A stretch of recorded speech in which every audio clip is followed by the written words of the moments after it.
From the Raw Boxing TV studios, your host, Ranger.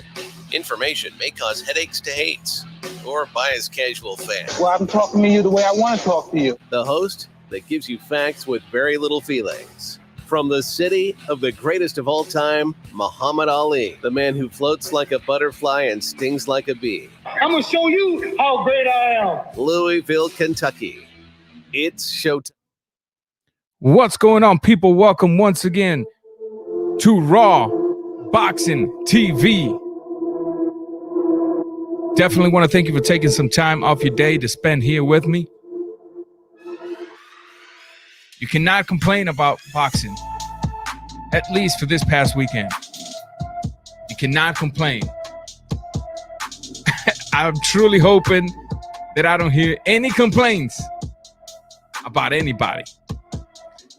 Want to send a shout out to the people in the chat so far. I got my Estros out. What's going on, my brother? What's going on? Hope you're enjoying your vacation down south. Everybody go check them out. If you like the content, definitely subscribe. Also want to send a shout out to Cosmo. Yo, what's up? Thank you for being here. A-Rod, G-Funky in the building. Everybody go and subscribe to G-Funky, co-host of the Hispanic Causing Panic.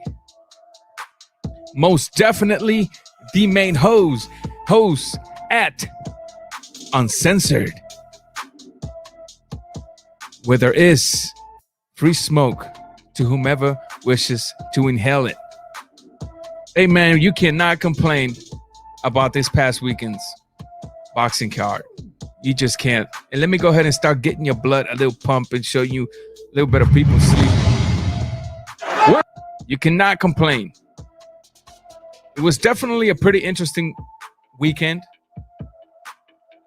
We had to go back from the Zone to ESPN, from ESPN to the Zone. All different sides of kinds of fights going on. Different perspective. I covered the fight. Pound for pound boxing in the building. Everybody go check him out. Pound for pound boxing in the building. I definitely covered the fights. I had my young brother-in-law with me checking it. Future champion of the world. Make sure to go check that live out. We had some fun. We're going to be covering the live coming up this weekend. The Adrien Broner, the Valdez versus Berchlt. We're going to talk a little bit about that as well.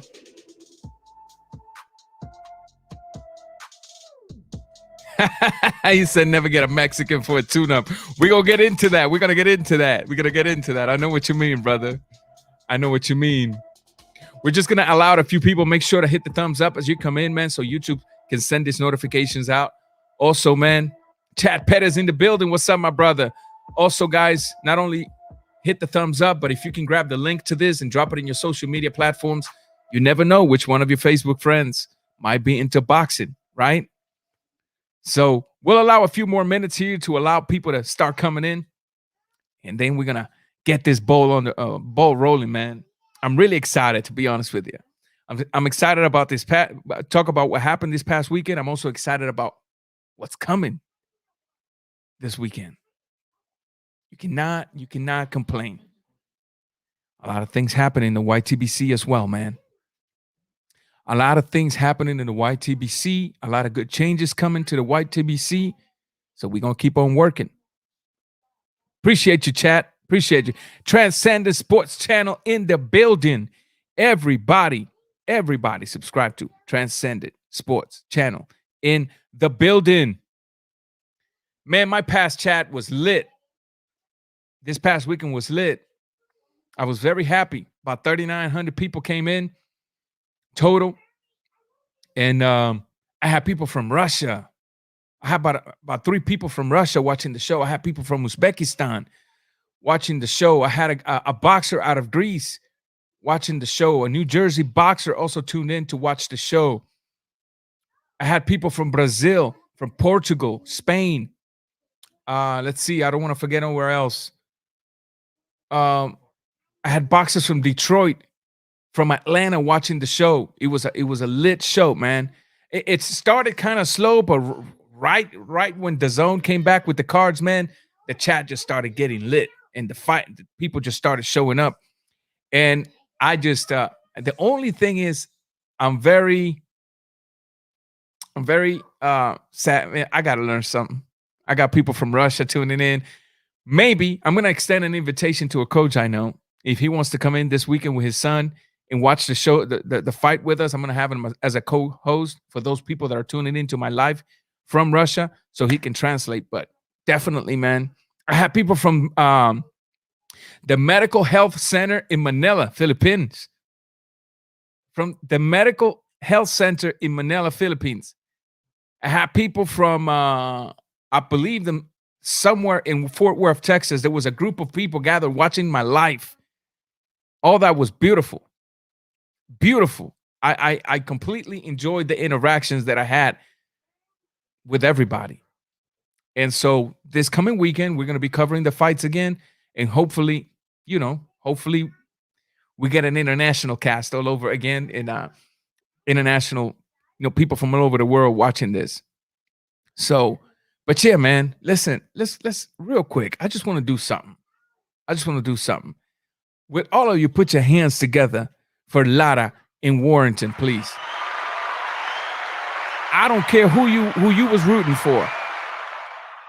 You cannot tell me that fight was a disappointment. No. No. You cannot be making fun of Warrington either. No. El Campeón, welcome to the building. You cannot be making fun of Warrington either. You just can't. You just can't. I know that they brought Lara over there. They thought they was going to have themselves, another fight. Just let me cherry pick on this dude and get him out the way. But at the end of the day, man, it was a beautiful, beautiful fight. And once again, let's put our hands together.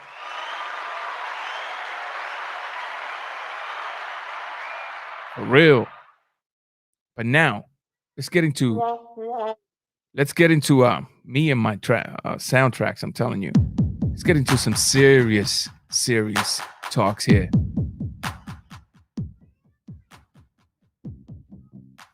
Lara versus Warrington.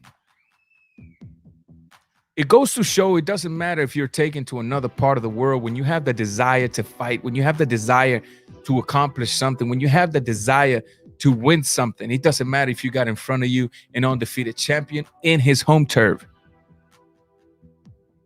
It doesn't matter. And I'm going to focus on what I'm going to have to say. And I'm going to partially ignore the comments. Guido Peon in the house. What's going on, my brother? Because my memory only works, it's limited. With me today, the White Schrute from The Office. And no, I'm not showbiz. I don't have the black 2 sugars, but I do have the tea with 2 sugars.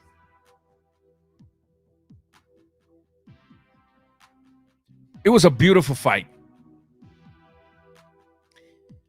Lara went in there and decided, you know what? Today I'm not going to be another number in your record for another positive number in your record. Today I feel like taking your O. I'm going to put your O in my suitcase and I'm going to take it to Mexico with me. And dang, he did. Dang, did he do that. The first 3 rounds were really tough rounds. Both fighters was there exchanging it. Both fighters was there giving it, taking it. Warrington, of course, not being the power fighter. Lara not being the most devastating knockout artist either, but definitely having the upper hand in the power game. Both of them exchanging in the middle of the ring definitely gave us something to like, something to enjoy. And I missed that fight. I actually had to go back and rewatch that fight. A lot of people was asking me to talk about that fight in the chat, and I came in a little late because I was taking care of some business out there. But I definitely did went and watch that fight. The first 3 rounds was definitely. First round wasn't even a study round. This two, the bell rang and they came in and they started going at it. Warrington, he traded. Warrington, he landed very good punches on Lara, but Lara just took him. Lara was taking him, and Lara was like, okay, well, you giving it to me. I'm gonna drop a few of my own. Here's a left hook. Boom. Here's an uppercut. Boom. Here's one to the body. Boom. That left hand was precise for Lara that night. Fourth round. Let's talk about that fourth round. Let's talk about that fourth round. The fourth round showed us that they had an excellent referee in there. A referee that knows boxing. A referee that can read a boxer. See, notice how I'm giving the credit to the ref. I'm not even talking about the corners, nor either other fighters. Because the only reason we was able to see this fight carry on was because of the ref. Another ref would have stopped that fight on the fourth. Another ref would have stopped that fight on the fourth. Edwin Solano, what's going on, my brother Joshua? Thank you for being here, my brothers. Thank you for taking the time to spend with me, man. Thank you so much. Let me see what Transcendent Boxing is. I was mad when people say that. Factor of that fight. Like what? That it's an opportunity to underdog fighters to show his skills, show up to the fight. Facts. Facts. But the referee definitely, in my opinion, the referee definitely takes the cake. The ref definitely was paying attention to the fighters in the ring. He was definitely looking at the body language. Yes, we saw a stumbling Warrington, but the referee also measured the time left in the round. Now, I guarantee you, if Warrington would have been that wobbled halfway through the round or early in the round, the fight would have been stopped for sure. But you had a smart ref in there, not only paying attention to each fighter, not only paying attention to the action, but also paying attention to the time, keeping track of the time, listening to those boards when they sound, signifying, yo, we got 10 seconds. So he let it continue. Fifth round, come on. Lara kept putting the pressure. Warrington was surviving on his back pedal, and he survived. He survived. I don't remember whether it was the 9th or the 10th round when the fight ended. All I know was that Lara laid that dude out. All I know was that the left hand was key for Lara that night. Most definitely key for Lara that night. All I know is that Lara relentlessly did something that a lot of fighters don't do nowadays. Because see, a lot of fighters are too focused on the head nowadays. I got my opponents hurt. Let me go to the head. Without realizing that the very first thing that those fighters are going to protect is the head. So what did he do? He started going to the body. He would land a hook to the body and come up with a left uppercut down the center. He was catching Warrington.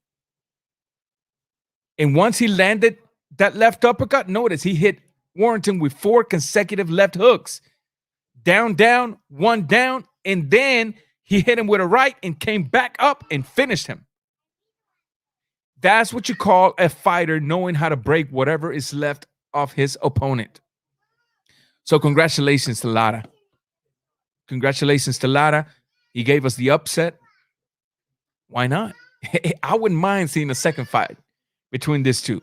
I definitely wouldn't. Yeah, I know you can say that, Lara dominated. I know you can say that Lara knocked him out.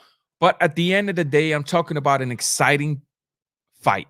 This was a very exciting fight. At the end of the day, you're talking about a champion given an opportunity to somebody who wasn't champion. So now, in my opinion, in my book, morally, I think the champion should give the guy an opportunity. I think so. I think if they fight again, we may not get the same fight. We might get even better fight or a boring fight. But nevertheless, I think they should fight all over again. So what's next for Warrington, man? That's the big question now, right? That's the big question of around his people, in his country. Oh, man, that's a bad defeat, man.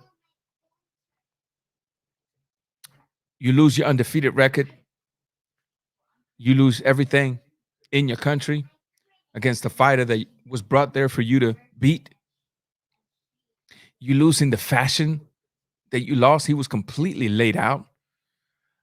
I'm telling you right now, Notch Millions, what's going on, brother? Welcome to the building. Let me see what it says. Let me read Joshua's, and then I'm going to go down I think AJ should do some work southpaw to counter Fury, being able to switch hit. It may take him by surprise. It may, but the thing is, matter of fact, Joshua, hold me up to that. I'm gonna talk about the fights that I had scheduled to talk about, but hold me up to that. Don't let me finish this live without talking about that, because that's a very important subject. And yeah, I'm willing to dig into that. Just make sure you hold me up to that. Don't let me forget about it. Transcendent Sports, right? Right. He went to the body. Reminds me about Faces, baby. Yeah, who Diaz. When Diaz got hurt, Juan Manuel Marquez focused on the body to finish. Correct. But that's the thing, Transcendent.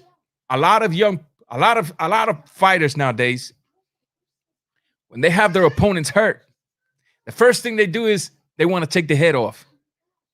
And what do you see them do? Protecting the head. But the smart fighter, the one that knows how to finish his opponent, he looks for openings. Even if it's to the head. Okay, he's covering the sides. I'm going to go up, down the middle. I'm going to put my right hand in the chest. I'm going to go down to the body. And then I'm going to work my way upstairs. That's what he did. He broke him. He totally broke him. Notch. LOL, how many fanboys are delusional? I am tired of explaining to them that Haney can fight Comey or Nakatani or someone else, or retire if they think he can take a shortcut. Hey, we'll go into that too. That's actually one of the subjects for tonight's live. But I'm with you on that, bro. I was earlier on another live stream, and that's what we was talking about. So, yeah, we'll go into that. Edwin Solano, Mexican fighters are a nightmare for prospect. Let's see, Joshua, I got you, bro. Let's see. El Cotto in the building. Welcome to the building, brother. Brooklyn. He said Fury gets KO. We'll talk about that. So what's next for Warrington, man? What's next for Warrington? Warrington needs to really and truly go back to the drawing boards. He needs to realize that he's not a power puncher. He needs to realize that although he likes to stand there and exchange with you, he really needs to work on his foot movement. He needs to really learn how to work on angles, because if you want to keep the fight on the phone booth, but you don't have a lot of power, you definitely want to be able to hit and move out of the way without getting hit, but also not be far enough to where you can come right back and keep exchanging, and also be in a comfortable distance where you can keep exchange and work the angles. Now, if he was a power puncher, I could see him loving the phone booth style of fighting, but he's not. And it's gonna be a little raw. I got the kid out here, man. I know y'all hear his screaming. I can hear it through the headphones, but that's just part of the household. He needs to go back to his gym. They really need to put a good program for him to learn how to be agile in his feet, to bounce a little more in his toes, to be a little less flat-footed. Go back and watch the fight. Go back and watch his entire career. He's planted and he's exchanging, but he has no power. And he's very precise with his punches. And he can put combinations together really well. So what do you do under those circumstances? Then under those circumstances, you train your boxer to be able to land and move out of the way before he gets hit. And you teach him to move out of the way without being far enough to where once his opponent misses, because due to his movement, he's still in range to punch right back, capitalizing on his opponent defense being open due to the fact that he is trying to punch. I know it's a lot to take in, but picture what I'm trying to say. You want to be there, but you don't want to be there, if you've been following what I'm saying. Come up with a good program. Work a little bit more on his strength. Add more strength without necessarily adding a little more muscle mass to him, to his body. You absolutely can. I'm not saying you're going to get him to be a knockout artist. No, you're just going to add a little more sting to his shots. And you're also going to add footwork because he already knows how to put combinations together. He already knows how to put the pressure. He already knows how to find the holes in his opponent because he was landing a lot on Lara as well. But the power wasn't there. And then when Lara came back with some of his own, he was there, right there to receive and take everything that Lara was pushing his way. When you take this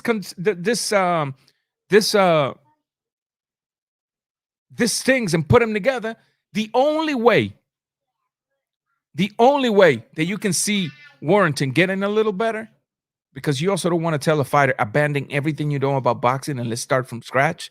It's a little too late. So you got to be able to take what he already possessed and make it a little better.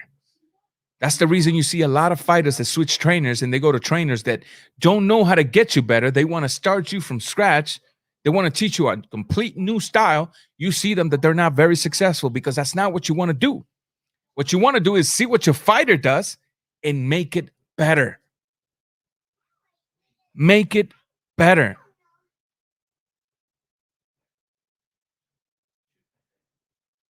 Great Drank in the building. Thank you for being here, brother. Haney versus Nakatani would actually be a very good fight. That's a nice clash of styles for sure. We're going to be talking about that later. See, Haney got a lot of options, man. His own fans are killing him. But we'll talk about that. We'll definitely get into that. I'm focused on Warrington versus Lara right now. But we're definitely going to be getting into that. Orlando Chavez, welcome to the building. Saludos, Raw Boxing TV. Keep preaching that truth, brother. We trying, my friend. I appreciate you appreciating my content, and thank you for being here. Joshua, I don't have a problem with Tio fighting. He's mandatory. Let him get that out of the way because the IBF don't play with that. Partially true. Yeah. Guido Pion from Dominican Republic and Puerto Rico, collaborating with a Bronx, New York City. Guido Pion. Emmanuel Navarrete versus Christopher Diaz in April. Yeah, my dude. G Funky in the building. Once again, everybody go and subscribe to G Funky. G Funky. The brother starts you out with a nice lick. He got that black magic woman. He's killing it in his strat. And then he puts forward the good content. Go check him out, man. Free smoke, but in a very organized and educated way, the way that I like it. Jesus M. ¿Qué onda? ¿Qué hola, hierro? ¿Qué onda? Guido Pion. I always thought Emmanuel Navarrete will beat Warrington. Cosmos, welcome once again, my brother. Have you heard of Kiyojuchi versus Vega in Estrada versus Chocolatito undercard? No, but now that you told me that, I will go look for it and maybe include it in my next live. D-Style in the building. Hispanics causing panic. HCP, everybody go and subscribe to D-Style. Another good content. Most Def. HCP got some pie in the face bets going for some upcoming fights for sure. Hey, I'm going to win that for sure, man. D-Style boxing. Okay, yeah, go on. Davey Erasmo. I hope I didn't kill your name. David Erasmo. Saludos. Ryan Garcia, Tank Davis, Teofimo Lopez, Devin Haney. Of those, for Haney is the better boxer. That's what makes him dangerous. All of those fighters are dangerous. That weight division is loaded with talent. That weight division is loaded, absolutely loaded with talent. Puerto Rican Rome in the house. What's going on, brother? That's why I applaud Manny Robles for improving Charles Martin. Yes, he did try to mold him into something he wasn't. He didn't try to, yeah, correct. So in the case of Warrington, no, you don't even want to change trainers because I can see why your trainers have gotten you to where you've been. Your work is there. Your position is there. The advice you were getting on the corner were very good. But the problem he had for him, he wasn't very agile in his feet. I would have loved to have seen a little more agility in his footwork. I would have loved to have seen him giving angles, giving mid-range in and out, feigning from the mid-range to allow Lara to fall for the feints. So when Lara would shoot from the feint, he'd be out of range. Once Lara misses, he would capitalize on it, but that footwork wasn't there. The footwork wasn't there. What's going on, Evil Green? Thank you for being here, my brother. We're chopping it up, man. We're just now getting started. Punch Drunk is going to be jumping on with me, probably, if he can wake up, so we can keep chopping it up later on. So make sure, guys, as you come in, to hit the thumbs up. And why not, man? If you don't mind, grab the link to this live stream and drop it in your social media platform. Also, to remind you that if you want to support, I got Instagram, Raw Boxing TV. Go and follow me there. The page is fresh. We're going to be putting some work there. On Twitter, if you want to get a hold of me, that's the easiest way to get a hold of me. I reply to every single one of my tweets or anything that has me tagged on at Raw Boxing TV. If you want to donate and support the channel on Cash App, it's $ Raw Boxing TV as well. So you definitely don't want to change your corner, Warrington.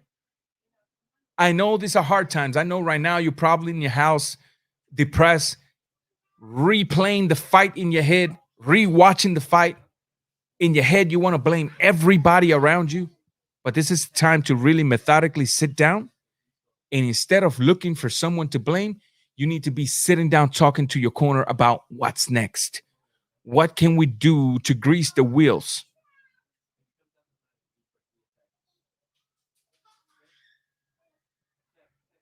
What can you to grease the wheels? This style boxing and I got a bet for Berchlt versus Valdez. Loser takes a pie to the face. Live. Hey, I got a bet with this style as well on the Nakatani versus Lomachenko fight. So we're going to be taking a whole lot of pies to the face. I feel, this style is going to be them guys without not a single wrinkle in his face, because he'd be taking pies to the face, apple pies, pumpkin pies, cherry pies. All that's going to be like a nice spot treatment to his face. And he ain't going to have no wrinkle pretty soon. Pound for pound boxing. Bet just follow the Instagram. I appreciate you, man. Appreciate you. But yeah, man, I always like stressing. I always like stressing that to people, to young fighters. The minute something goes wrong, don't look at the trainer. Just don't look at the trainer.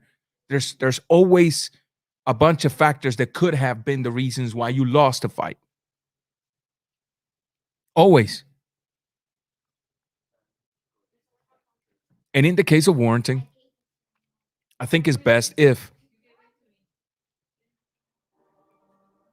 they really take their time to implement some agility movements, teach him how to bounce a little bit on his toes, teach him how to work angles consistently. You'd be amazed, a fighter like Warrington that is very precise on his punches, that loves to trade, that loves to go at it, but unfortunately doesn't have power. You'd be amazed if you just add very good footwork. You'd be amazed at the things the brother can get done. You'd be amazed. Yeah, you may not get the knockouts. You're going to have action, though. Yeah, you may not get the knockouts. You're going to have a fighter being able to land and not being touched. Yeah, you may not get the knockouts. But you're going to have a phone booth fight for a fact. And as a boxing fan, you cannot complain about that. Absolutely not. So congratulations to Lara. What's next for Lara? Keep working. The hard work just now starting. Because now you got something on you that everybody wants. Now you got something on you that everybody wants. Now it's not the time to relax because I made it. I'm a champion. No. Now it's the time for you to say, you know what? I'm glad I won. Let me take a week off. Let me do some recuperation. Let me go back to the gym and do very, very light work for another week or so. Let me go into a nutrition regimen and let me work double of what I used to work. Because now you are a desirable fighter. Now you got something on you. Now you're going to have the harder fights coming at you. This is the time for Lara to definitely put more work in his career, more emphasis in his career, and definitely remain focused because the work has just begun. No. The work was never there in climbing the mountain. You climbed the mountain, but now you got people at the bottom of the mountain saying, I can climb it faster than him. And once I get up there, I'm going to take that flag from his hands. So now you got to stay in shape. Now you got to put some work into your craft. Now you got to put a little more work in your defense. Yes, you did good, but you got touched just a little too much. Maybe that was your strategy. Who knows? Who knows? Maybe that was your strategy. Appreciate the Cash App. I don't know who it was. I'm looking at the phone, but I appreciate it. So Lara really definitely needs to put the work on. I'm glad for Lara. Every time I see a fighter out of Mexico that comes out of Mexico or comes out of any area where it's impoverished or any area where life is just a little harder than it is here, and I see them get successful and do it the right way, the way Lara did it last night. Notice that Lara didn't have a promoter pushing for him. Notice that Lara didn't need a promoter making sure that the judges pulled a rabbit out of the hat. He just went out there and put the work. He did. He went out there against an undefeated fighter and took everything from him. G Funky, Raw Boxing TV. We're gonna have this style looking like a 10 years younger for sure, my brother. He gonna be taking so many pies to the face. That brother gonna have no wrinkles left in his face. Matter of fact, he might be able to grow a thicker beard.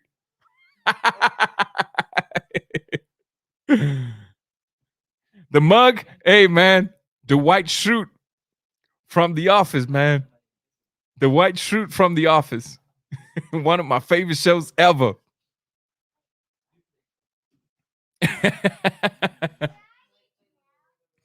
Lara definitely did his thing. Hey, welcome, Astro. Hope you, man. If I was your wife, I'd be like, get your out of that live stream. We're on vacation. Come out here and enjoy this vacation, boy. But thank you for being here, brother. Hope you're enjoying every minute of it. Lara is definitely causing panic. But once again, I like to reiterate, it ain't no time to relax. Lara cannot be relaxing. Lara can definitely not relax, because if he does relax, you're definitely gonna see the typical story of the fighter that held the belt and lost it in his first defense. Why? Because they get home, they go partying. Now everybody that wasn't your friend wants to be your friend. That girl that always ignored you throughout your entire life, now she's been in love with you ever since kindergarten. And so the distractions start coming out of the rocks. And if you fall into it, you will lose your belt on your very first defense. And that's a fact. Jorge Diaz, welcome to the building, man. Hey, man, I'm glad. I appreciate you, brother. We're putting in the work. I appreciate you being here, man. I know a lot of people have been subscribed to me, but they have not hit the bell. That's why they can't see when I upload. So make sure if you subscribe to me to activate the notification bell and select all. All right. Also, for those that haven't heard, if you want to follow me on Instagram, I got @RawBoxingTV on Instagram. It's a fresh page. And you can follow me on Twitter @RawBoxingTV. For those of you that want to support the channel and donating, Cash App, $ @RawBoxingTV. I mean, just $ RawBoxingTV. So yeah, man, Lara needs to stay focused. Joshua, best of all, he ain't making excuses after the loss. Thank you. He's not. At the end of the day, that's something that, look, That's why it gets me mad every time I hear some of these excuses from some of these fighters. It gets me mad. Rob Rodriguez, what's going on? Navy in the house. Que vuelta, hierro. Hope everything's good for you, brother. Hope everything's good. Hope everything is good. Hey, we're going to talk about that, maestro. I'm going to finish up with Lara and Warrington here. We're going to jump into Mariñe versus Comey, and then we're going to go into Diaz versus Rakimov, and then we're definitely touching on that. So, Warrington, bring forth a better game plan when it comes to your foot movement. Work your angles. Learn how to bounce on your toes. Set traps while bouncing in your toes. Lara, stay focused on your craft. The work is just now beginning. The work is now beginning. Don't think it's going to be an easy ride. By any means necessary, it's not going to be an easy ride. Being a champion is not easy.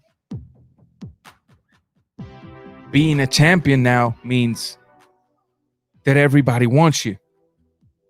So Lara needs to stay focused. Now moving on to another beautiful knockout. Mariñe versus Richard Comey, the brother that fights for his people. I wanted Comey to win. I ain't gonna lie, I was a fanboy.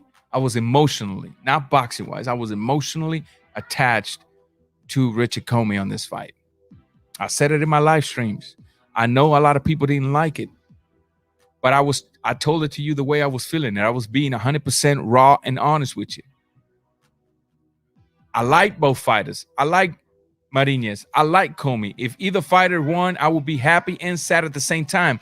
But emotionally, I was attached to Richard Comey. I wanted Comey to win. It was also a beautiful thing to see Teofimo Lopez back there showing the brother some support.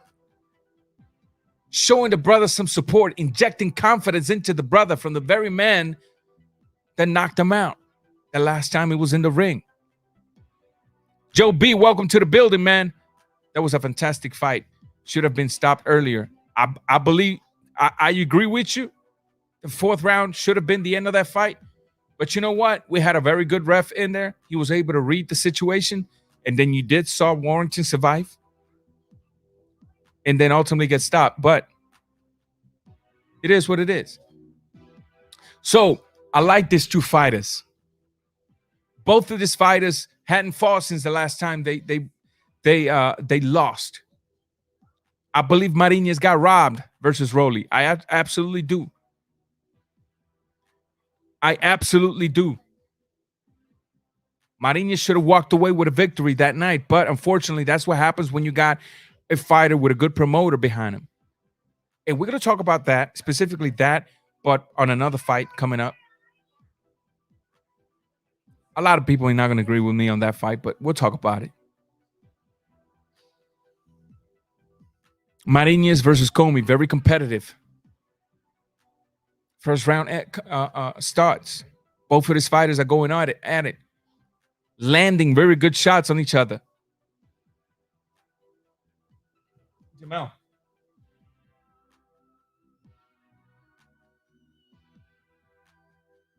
Landing very good punches on each other. Richard Comey was relentless. He truly was. Richard Comey was there getting hit, but also delivering the hits. Why? Because he's hungry. He had a point to prove. Not only did he have a point to prove, he had the champ back there shouting him, telling people that this man's going to show you who the champ is. This man right here, he's going to do his thing. And the other thing is he fights for his people. And I believe this to be true more from African fighters, Filipino fighters. They don't just say this. You actually see it. These fighters go back to their countries and spend $100,000 and build a small village. Put water wells for people to drink water. put water wells for people to drink water. Look, at the end of the day, I'm not saying if you go out there and earn the money with your blood, sweat, and tears, I'm not saying you have to, you're obligated, or that you're supposed to go share it with anybody. No. That's not what I'm saying. Don't get me wrong. But I am saying it's a beautiful thing to see somebody that has earned an amount of money and he thinks of the people that he grew up with, and so he goes and blesses them. In the same way God blesses him, he blesses others. That's why the Pac-Man is so loved around the world and specifically in his country. So I want to see what Richard Comey is going to do now. I do know he invests in his people over there. So that's why I was emotionally attached to the brother.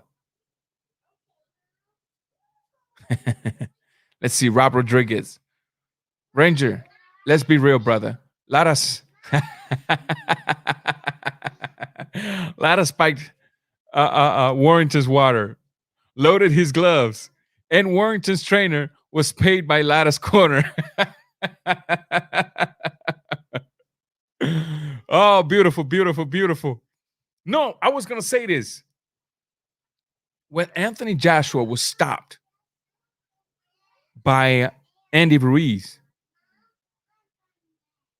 the brother came to the middle of the ring and said, no excuses. Congratulations. He's the better man. He won tonight. We'll go back. We'll regroup. We'll come back and do better.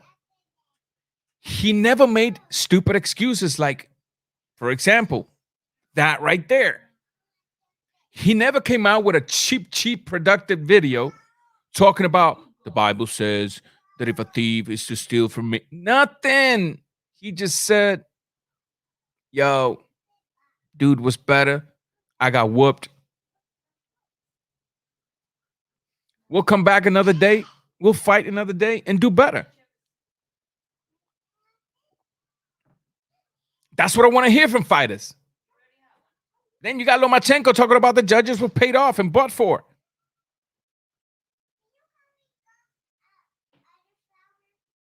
I don't understand it. Efrain Molina, welcome to the building, man. Appreciate you being here. I feel like if Mariñe won, it would only be a matter of time before another puncher got him. Yeah, because he's too committed and he's very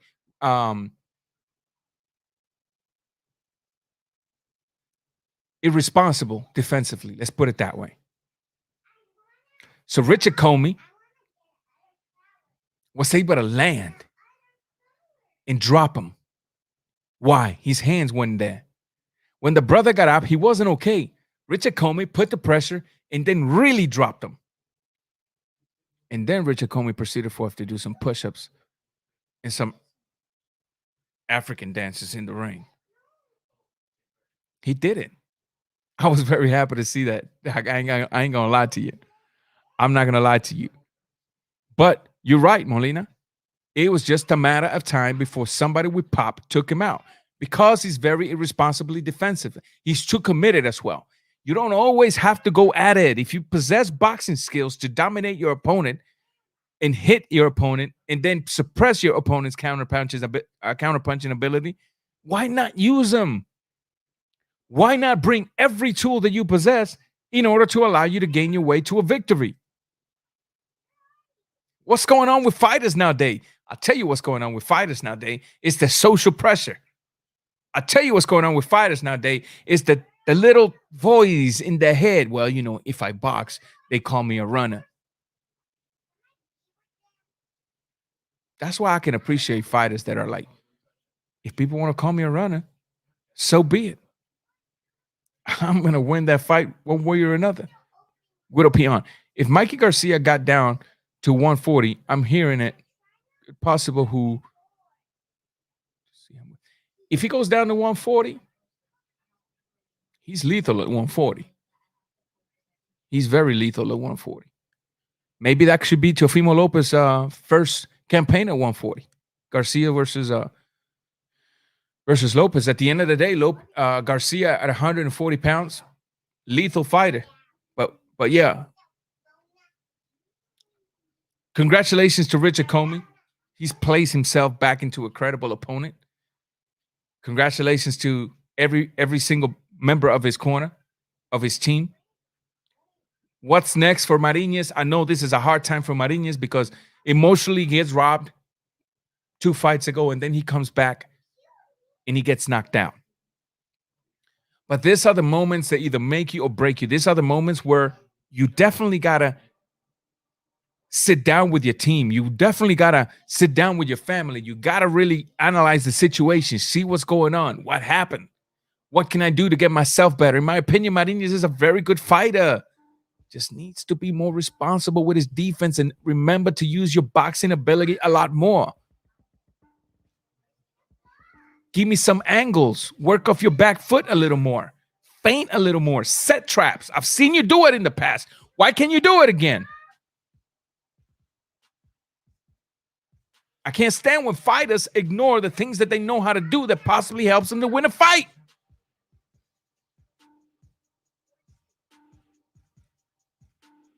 At the end of the day, guys, for you, if you're listening to me, if you're a fighter, it doesn't matter what your record is. Always remember that you possess an ability. It's not just to possess it, it's to use it. Block everything that is said about those that use a certain ability to win a fight. If your ability is to move in circles while tagging your opponent with a jab, 25 jabs and 1 right hand, if it's winning you the fight, win it. And then come back and do more exciting the next time. If it's winning you the fight, win it and do you. Do you.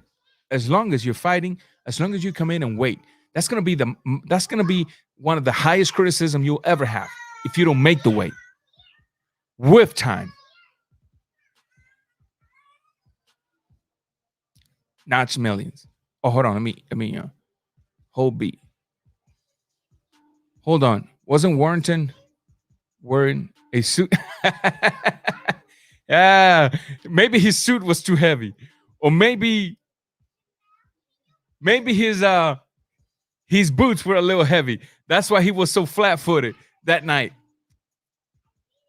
Notch millions. Bill and Haney been wasting like 3 months while Teofimo about to fight again. Facts.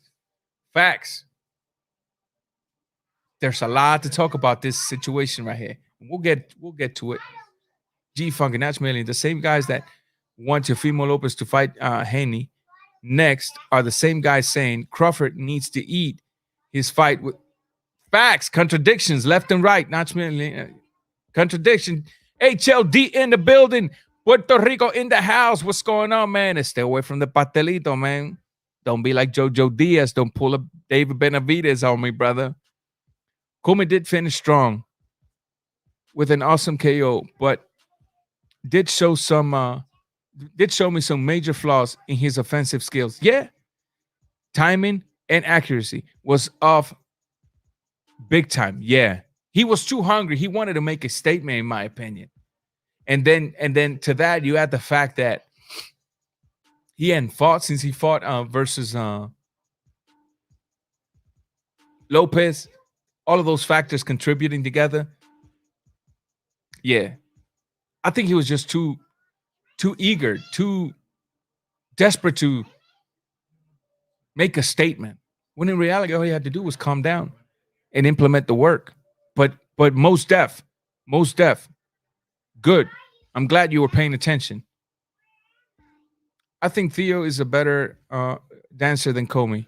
Oh, hell yeah. Hell yeah. For sure. Transcendent Sport. Raw Boxing TV. What do you think about Pac asking for $40 million versus Crawford? We'll get to that, brother. Hold me to that. Once we get into... Let's see. Got to follow my notes here. Once I'm done with Berchlt versus Valdez, bring that comment right back up. And I might shoot the link, and I'll have a few of you coming in. I think Punch is supposed to come in. Maybe not. I'm not sure. So we'll see. Yeah, I'll be interacting with some of you later on. So I'm just going to talk about these fights, and then I'm going to open the panel to everybody that wants to join me. I can take up to 10 people, but definitely hold me up to that, Transcendent. Don't let the life go by without me digging in that subject. But yeah, HLD, his timing was off. He was reckless. I think it was a bit of ring rust and a bit of eagerness, a bit of I want to make a statement type of thing. But congratulations to Comey. Once again, I say, once you position yourself back into credible opponent level, the work has just begun. The work has just begun. And be on the lookout. Everybody in that division got to stay in shape and ready, dude. Teofimo may not even stay in that division too long. If Teofimo goes up to 140 and never comes down to 135, those belts are up for grabs. Who wants it? Who's ready for it? I don't want to hear no Caleb Plant excuse. Oh, well, I only had a month. No. If they call you with 3 weeks, you got to be in shape, my homie. 5-10 pounds at most away from your fight weight. So if they call you, you can kill them 10 pounds in about 2 weeks. And then that very last week, focus on maintaining skills, maintaining your weight, and just simply maintaining what you've been working on. So everybody in that division cannot be pulling no excuses. No excuses. El campeón. Me alegro de que tuvimos un enfrentamiento hispano en el fin de la semana pasado. Grandes peleas, especialmente Castano contra Teixera. Esa fue mi pelea favorita. Me encantó. Castano se adelantó con un. Let's see, his comment continues, I think. I lost. Oh. Se adelantó con un estilo agresivo. Estaba golpeando a Teixera con golpes al cuerpo de. Correct. So let me translate what the brother's saying. He said he was glad to see a nice Hispanic card this past week, Hispanic fight this week. His favorite fight was Teixera versus Castano. And he said Castano was relentless, putting some work to the body. So, yeah, man, we'll talk about that as well. It's going to be a long life, people. So we're going to be a little patient, right? We're going to exercise a little patience. And we'll be chopping these fights one by one. And then once I open the panel, you guys are welcome to definitely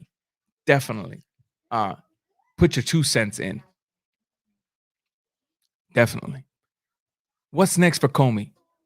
What's next for Mariñe? Comey definitely needs to stay focused. Comey definitely needs to keep putting in the work to climb the ladder. No if, buts, or ands about it. Mariñe needs to now put everything in perspective. What's next for you? What are you going to do?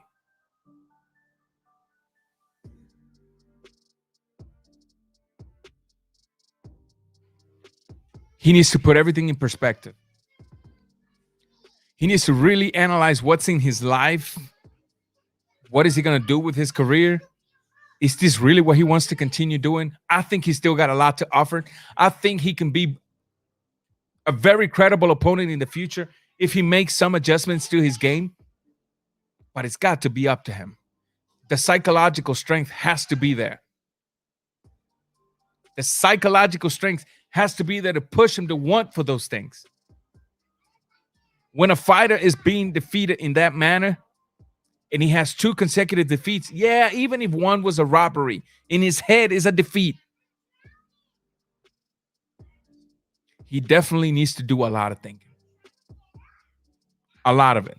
Shoe Shine Boxing in the building. Everybody go subscribe. Show love to Dave. He's coming into YouTube now. Periscope. I think Periscope is already gone, ain't it? Yeah, they had a big following on Periscope, but Periscope closed, went away. So now they're making their campaigns in YouTube. Make sure to go over there. If you go to my community, you'll find a video there that I shared from him. Just go over there and show the brothers some support and watch his content. And if you like it, stay subscribed. And if you don't, we're all free to do what we want. Absolutely. Maestro, I think a lot of that is the style of his trainer. It could be. It could be. But we're talking about fighters that also have a pretty decent amateur career. We're talking about fighters that have gone from trainer to trainer. We're talking about a fighter that even though your trainer's telling you to do this, and if you see it's not working and you still got a lot to go on the round, that's when you got to go back to memory lane. You have to go back to memory lane. You have to take the duster and dust the things that are there that you haven't been using. Put them to work. Maybe they'll get you out of the trouble you're in.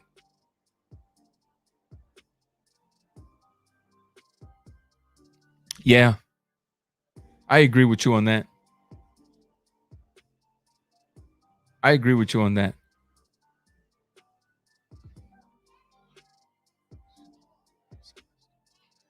Correct. The problem with that is that Ismael Salas, it's not the kind of trainer that takes indisciplined fighters. I'm not saying that he is. I'm simply saying with Ismael Salas, he expects you to go into his gym and work. And the minute you give him a few excuses and you're slacking, and the minute you not doing the what you're supposed to do, he lets you go. Let me tell you something about Ismael Salas. Do y'all know Ismael Salas does not hold his fighters under any contract? Amazing, ain't it? That's what tells you that this guy absolutely loves boxing. This guy, oh, you want me to train you? Cool. Just come in. Oh, wait a minute. No contract? No contract where it said I have to pay you your 10%? No, just come in. I'll work your corner. Yeah, when you fight, you just pay me. That's the reason a lot of good fighters, a lot of known fighters, Vargas, Gamboa, and others, when they made their first millions, they went back and told him, I know I'm supposed to pay you 10, but damn, I made $1 million. Can we work it maybe like a 4%? 4%. Interesting. Yeah, give me my 4%. Thank you, sir. Now, have a good day and find yourself another trainer. That's a very committed trainer, but he wants things done right. But yeah, he needs somebody that's going to teach him the fundamentals in boxing. It's crazy out here tonight. The kids are wild west. Shushan boxing. That Lara upset something else. My favorite fight of the weekend. It was an exciting match, but you came in late, brother. We already talked about that fight. Raw, how you feel about Robeisy Ramirez as a fighter and how far you see him going? I think he's got all the skills to pay the bills, but ultimately, let's face it, he didn't start his professional career with 19 years of age. I'm tired, but not because I'm physically tired. We're having an ice storm here. And so, when there's no sunlight, your energy level is just like, ugh. So, but Robeisy Ramirez is definitely to keep your eyes focused on. Let's move on to the next fight of the night, man. Castano versus Teixera. Brazil versus Argentina. El boludo siguió con una foto de Diego Armando Maradona. Shouts out to Argentina by adding another world champion to the history. Hey, man. Congratulations to Castano, man. He came in and did what he does. He applied the pressure. He kept the earmuffs on.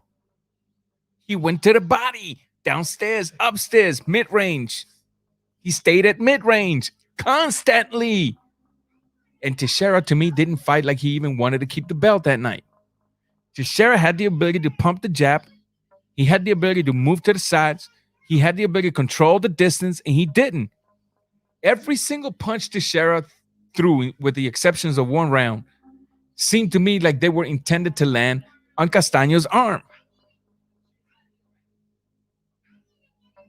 What's up with that? At the end of the day, you either going to get in there to defend your title, wanting to keep your title, Are you gonna end there just because I'm supposed to, and whatever happens, if I lose it, hey, at least I can say I was the champ. I'm not saying that that's what it was, but that's for sure what it seemed to me. Congratulations to Teixera. Now, if Charlo wants to unify, if Charlo wants that belt, Castano has it. Castano has it. That should make for a very good fight, Castano versus Charlo. I don't care who you are. I don't care if you're from Charlottesville, a fanboy of Charlo. You don't know nothing about boxing, but you just like Charlo. That right there should be a fight to be made. So congratulations to Teixera, to Charlo. To Castano. He had Teixera on his last breath in that last round, man. But pressure, relentless pressure, and good work did it for him. Did it for him. I got a lot of friends in the chat. They always Haney's resume soft compared to Teofimo Lopez's path to unification at 130. Of course, we've been talking about that forever. Haney wants a helicopter ride. We'll go into that for sure. We'll go into that. We'll go into that. Let's see. Let me see what Notch Million here says. I would like to see a Verdejo with a different trainer. Could be. But what other trainer going to teach anything different to Verdejo? Compare the first 6 rounds of Verdejo in this fight versus Nakatani to the other Verdejos. This was a lethal Verdejo. But this was a Verdejo that was doing so good in his first 6 rounds that he thought he could get Nakatani out, ignoring the instructions of his corner telling him, box. Box. What did he do? He would go out there and trade and punch and punch and punch and punch, and the gas went out. The corner's telling him, box. You've already hurt him. You've already completely bled him. Now box him. He went out there and punch, ran out of energy. Done. Reynoso is definitely not going to make Verdejo better. We can get that out of our head. Reynoso is definitely not going to make Verdejo better. Definitely not. Shadow Ghost in the building. What's good, my brother? Thank you for being here.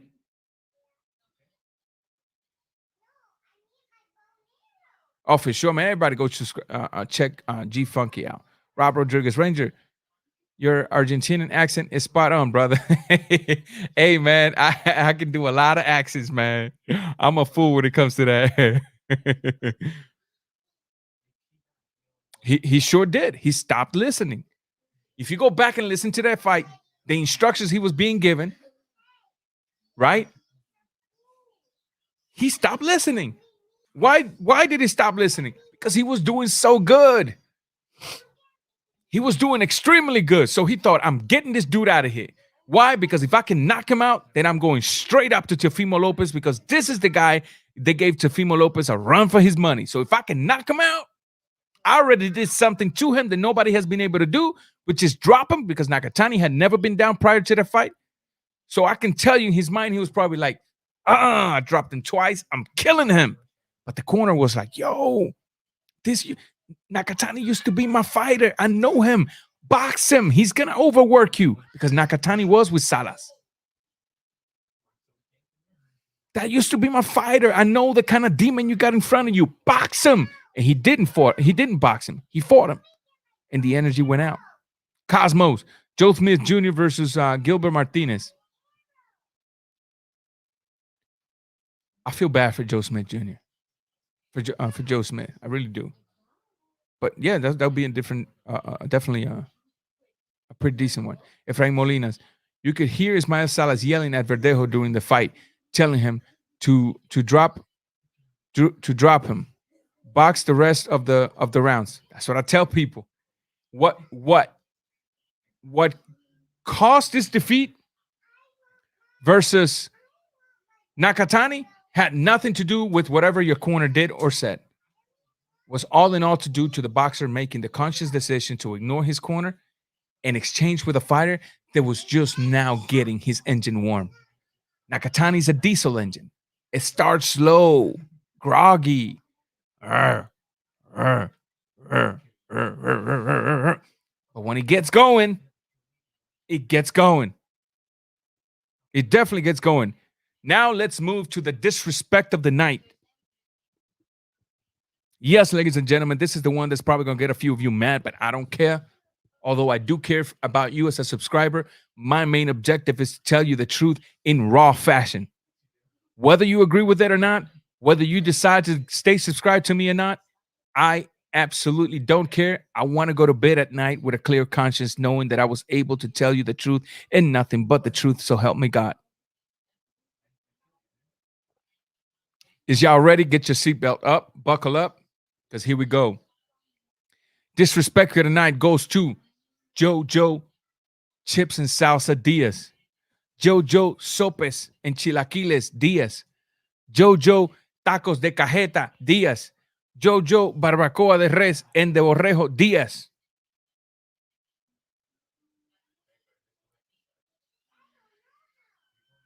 A champion that comes to the scales 3.5 pounds heavy does not deserve to be a champion. A champion that comes to the scales 3.5 pounds heavier than he should deserves not a 10% penalty, deserves a 40% of his purse penalty. A champion that had enough time to make the weight, but he said, listen, I can't make the weight. I don't care about anybody else. I'm not going to risk my life to make the weight. I'm here to please and take care of myself. Should not, one, be in that weight division if you can't make the weight anymore, although I think he's capping.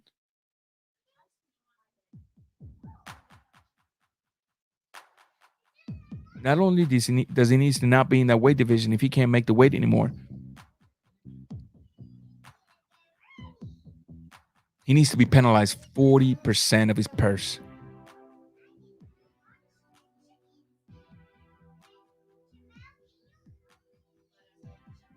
He needs to.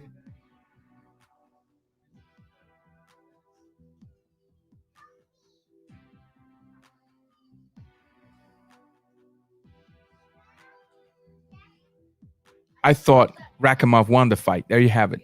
Now go crazy. I had it 7 rounds to 5. I think the judges used some of the middle rounds to find a rabbit in the hat and give it to Jojo Diaz. Just because Jojo Diaz came strong in the later rounds. I had to fight 7 rounds to 5 at the end of the night. But of course, who do you think? Put it this way. It's real easy. Hey, put it this way. It's real easy. Let me paint you the picture this way. Say Rakimov would have walked away with a belt. In his very next fight, how much money would Rakimov would have made? Not much. So if Rakimov is not making a lot, how much is the commission making? Not much, because they charge a certain percentage based on the purse of the fighter. The belt was going to go to a fighter that is not very popular in America.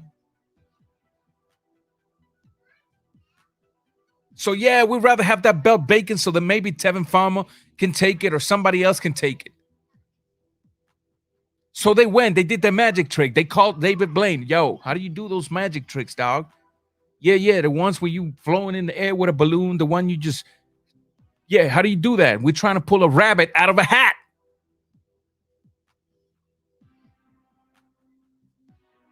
And the Chilaquile man walked away with a draw when in reality should have been a defeat. At the end of the day, this kid has to really sit down and think about his career. This fighter right here,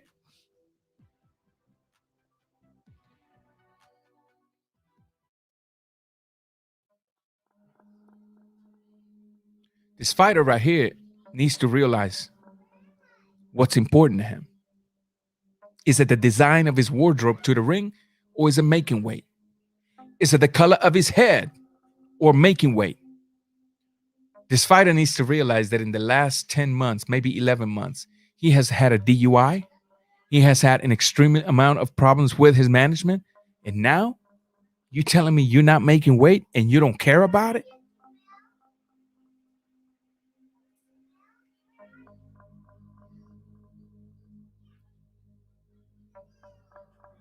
What's the point? Convince me as a fan. Convince me that I need to be eager to watch you fight next. Convince me. Because right now I'm not convinced. Right now, all I can see is I can close my eyes and I can picture you digging away at those tacos.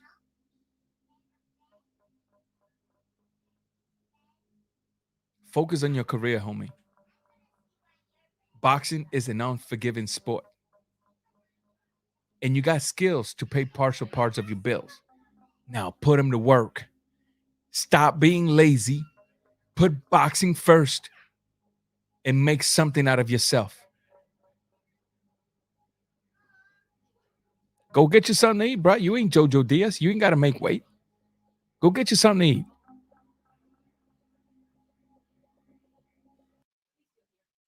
Nah, man. No. No, A-Rob, it's not the bubble. It's absolutely not the bubble. Nope. A fighter, once he makes weight, before going into the bubble, there's plenty of ways to maintain weight while keeping your same levels of energy up to 2 weeks. Up to 2 weeks. It's not the bubble. I know it sounds good. Maybe that's the one that he wanted to use, but it's not the bubble. Has a fighter ever heard of a drink called Pedialyte? Has a fighter ever heard of a high, intense, low-calorie fruit diet to maintain the levels of energy, the levels of fibers needed, while at the same time keeping the calories low? Have they? I'm pretty sure they have. Has a fighter ever heard of a low, while keeping weight in the very last week of a low-fat diet with a high raw diet? When I say raw, I mean salads, fruits, seeds, nuts. Be careful on the nuts you're going to consume, because although they might have the fiber, they might bring the fat. And although it's good fat, they might push you up a little bit to where you don't want to be when it comes to weight. There's no excuse. There's nothing new under the sun, my homie. Maybe you just didn't want to face Devin Farmer. Who knows? I don't know. I really don't know. That's just me, my theory. Erasmo, you're absolutely right. Jojo Diaz deserves it. That was disrespectful and unprofessional of him. Facts. ¿Qué tú haces tomándote mi bebida, muchacha? Dale por para allá. My daughter drinking my Pedialyte. The hell wrong with her? Very unprofessional. When Benavidez lost his title, well deserved. Look at the hole he's in now. He's been calling all these fighters, but the credibility is a little lower because he ain't got a strap. If he had a strap, I guarantee you he would have had a Canelo fight already. If he had a strap, I guarantee you he would have fought one of the bigger names of the division right now. And yes, he's good, but the weight, the chips, the salsa, el arroz con frijoles refrito. My dude, at the end of the day, it's all about your discipline, how much effort you want to put into your craft. That's it. At the end of the day, that's it. You can't, there's no way around it. Rakimov should have walked away champion that night, but he's not that popular. and he ain't gonna make a lot of money in the next fight. So therefore, if he don't make money, we cannot get a big percentage of our fight. Just a little bit, baby, not too much. And both hands, okay? Usa las dos manos. Jojo Diaz, my man, if you ever hear this, if anybody shows you this clip, all I'm trying to do is get you to be mad at me and say, you know what? I'm going to prove this Cuban wrong. I'm going to prove him so wrong. Next time I'm going to come in 2 ounces underweight. How's that? I ain't going to get a single DUI for the rest of my career. How is that? That's all I'm trying to do. Hate it if you like to hate it. But that's exactly what I'm trying to do. Stop the cap. Eso le pasa por comerlo. Hey man, calories in versus calories out. If you're not training hard and you're eating hard, the weight is not going anywhere. Cozy TV, that fight wasn't a robbery. Fine. If you saw it a draw, a lot of people saw it a draw. I saw a 75 towards Rakimov. That's fine too. I'm not here to impose my will on any of you guys. Remember what I said at the beginning of me talking about this fight, that you all was not going to agree with me on a lot of this stuff. And I'm not saying I know more than you, but one thing I do know is what goes on in the gym. First-hand experience too. Andres Rodriguez, what's going on, my brother from Portugal? How's Europe right now, my brother? I know you had it a draw as well.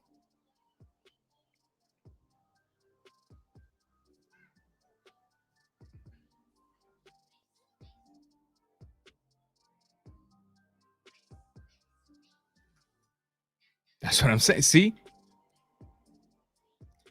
That's when you get those rounds as a judge and you find yourself the magic out of the rabbit out of the hat.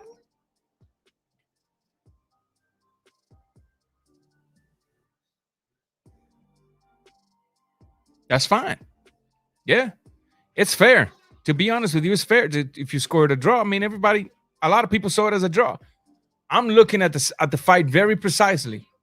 And I'm not going just based on a 2 or 3 clean 1-2s landed in the round. Yes, congratulations. You landed 3 separate 1-2 combinations, very clean. But I'm looking at the other guy putting pressure and landing effective punches to the body constantly and giving me combinations.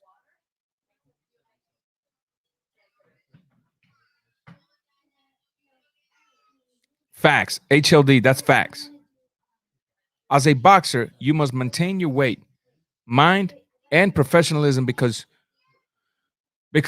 would die of of professionalism, because would die for the position to fight in that ring and make money. It's a disrespect to yourself and to everyone. Facts. It's a disrespect to your opponent that did what he needed to do to make weight, and you come in talking about I'm 3.5 pounds overweight.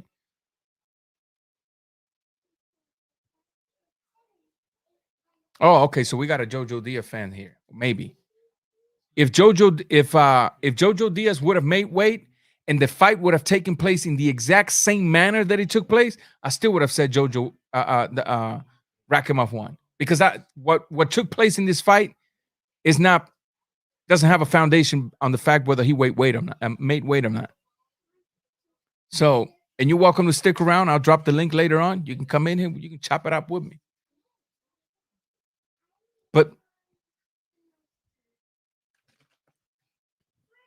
that's it, brother. There's nothing new under the sun, man. Go back and watch the fight again. Erase the fact that it's Jojo Diaz, that you really like the fighter. When you judge a fight, you can't go with a fanboyism, or you can't go with I like Jojo. No. You got to look at the gloves. Don't look at the fight. And don't look at the face. Look at the gloves. See where those gloves are landing and how often are they landing. and then scored your fight. So for you to try to imply that I'm basing my opinion based on the fact that he didn't make weight, no, that's just another icing on the cake. A well-deserved attack on Jojo Diaz because he lost his belt on the scales, my mans. You understand that?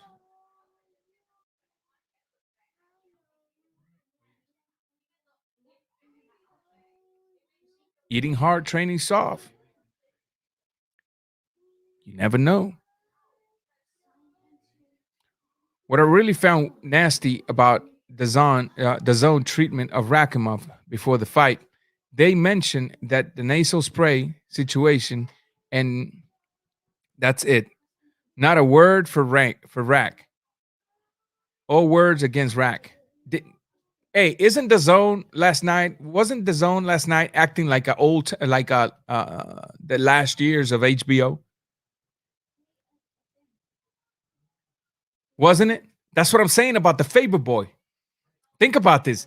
They could have, if they're going to talk about the bad things of a fighter, they could have mentioned the DUI on Jojo Diaz. They could have mentioned how much issues he's having with his management, right? They could have mentioned the disrespect of not even coming in weight.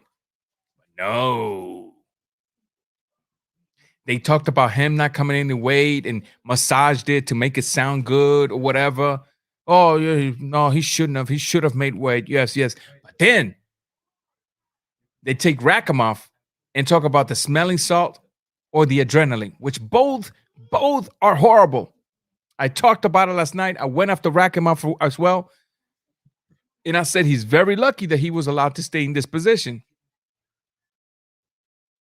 He's very lucky.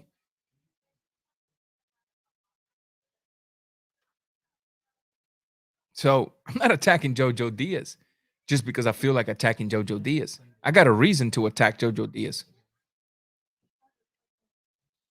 My whole thing with Jojo Diaz is give me a little more professionalism.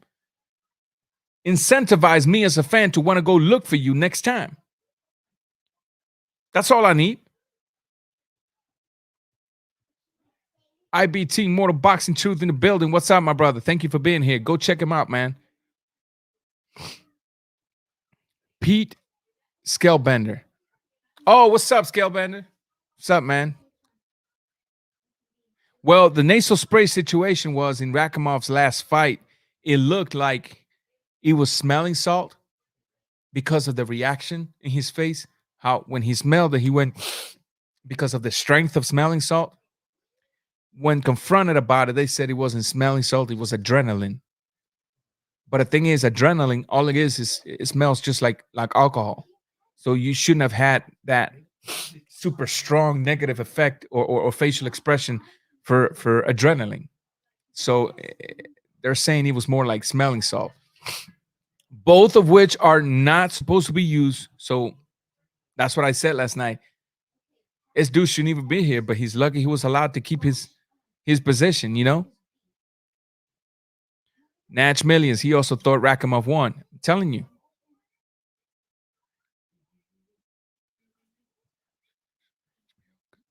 Yeah. They acting like HBO. They giving you one side of the story to manipulate the way you feel about a fighter and to manipulate the way you look at a certain fighters. So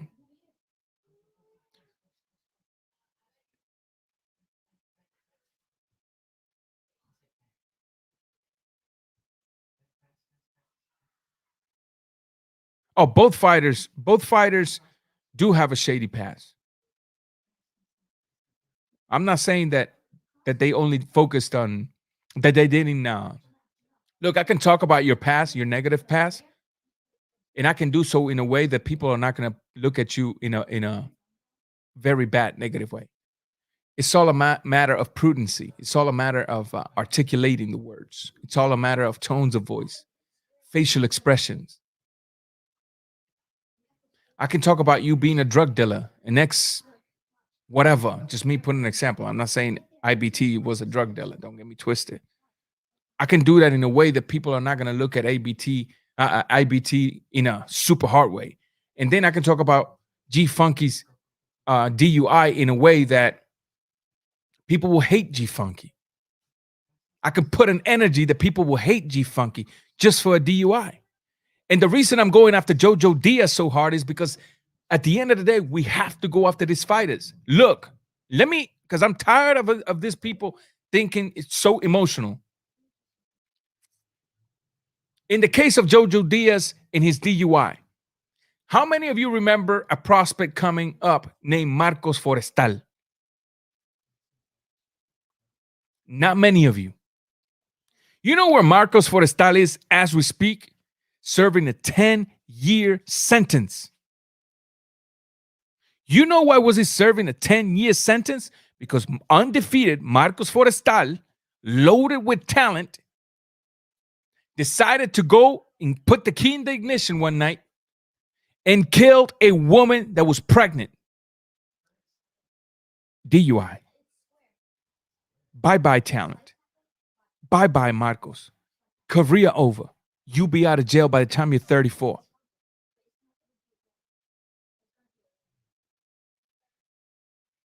What's going on with Marco Forestal? Surrounded by yes mans. Yes, thine sir. Whatever thou shalt ask of me, I shall oblige. He never had the strong words. He never had the public coming at him. Spare me the rhetoric.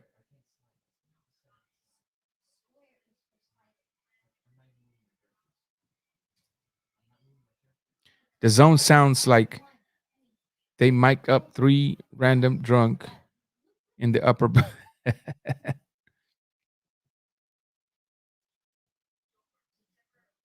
Hey, that would be pretty decent. I think Jojo would get killed, but that would be pretty decent, to be honest with you.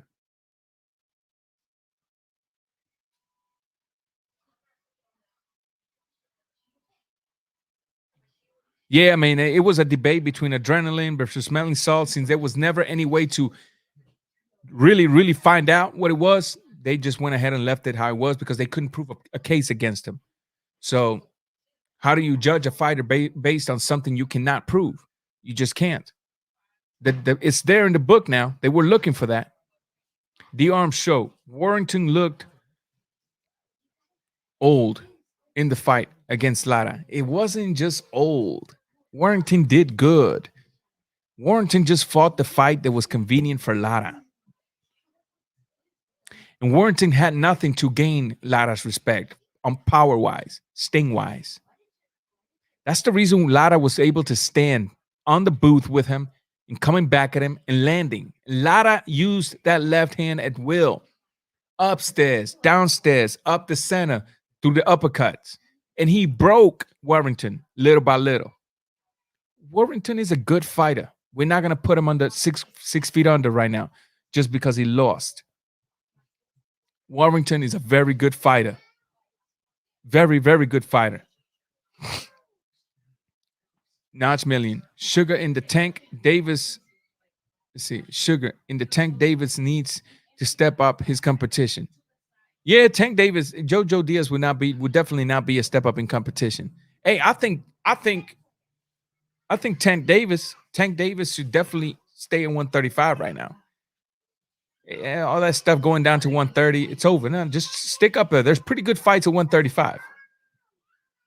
If you want to up your game, if you want to be that legendary fighter, if you want to reach even a very, very excellent fighter, stay at 135. There's competition there. And as always, I always like Diaz, but missing weight by that much, and especially in a title fight, is just unforgiving. Respect is earned, and Diaz acts like he didn't give a damn about nothing of that. Correct. The guy said it out of his own mouth. I don't care. I'm not gonna kill myself to make weight. I got nobody to please by myself. I got to take care of my health. Well, homie, you have plenty of time to make the weight. That's what I'm saying. When fighters do this when they pull this kind of stunt, nah, not 10%. Hit him with a 40%. And watch how the rest of the fighters make sure they come in and wait from now on. Molina, that's why I appreciate father is in the boxing camp. Pops usually tells you like it is. Yeah. If Pops is there to not kiss your butt and to keep you in line, yeah, Pops. Let's move on to the next fight, man. The next fight we must talk about. Will there be a new world champion? Or will we hear and still El Alacrán Berchlt versus Valdez? Woo! No, you cannot tell me you're not excited.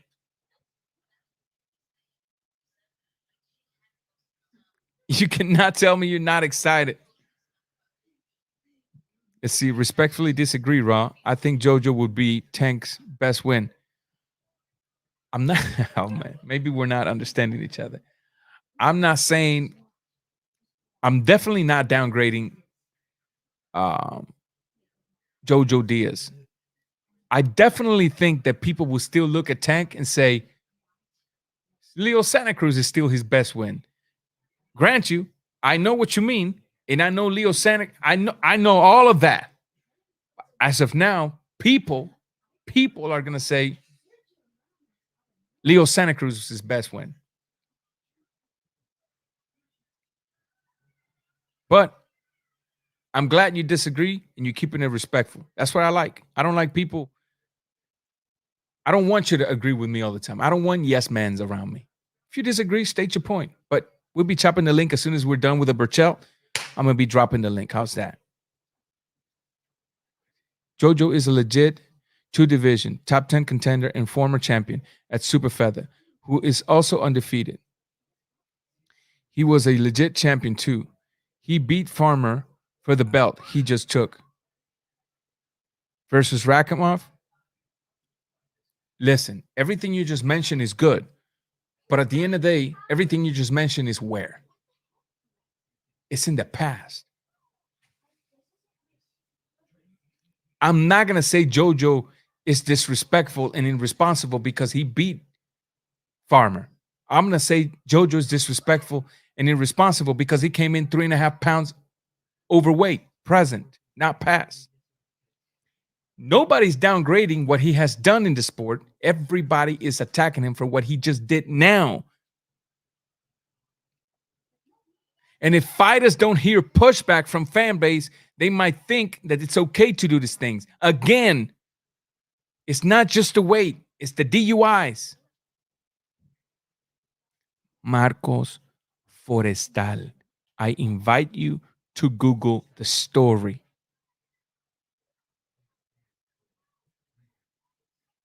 That's all I'm saying.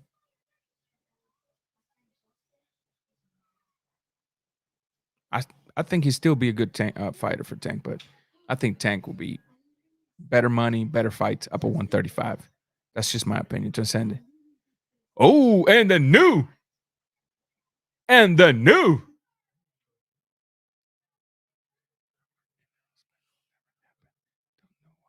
I agree with you. That fight ain't never gonna happen. My heart says Valdez, but my hey, we're gonna agree on something here. How's that, IBT? Hey, hold on. We're gonna agree here.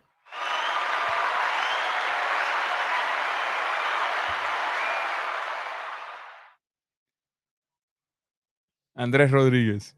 I think it's gonna be a slug as till the end. And I don't think it will go too distance either. Chad Perez, Johnny. Chad Perez. He isn't in the ring in the right place. He needs to get outside, to get his outside life right before getting back in the ring. All it takes is one distraction. Facts. And when you're a fighter with a little bit of recognition, distractions are there for the taking. Team Valdez, but Team Berchelt. I got you. I see what you're saying. Akaga TV versus Ranger. Pre-order your pay-per-view on HLD promotions, only $49.99. 10% goes to the 10% goes for Punch Drunk Jack Daniels. 27 bottle date. Make the fight happen, brother. Make the fight happen. Make the fight happen. Okay, man, let's talk about this fight. Matter of fact, let me start preparing the link so I can drop it and allow you guys to come in and cook a little bit with me. But let's go ahead and talk about this fight, shall we? Look, at the end of the day, man, I repeat it again. Let me put a little bit of.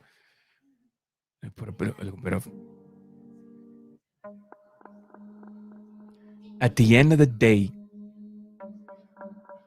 regardless of what people think,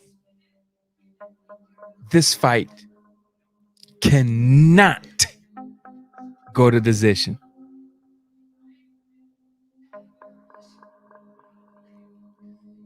This fight cannot go to decision. Ooh, Guido. G Funky, Team Valdez. What about Pac trying to get 40 mil? We'll go into that as well. Transcendent Sport, remind me that. Chat, remind me that. We'll go into that after this. Matter of fact, we'll go into that once I have some of you guys in.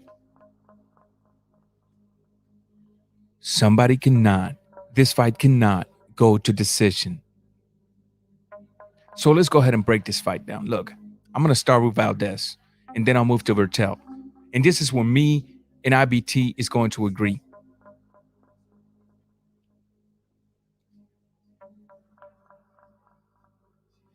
In Valdez, we have a fighter that has some pretty decent boxing skills. It has pretty decent, okay power. Good power. A lot of pressure. Good power.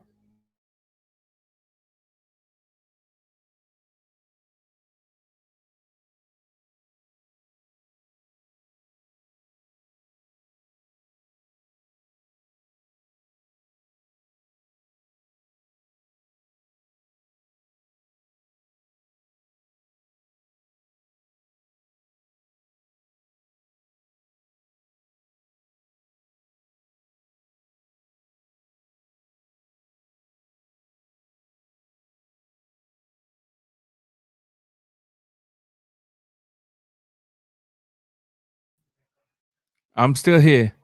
I don't know what the heck happened. I truly don't know what happened. Can y'all still hear me? I was using that Taco Bell internet.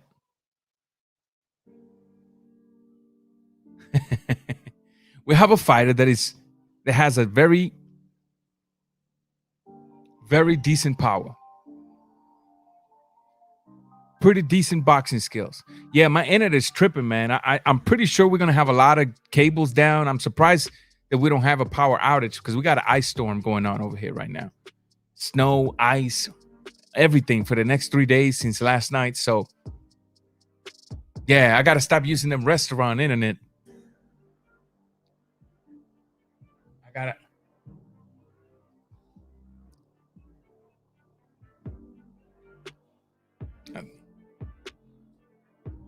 Look, El Perro, El Dog. Valdez gets knocked down early, and Berchelt finishes him 8-10. Interesting. Champ Ross, what's up, man? Welcome to the building. It'll be a Holocaust war. Yeah, man.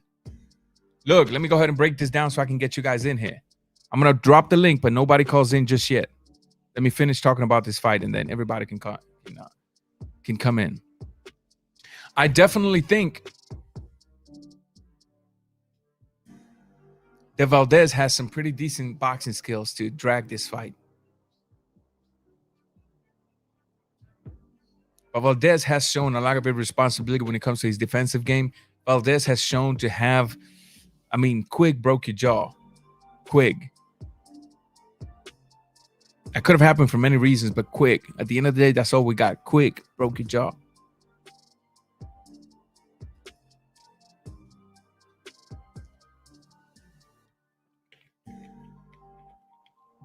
Not only is he a good boxer, now I'm going to talk about what's gonna get him killed in this fight, because my heart's with Valdez. But Valdez has the spirit of Eric El Terrible Morales inside.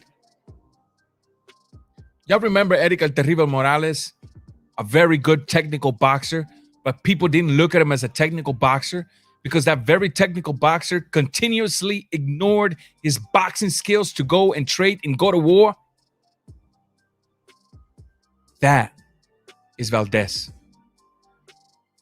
Valdez gets touched and he feels the need to trade with you and go to war. And my whole thing is, why? Why?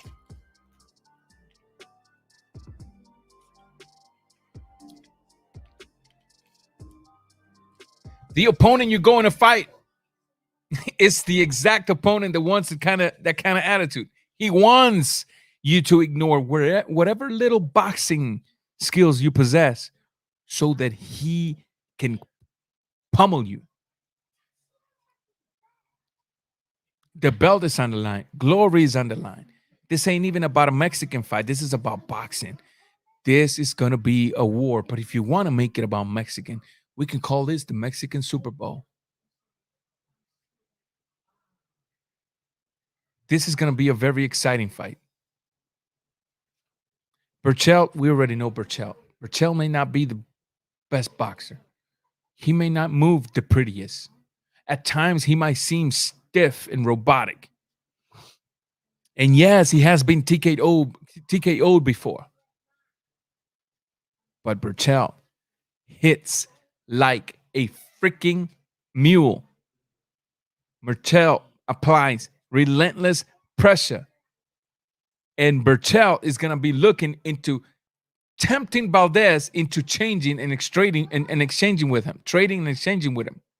And I think that's where the fight is going to take place. He's going to go out there. He's going to allow Valdez to do his thing, allow Valdez to probably grow a little bit of confidence. Valdez will come in, go to war, and he's going to get Valdez out of there. Valdez leaves his chin up too much, in my opinion. Against a fighter like Berchlt that also throws a very good overhand right. I don't like it. I just don't like it. Y'all can go ahead and start calling in. My pick for this fight, knockout. What round? I don't know. But I think it's going to be past the 6th round. Let me drop the link again. I think it's going to go past the 6 rounds for a fact. The problem we're having here in the corners is, although he's with Reynoso, although that his corner has the face of boxing in the same stables, at the end of the fight, the face of boxing is not going in there to fight with you or for you.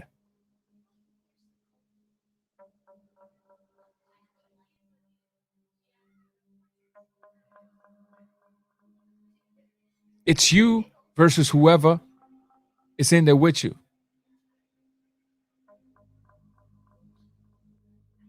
The LWC are hating on you. What they saying, peon? Let them speak. Let them speak. It's all good.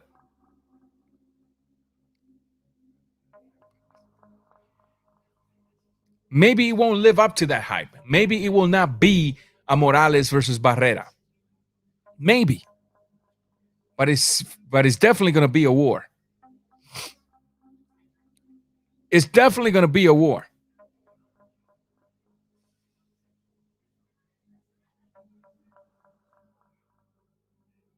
I hope that the ref doesn't mess it up for us too.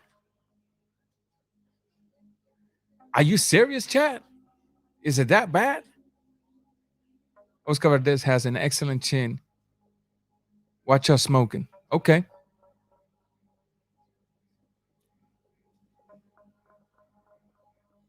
I do know he's tough. He's too committed, though. He's too committed. A fighter like Berchlt, that's what he wants. A fighter like Berchlt wants you to come in and fight and trade with him. Don't believe me? Listen to Reynoso. Reynoso talked about it as well. He said, we already know que él es bien valiente. He's got a lot of guts. We got to work on him controlling himself and they're implementing a little more boxing. But ultimately, even though your corner has already recognized what's wrong with you and are working to fix it, ultimately it's up to you. When you get touched, when you get the temptation in the ring, it's completely up to you what you going to do about it. And Valdez has shown me plenty of times that he loves to go to war. I would love for him to win. I really like Valdez. But is he going to remain focused to outbox Berchelt, which in my opinion, if he could outbox Berchelt for 12 rounds if he wanted to. He could avoid himself from exchanging so much and implement that mid-range combinations downstairs, combinations upstairs, work a little bit of angles. Yeah, it may not be an exciting fight like people thought it was going to be, but you can do what it takes to win. No, I absolutely see Valdez committing to the game plan of Berchelt, wanting to fight Berchelt, and I see Berchelt ultimately implementing the power and wrecking Valdez.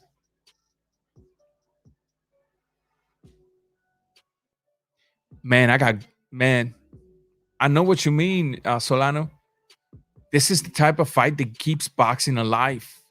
This is the type of fight that puts casuals in the seats and keeps them interested to come back and watch another fight.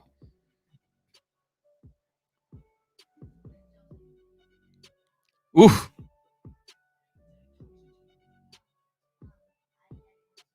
Hey, there's the link.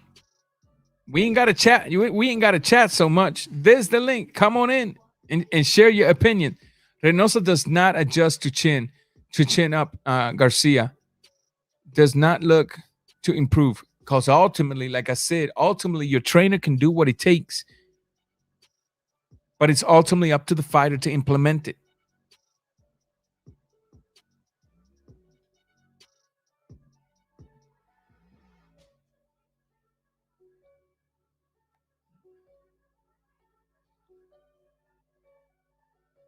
There's the link, guys. That's what I'm saying, Jesus. He's very committed. And don't get me wrong, he might do it because, hey, it's in my blood. I want to give people excitement. I get it. But some fights, you got to put that in the back burner. Some fights, you got to reach down to your boxing skills. Yo, no, what's up? LWT. I don't know what you mean there, brother. You're going to have to elaborate on that. No head movement by Valdez. Mainly because... Hold on, chat. Mainly because he's wanting to trade. He's looking for that. What's up, chat? What's up? Man. IBT ain't trying to come in here, man. IBT's been pushing back. Come on to the building, brother. Let's hear our thoughts. I'm telling you, man, that chin is whack. I'm telling you right now. Look at Brandon Rios. How many wars was he in? Talk about the wars. I'm telling you, it adds up. And that's why he changed trainers, because he didn't want to get hit no more. But look at his competition since he had Eddie Reynoso. It's been whack competition. We know that. And he got touched up his last fight. Pretty nasty, too, by no name. You think he got touched up? And here's IBT. What's up, IBT? Welcome to the building, man. Yo, can you guys hear me?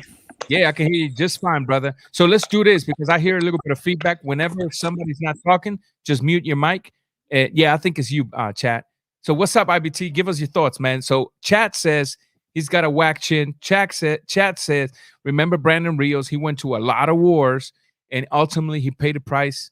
What do you say, man? Talk to us. Yeah, man, I'm really, as this fight gets closer, I'm looking forward to it more and more and more. And I'm just real excited for it, honestly, because I just think it's going to be a really good fight. I Sure. think these are two top, world-class operators, and I think they have a bit of history with each other. And, this will be Valdez kind of going for greatness. He's already been a world champion at a featherweight. He defended his title numerous times against top-level opponents. And I just think that him going to 130 is that next step for him. And as for Berchelt, he's already mentioned that, they have, I don't know, have you watched that Blood, Sweat, and Tears series that ESPN's been releasing? No, I have not seen it because I'm very busy, man. But go Yeah, ahead. it's like they have 2 episodes out right now, but it's provides a lot of insight into their past and stuff, and how like Berchelt, one of the coaches on his team, actually trained Valdez when he was an amateur, and how Valdez took, quote unquote, took Berchelt's spot on the Olympic team. And then when Berchelt, as an amateur, moved up to the national team, Valdez went to the international team. So he's always kind of been a step ahead in that aspect. And then Berchelt's just talking about how, these two have history and he wants to settle it, and Valdez is the same thing. I just think it'll be a really good fight. I think Berchelt and Valdez stylistically, the way they mesh, I think they're both young fighters. I wouldn't say one's like old and past or anything. They're both young. They're both, coming off of big wins and stuff like that. And stylistically, I think it'll be great. I think it'll be war. I think it'll be a battle between the fighters' game plans. I think it'll be their skills. Berchelt has been stopped before, right? He's improved a lot since then, and he's had a lot of fights since then, but he was stopped before he received his title shot in a round, and he just kind of got caught cold. He got caught countered, and that Venezuela, was, yeah, Venezuela, and he got knocked out. Valdez has never lost before. I just think it's a really good fight stylistically. I think they're both coming to fight, and I'm loving it. Yeah, I'm loving it too. The only thing that's making me uncomfortable, and look, I do want Valdez to win. It is out of the both my favorite fighter, because I can always, yes, Berchelt has what everybody likes, right? The knockouts, the brutality, the power. But Valdez has decent power and possesses something I like. He possesses a little bit of boxing skills. But I just think in this specific fight, for this fight specifically, I think he really needs to put, how do I put this without cussing, the huevos to the side. Yeah. You know what? His game plan is to be and remain as a tactical game plan. He truly needs to pick his shots.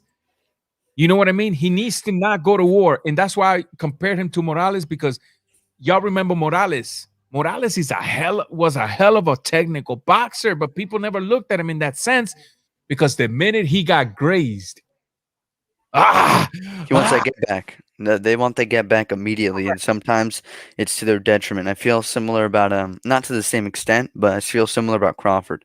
I feel like Crawford does that, where they get hit. Pacquiao Marquez, you can look at that. Each time the other guy got a good hit on one of, if Marquez hit Pacquiao with a good counter, Pacquiao would come in with a good flurry. Or if Marquez kind of got caught off balance and he got caught with a good shot, he would hit him with a good combination after, or a good counter punch, or left hook to the body. You know what I mean? Yeah. So I just think that this fight will be reminiscent in that sense. These are both guys who want their get back. They've got a lot to prove. They've got a lot to show. A lot of hype going in. And I think that the game plan of war will favor Miguel Berchelt, because Berchelt is the bigger fighter. He's more accustomed to the weight. He's the bigger puncher, right? I don't think Berchelt is a crude fighter. I actually think he's a good boxer. I almost compare him in this case to Morales, because I feel like some people see the same similarities of Morales' perceived stiffness, and Berchelt has the same thing. But both fighters are able to box on the back foot. You just don't see it very often. You do see it sometimes, and it's a beautiful thing. But for example, I'll say Berchelt versus Sosa. He beat up Sosa, but he was also boxing versus Sosa, right? Whereas versus Valdez, I think he can box versus Valdez. I don't think he will, and I don't think Valdez will either. and that's Chad will go next, and that's where I'm basing my opinion of this fighters ignoring what they do best, or maybe not even what they do best, but what they can do to win a fight. Because I can tell you right now, Berchelt, although he possesses a little bit of boxing, that's not on his mind. It's not. It never has been. He's constantly looking for to put you out. And then Valdez, is it a secret? We've seen it. He likes the blood. He likes the war. Chad, talk to me. You've heard his side of the story. Now you give us yours. Hey, I'm not disputing how great of a fight this is. For me, this fight really like has the excitement for me of a Danny Garcia versus Matisse back then. Like, that's how excited I am about this fight, because it is a really, really close match. I think you can't really choose a winner. It just depends on who shows up, what version of themselves shows up. Valdez, he's not necessarily a super fast starter, so I don't think that Valdez catches Berchelt cold. Cool. That's the biggest thing. So keep cooking there, and then IBT, you can reply to him. I'll be right back in less than 40 seconds. Keep talking, chat. Yeah. So I don't see an early knockout or knockdown. I just feel like it's gonna take some feeling out at the beginning, but it's gonna be a tactical match more than we think. I think that Berchelt will come out, a little passive aggressive at first, and then start to build up a little bit more and try to take him out in the later rounds. But yeah, I'm excited for this fight. I think it's gonna be a really good fight. I just think Valdez's chin has had its time, has been in so many wars. And again, like I referenced Brandon Rios, that dude had so many dang wars, and we thought his chin was, well, at least I did. I thought his chin was like unstoppable, really. He fought Manny Pacquiao, a bunch of hard hitters, and could take a bunch of punishment. But you see in the Danny Garcia fight and in fights previous to that fight, he just didn't look the same. And I know it's not necessarily to do with his layoffs. I just feel like once the body takes that amount of punishment, it breaks down and it's out of your control. So that's why I definitely think Oscar, changed trainers, tried to, kind of adjust, because he was getting in those wars when he didn't have to. Because I do think Valdez has decent boxing skill.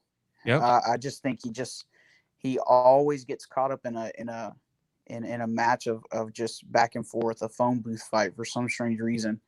And so, I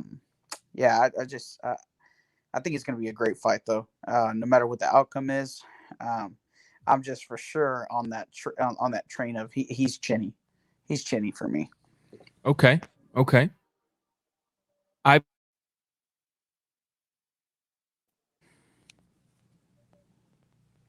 IBT, can you hear me?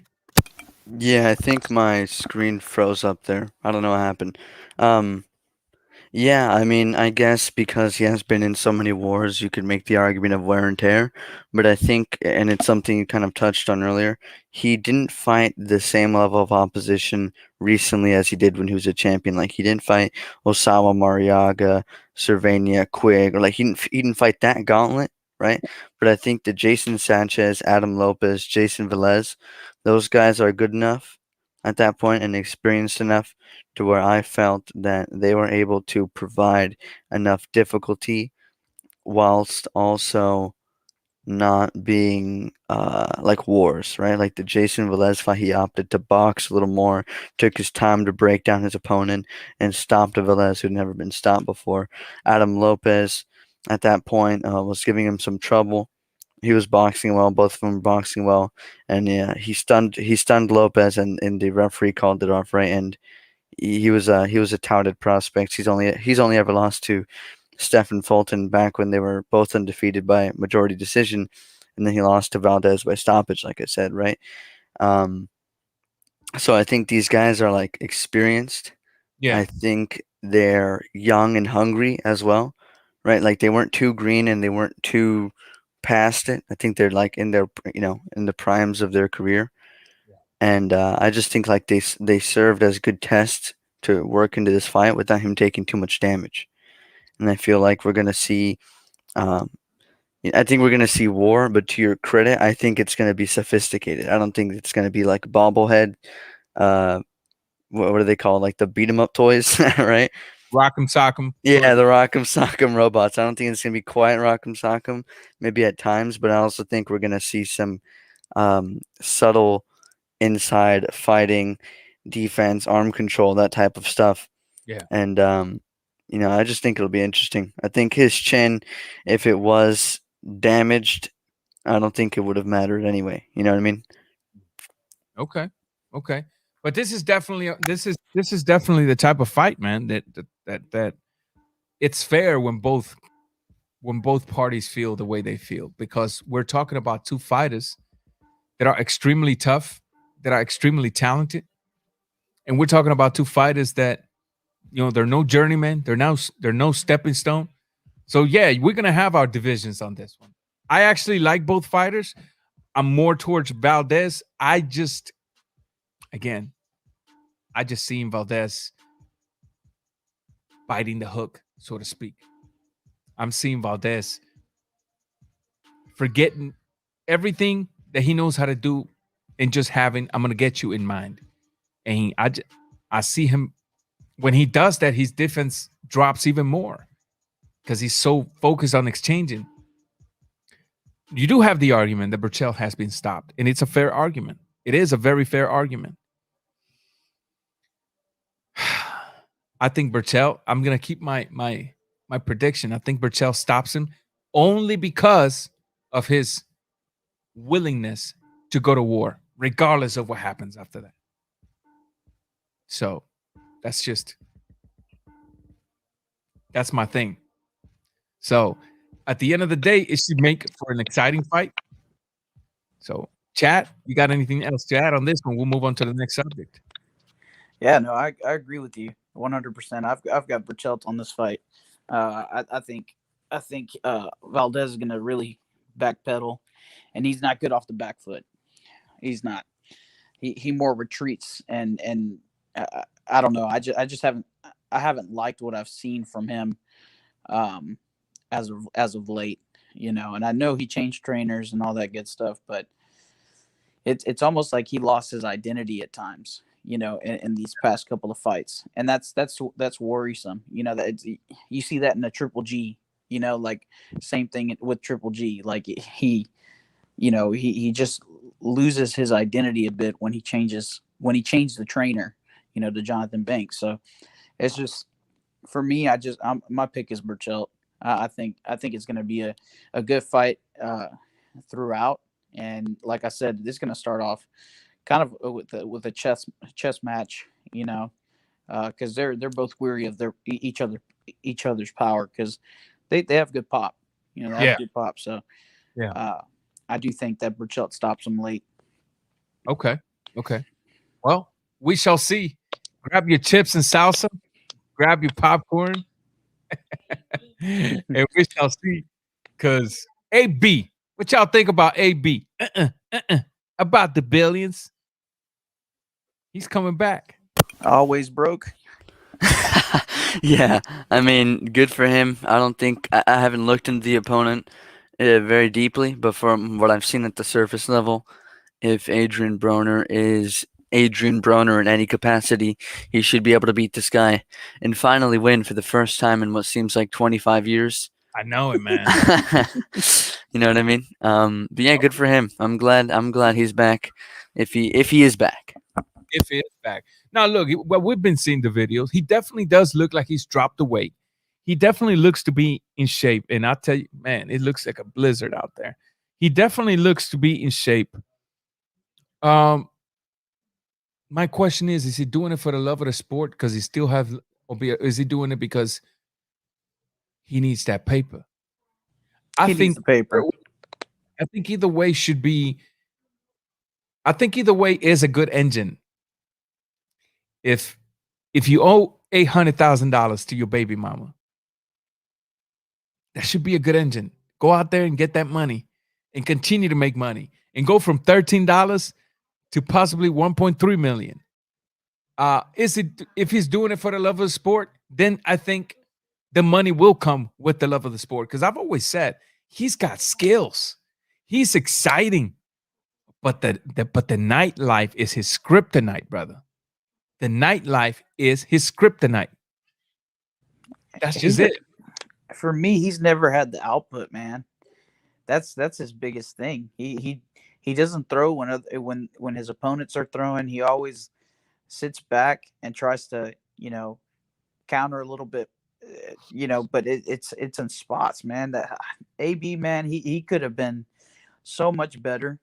But again, the outside life, the nightlife that he's been living, and the fact that he doesn't really throw when his opponents throw, that's the biggest thing is you look at Sean Porter, he lost that fight so lopsided because he just didn't have the output. Same thing with what was it? He almost lost it. Say it again. He versus Pacquiao, he lost versus Pacquiao because of output as well. Same thing. 8 punches per round or something like that. Yeah, man, he just doesn't have it for me, and it's a shame because he has a good chin. He has a good chin. He has power. He's got power. He's got some good combos. He looks good at times, and he could really make some good fights between like Thurman or a lot of those guys. But again, he's got to pick up the output, man. He always looks great in the gym. Always flashy. Always good. So like the gym thing really doesn't do much for me because he's always said I'm back or like, oh, I'm serious this time around. And he just, man, I don't know if it's a mental thing. I don't know. He in fact, I think it is a mental thing. He has a lot of problems with people kind of bringing up his past fights and like in interviews that I've seen. I think he's just got some mental things he's dealing with. I think he maybe needs to get see a sports shrink and try to get through some of those demons. I don't know, man. I definitely think, chat, you want to add something before I say my piece? No, go ahead. I definitely think that he is putting in the work because forget the videos, right? Let's put the videos aside. As heavy as he was, to see the latest pictures, weight doesn't drop like that by you not putting in the work.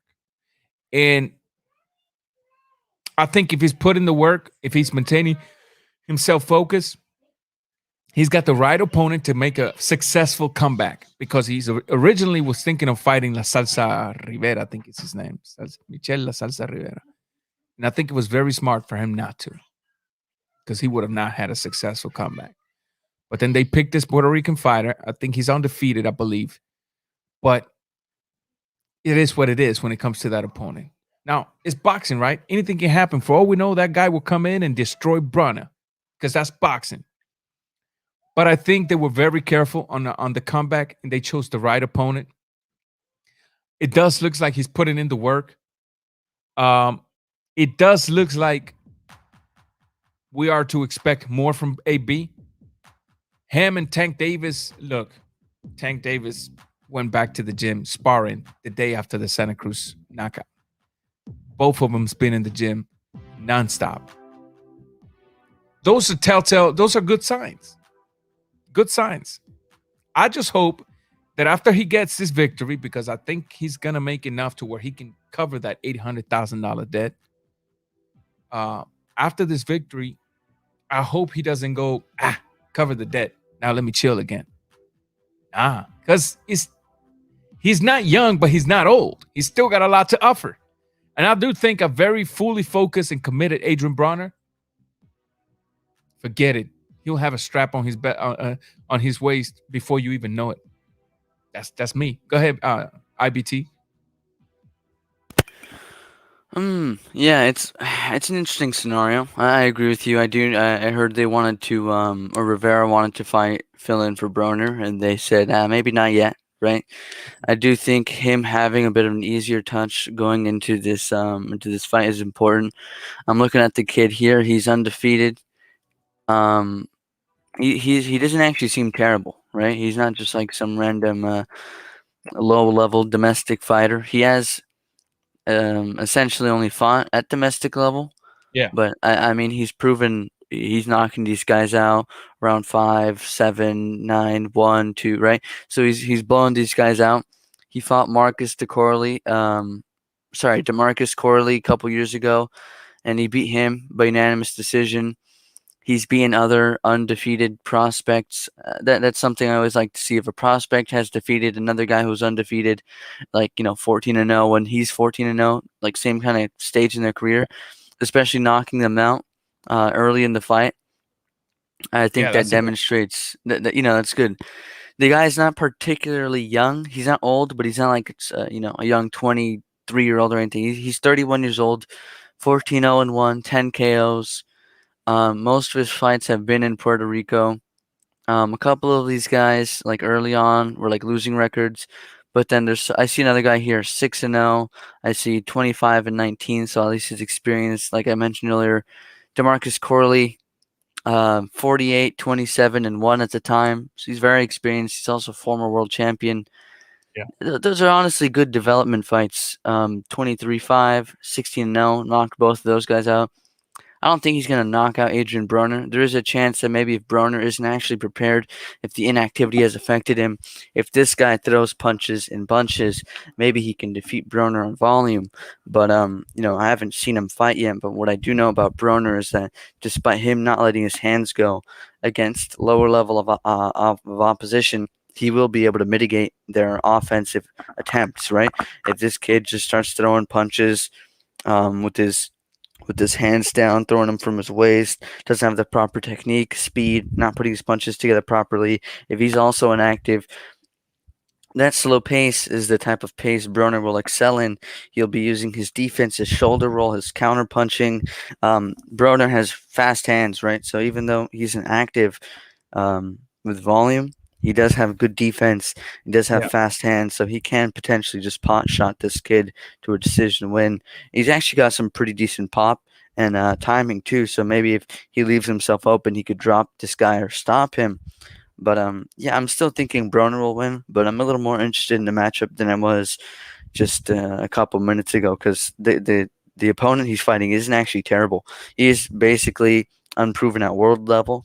But in fairness, Broner at this point is unproven at world level. You know what I mean? He's more of a name than he is a fighter at this point. So Broner has everything to lose and a little to gain. Yeah.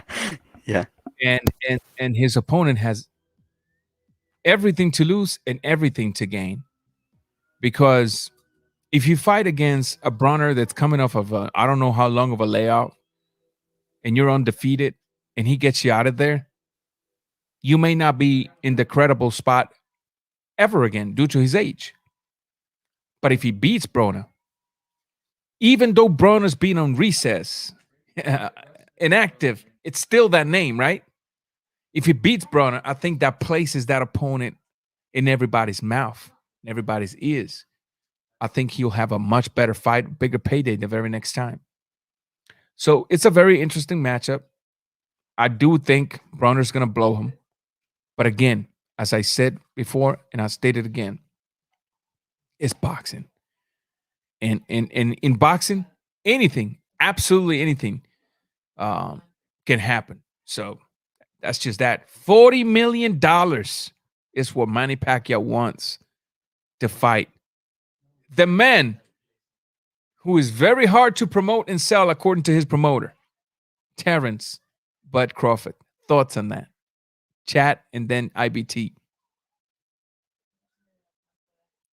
Chat, you still with us? Yeah, I'm still with you. Say it again. I'm sorry. $40 million Pacquiao wants to fight Bud Crawford. Thoughts on that? That to me is a sign that Manny doesn't want to fight the Crawford. He sees that it's too big of a risk. He's trying to cash out. I get it. He's probably 1 or 2 fights away from retirement. And to me, that signifies him not really wanting the fight. Bob Arum originally offered him. Well, they asked for $20 million originally, And Bob said, "Yeah, I've got some investors that'll cough up that money for you." And so that was before the pandemic. Mm-hmm. And so now during the pandemic, for some reason, he went up to 40 mil because I guess Bob came up with that money so quick. And so I don't know. I can't remember honestly the last time Pac made even close to 40 million outside of Floyd. Yeah. It's so for me, I'm just like, he doesn't want the fight. He doesn't want the fight. He's got options on PBC. I honestly don't even know, who he would come back to fight realistically. Maybe a Mikey Garcia. Honestly, I feel like that's the least like risk out there. Like it's lesser risk for him. And they're close to the same size. I don't know, man. I'm just, Pac probably just needs to retire here pretty soon. Enjoy his fight, like when he fights. It's for me, it's like a big deal, just because he's a legend. But I don't know how much longer he can take. He took a long time off after Thurman, so you know that fight took a lot out of him. So I don't know, man. I don't know what he's gonna do. IBT, enlighten us. Yeah, the whole situation. I mean, I don't ever think Manny Pacquiao will work with Bob Arum ever again.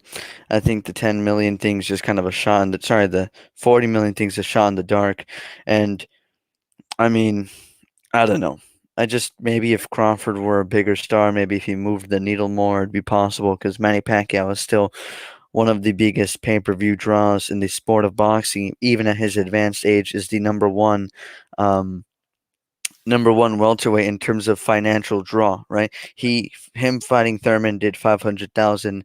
Neither Spence, Porter, Crawford, Garcia, either of them, right? Nobody else has done over 500,000 pay-per-view buys recently, and obviously his legacy of pay-per-views.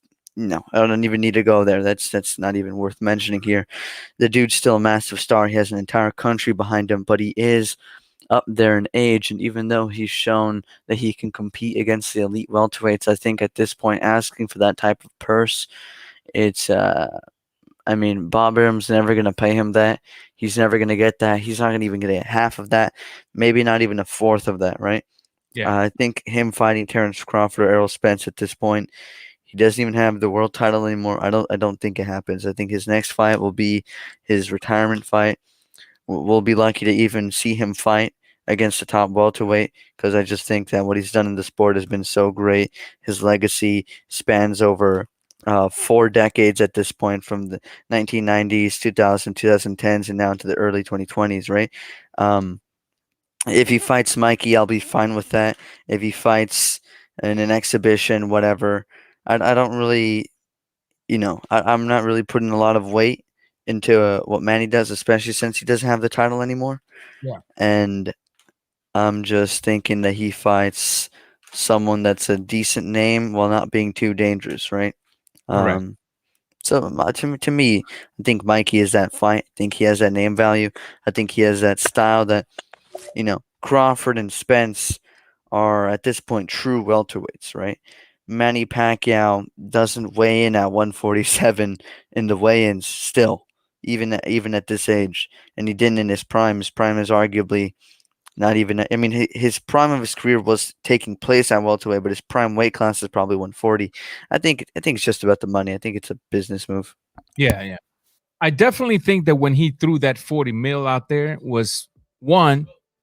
I don't know if you guys have ever been purchasing a car or selling a car and somebody says, how much do you want for it? You don't have a price on it yet. They just say, how much you want for your car? And the guy seems confident, right?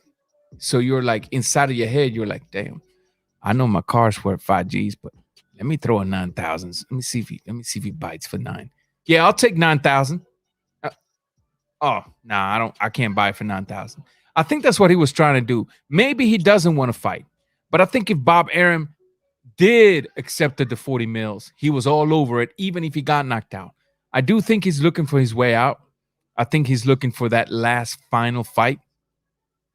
I think if the fight would have happened for 40 mils and Crawford would have beat him, I think he still would have fought one more just to leave with a victory, maybe against Mikey Garcia.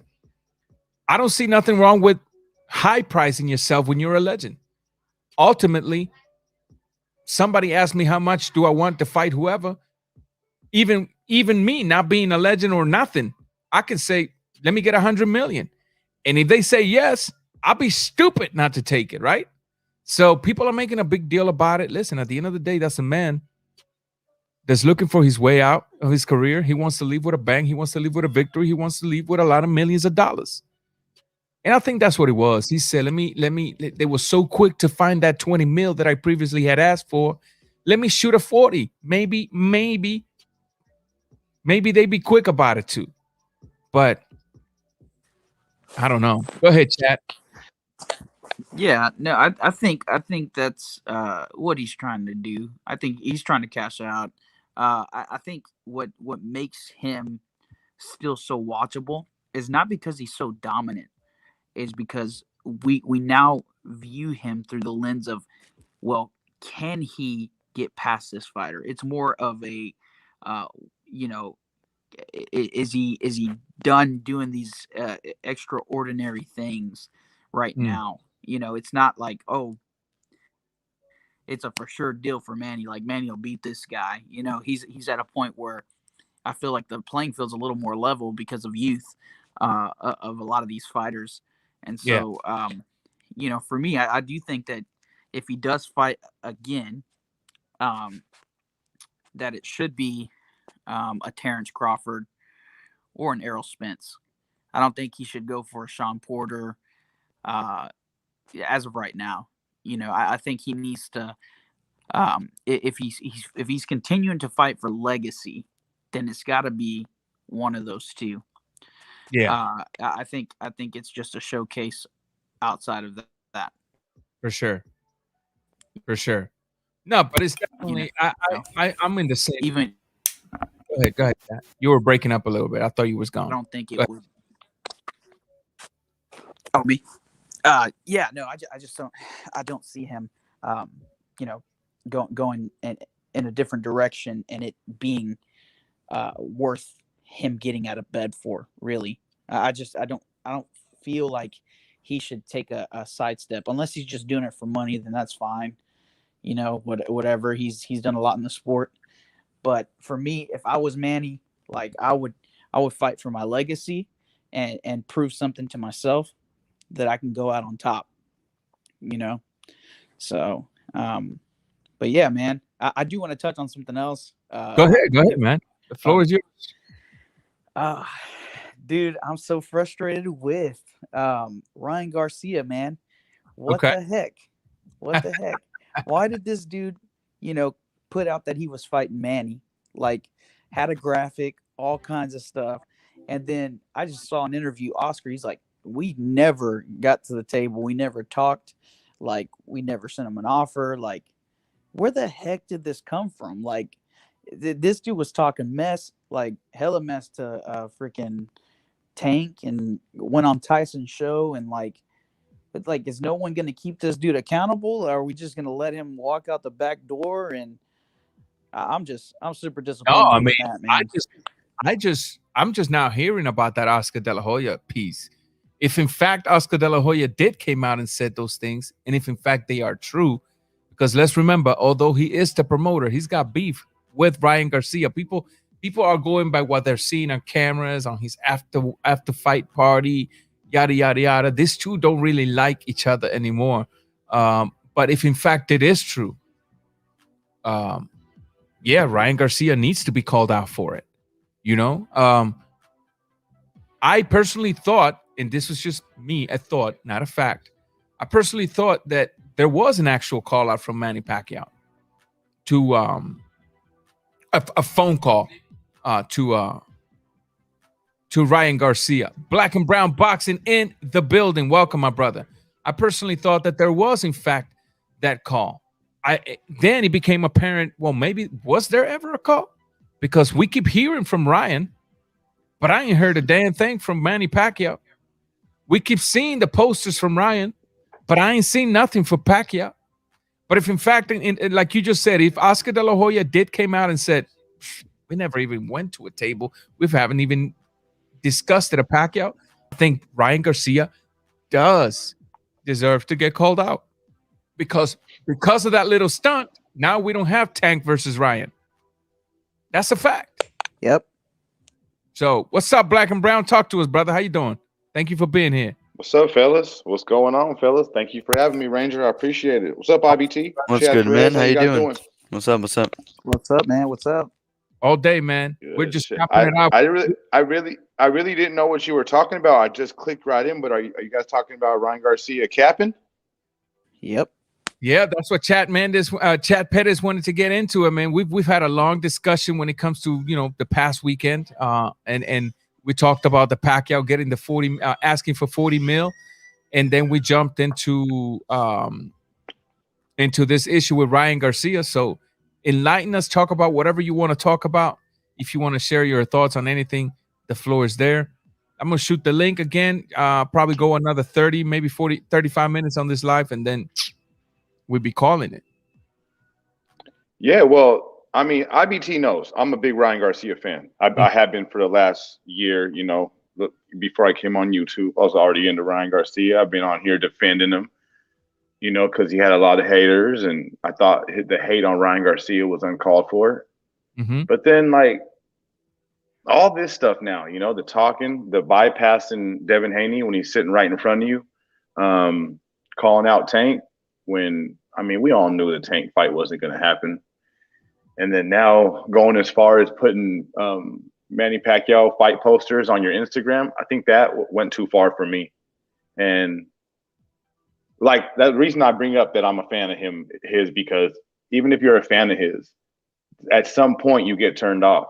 At some point it's a turn off. Like, stop playing with the game, you know? You guys know the saying, you don't play boxing. Stop playing around. Stop playing with the fucking game, you know?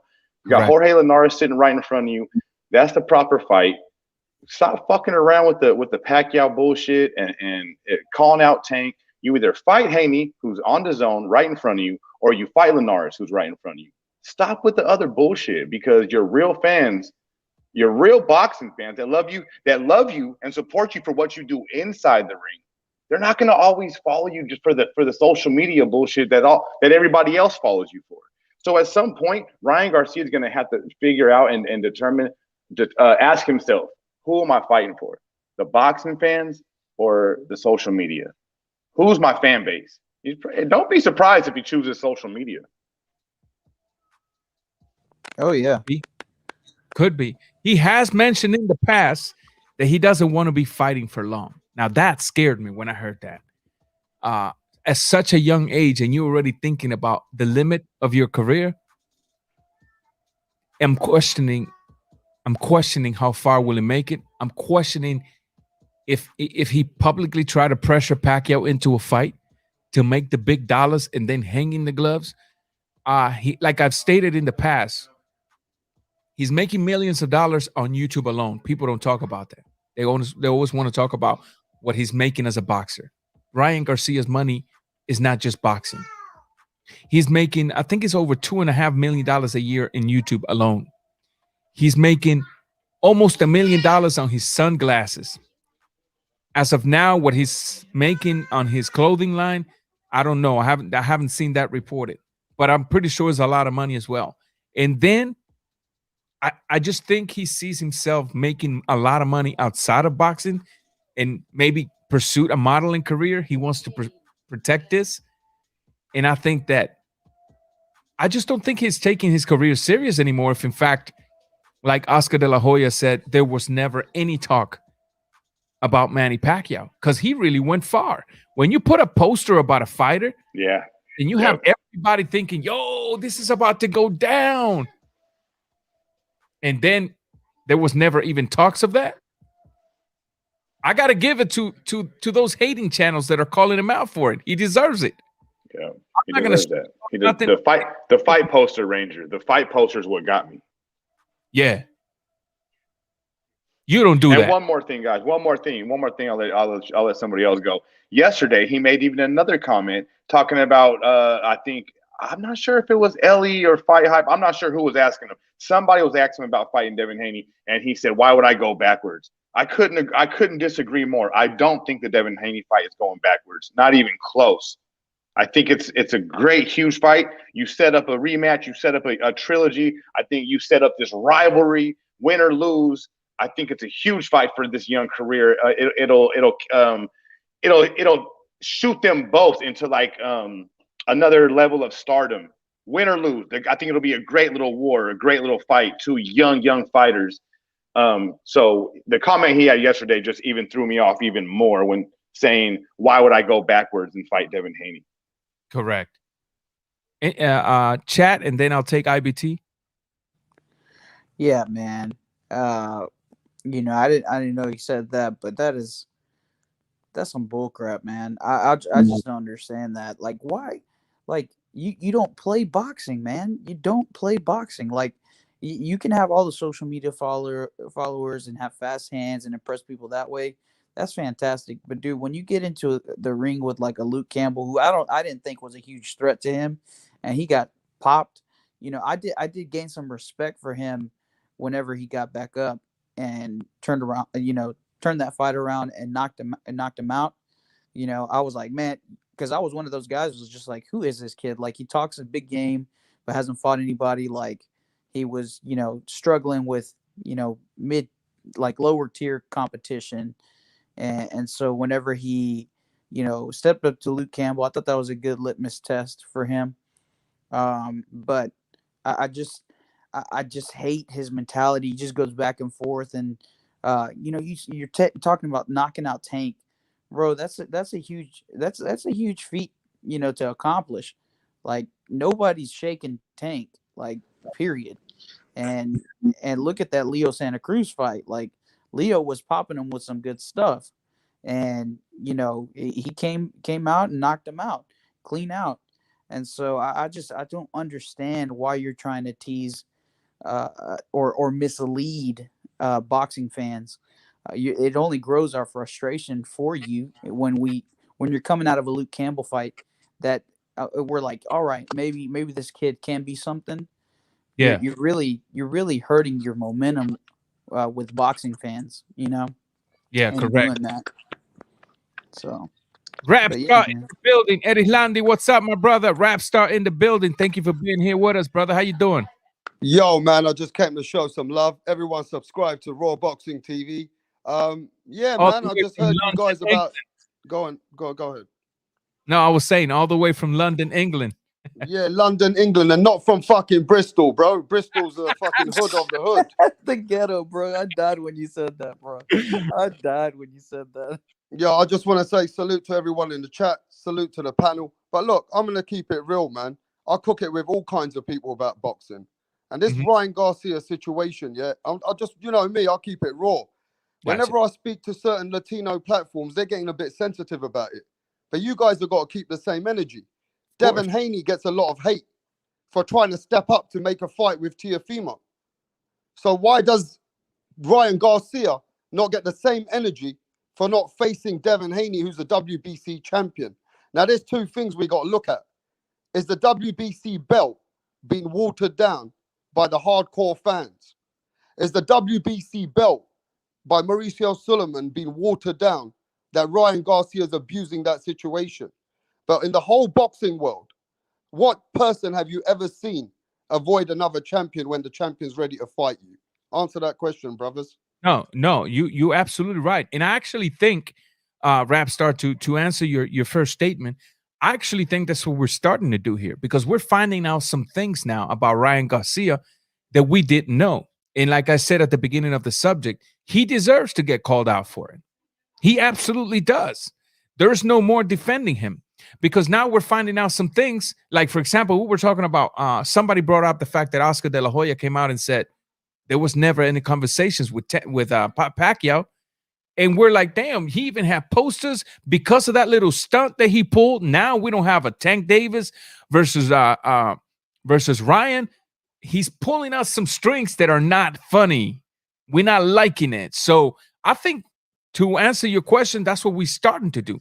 I think that the tortilla, no pun intended, is flipping on him now, especially here with me, because I have defended the kid, but I'm not gonna defend this little stunts, this little moves he's pulling. Hell no, because at the end of the day, this is boxing, and I do like him, but I do get it. If Pacquiao is not fighting you, if Tank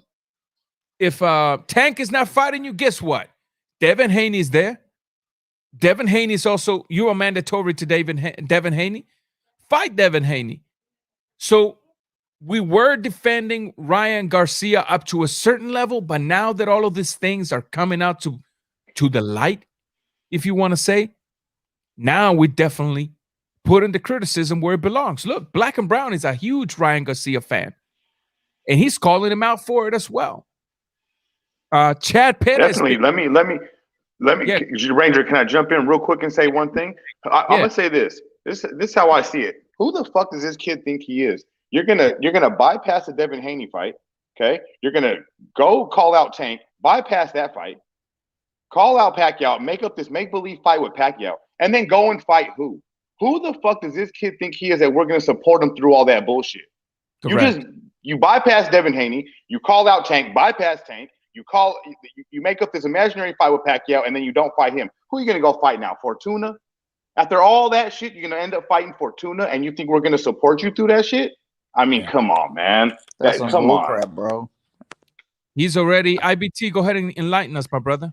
Yeah, I agree with Black and Brown here. That's actually exactly what I wanted to touch on. Right, I feel like he's leading people to this big old tunnel, and then at the end of it is Fortuna. And the issue is Fortuna is not a bad fighter at all. He's a former world champion. He's a top 10 contender. He's coming off of good wins, right? But when you're saying you're going to fight Manny Pacquiao or that you're going to fight Gervonta Davis and that you're dismissing Devin Haney, right? All top guys in their division. Honestly, the Pacquiao one I've kind of known has been fantasy, but just in terms of the way he's leading fans, right?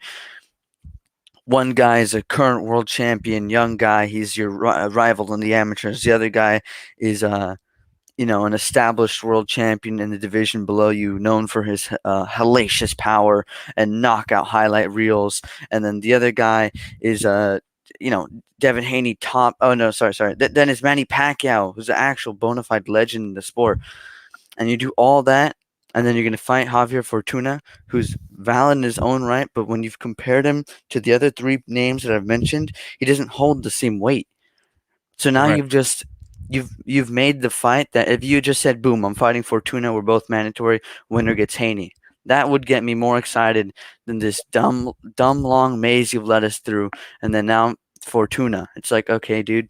Okay, sure. Why'd you do all that, though? You know what I mean? It just seems unnecessary. I don't know where his focus is. I don't know if he can, like you said, the whole retirement at 26 talk. Like, to me, his career's barely started. How are you going to be talking about the end of his career? It's ridiculous. I'm not really a fan of Ryan Garcia, I wouldn't say, because of those reasons. Yeah. Give me just a second, guys. Erilandi, if you're trying to connect, man, it was saying that your phone was not active. Try to call again. I just posted the link again. Try to call again, and I'll let you right in, my brother. Yo, shouts out to Major Key Boxing in the building. JC, thank you for being here. Puerto Rican Rome, right back at it again. Ryder, welcome, my brother. Yo, Mo, what's up, man? So, Rap Star, yeah, brother. We're not really. I think it's turning on him. I think his actions are to be criticized. I think his actions are actually not only hurting his own name, but it's hurting the sport. It's hurting the division. And I do agree with you. What other active champion, so young, so talented, is gonna all of a sudden bypass another active champion that's ready to fight him? And look, let's be real. It ain't like Ryan Garcia's on his way out of the division. He's gonna be at 135 for a while. So you might as well go on. You're a mandatory to the WBC champion, whether the belt holds water or not. You're a mandatory to the WBC champion. If you got no other fights lined up, you got your mandatory that's willing to fight you. Go on and get in with Devin Haney. and it will make for a good fight because they got a history from the amateur games. So that's. I hope that. Yeah. Go ahead. I mean, it doesn't really answer all the questions because something else I want to put out there. Go ahead. Javier Fortuna has been offered the fight through Bill Haney. It's been documented. He's been offered over 600 something thousand. 600,000. Yeah. Right. So let me ask you this: as Javier Fortuna moves the other direction and fights Ryan, that shows both of them are fucking ducking because he's looking to get the same money with Ryan Garcia. Mm-hmm. So I mean, something's not. You see there, Javier Fortuna should be chasing the champion. Correct. So again, we're looking at a triangle theory here, and something doesn't add up. It is Landy 904 in the building. One of my OG subscribers. What is going on, mi hermano? It just doesn't seem right. Sorry, go ahead. What's up, brother? How you doing? Man, I'm doing great, man. This is my first time on the airways. First time I talk to you, man. I'm just getting some knowledge from the guys from across the pond, man. Salute to the guys from UK and all the guys in the channel, man. You guys are doing a great job. Appreciate you, man. Thanks, brother. So let me just finish on that, yeah, before we get the other brother on Raw. Yeah, go ahead, man. So what I'm cooking here, yeah, is I understand the theory here. And I'm coming to another theory. Is it that even Devin Haney is the world champion as a WBC champion, but other guys are recognizing each other to make different fights and not taking Devin Haney serious? Mm-hmm. Now, there's two ways to look at this. Is Mauricio Sulaiman part of this situation, who's watered down Devin Haney's belt? I think so, but that's what we was talking about earlier this morning on Punch Channel. At the end of the day, I want an answer from you about it. Go on. I do think Mauricio Sulaiman has something to do on this because, I mean, look at the WBC. Look at the confusion that is causing on all of us. You don't really know who's who and what's what anymore, especially when it comes from the WBC. I do think that Devin Haney is being put on the back burner because, let's be real, he is a lot of risks for not a lot of reward for a lot of these champions. I think these champions can see a fight with Devin Haney not being so one-sided, right?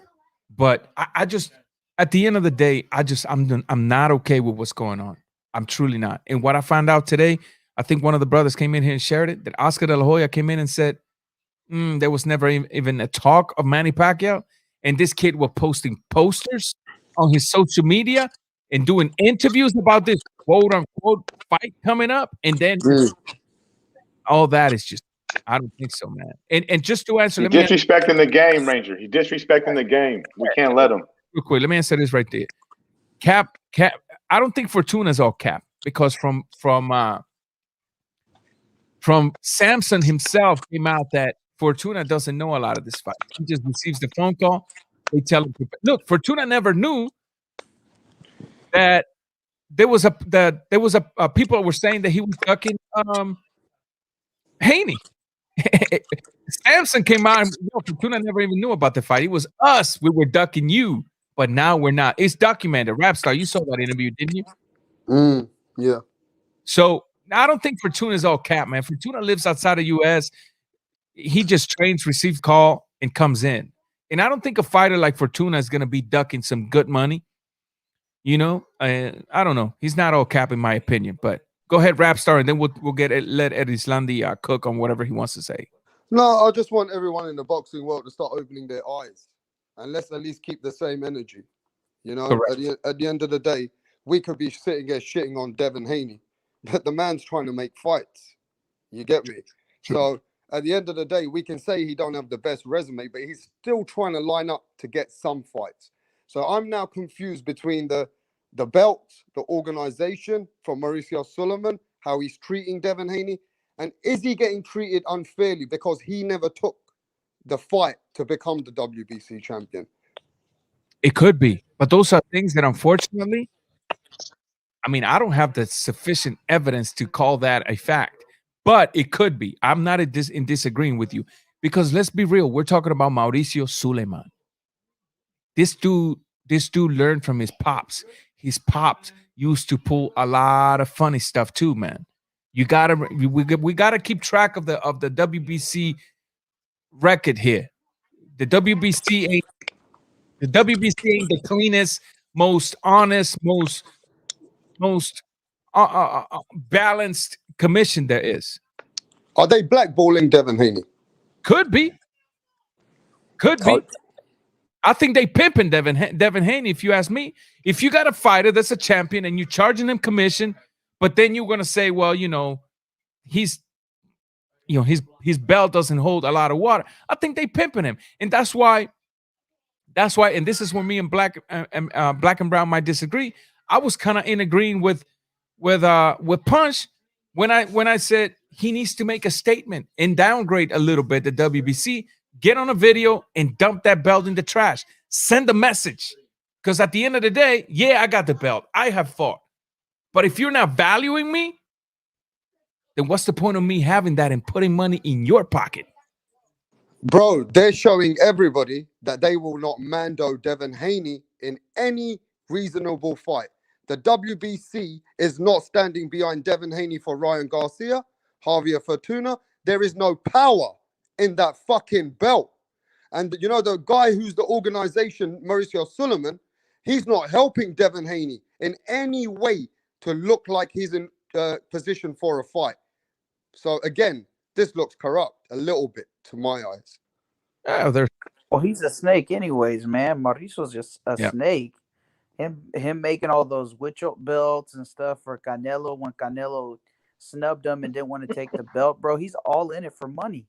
The more divisions he has, the more money the organization has, and the more the more that his belt looks like it's the best belt out of all of them. It used to be the most coveted belt, but now it's kind of it leaves a bad taste, and I think in most boxing fans' mouths now because of what they've done with all this.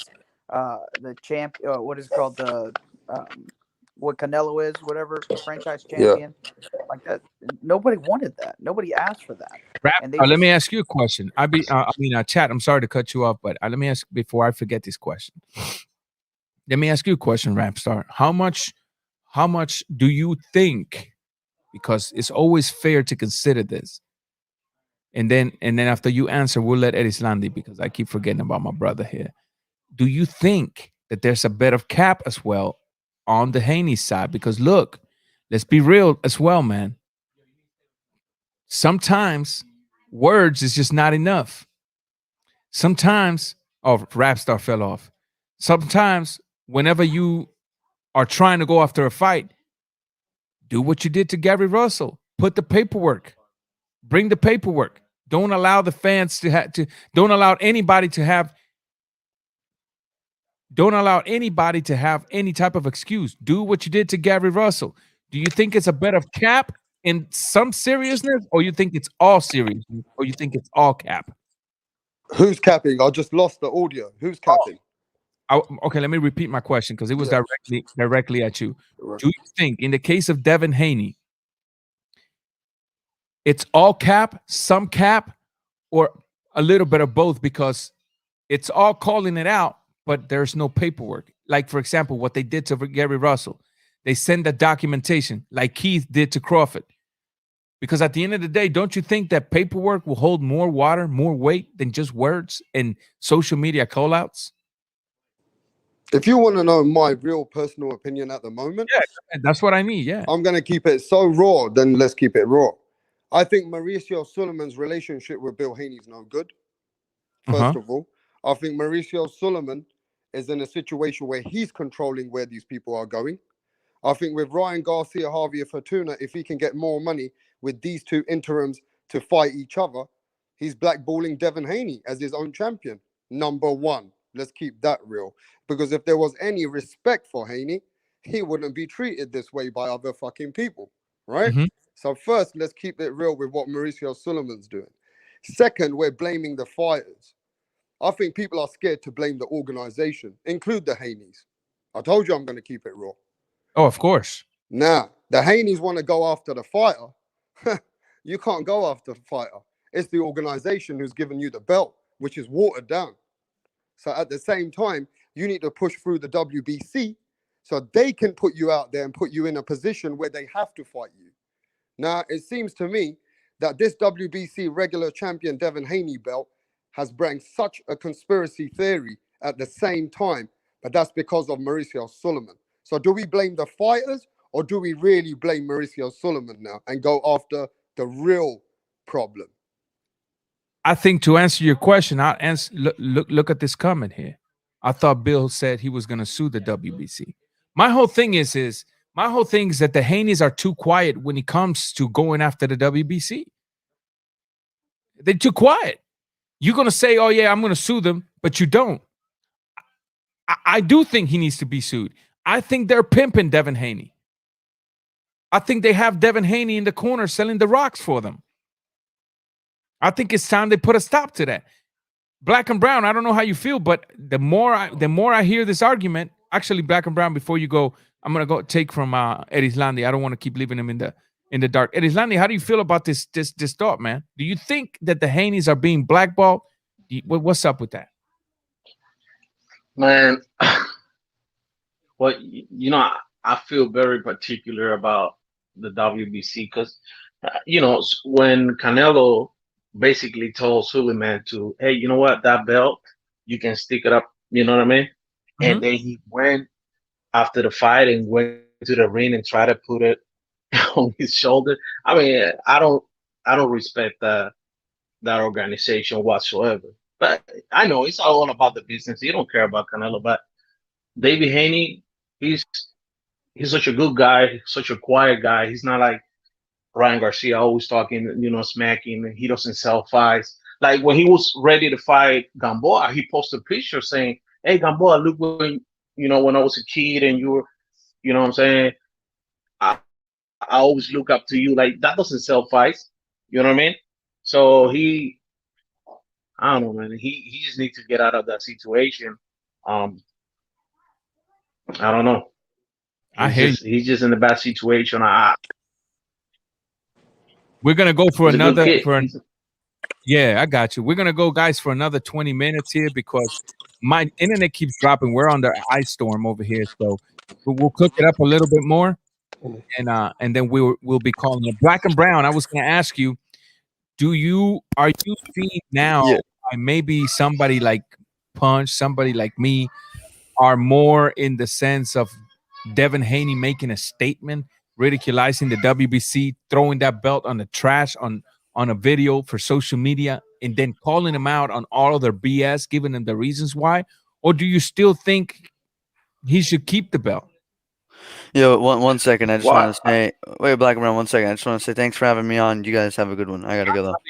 Thank you for being here, bro. All right, IBT. Have a good one, guys. All right, brother. You too. No, I think it's a good question, right? When I hear that question, I like to weigh it, right? And let's weigh it. Who should throw the belt in the garbage, right? Is it Teofimo? Should he be the one to make the statement and get rid of that bullshit franchise and say, I'm throwing this bullshit in the garbage can. Now I'm going to go fight Devin Haney. Should he be the one to man up and get rid of that bullshit belt, or should it be Devin Haney? It's a great question.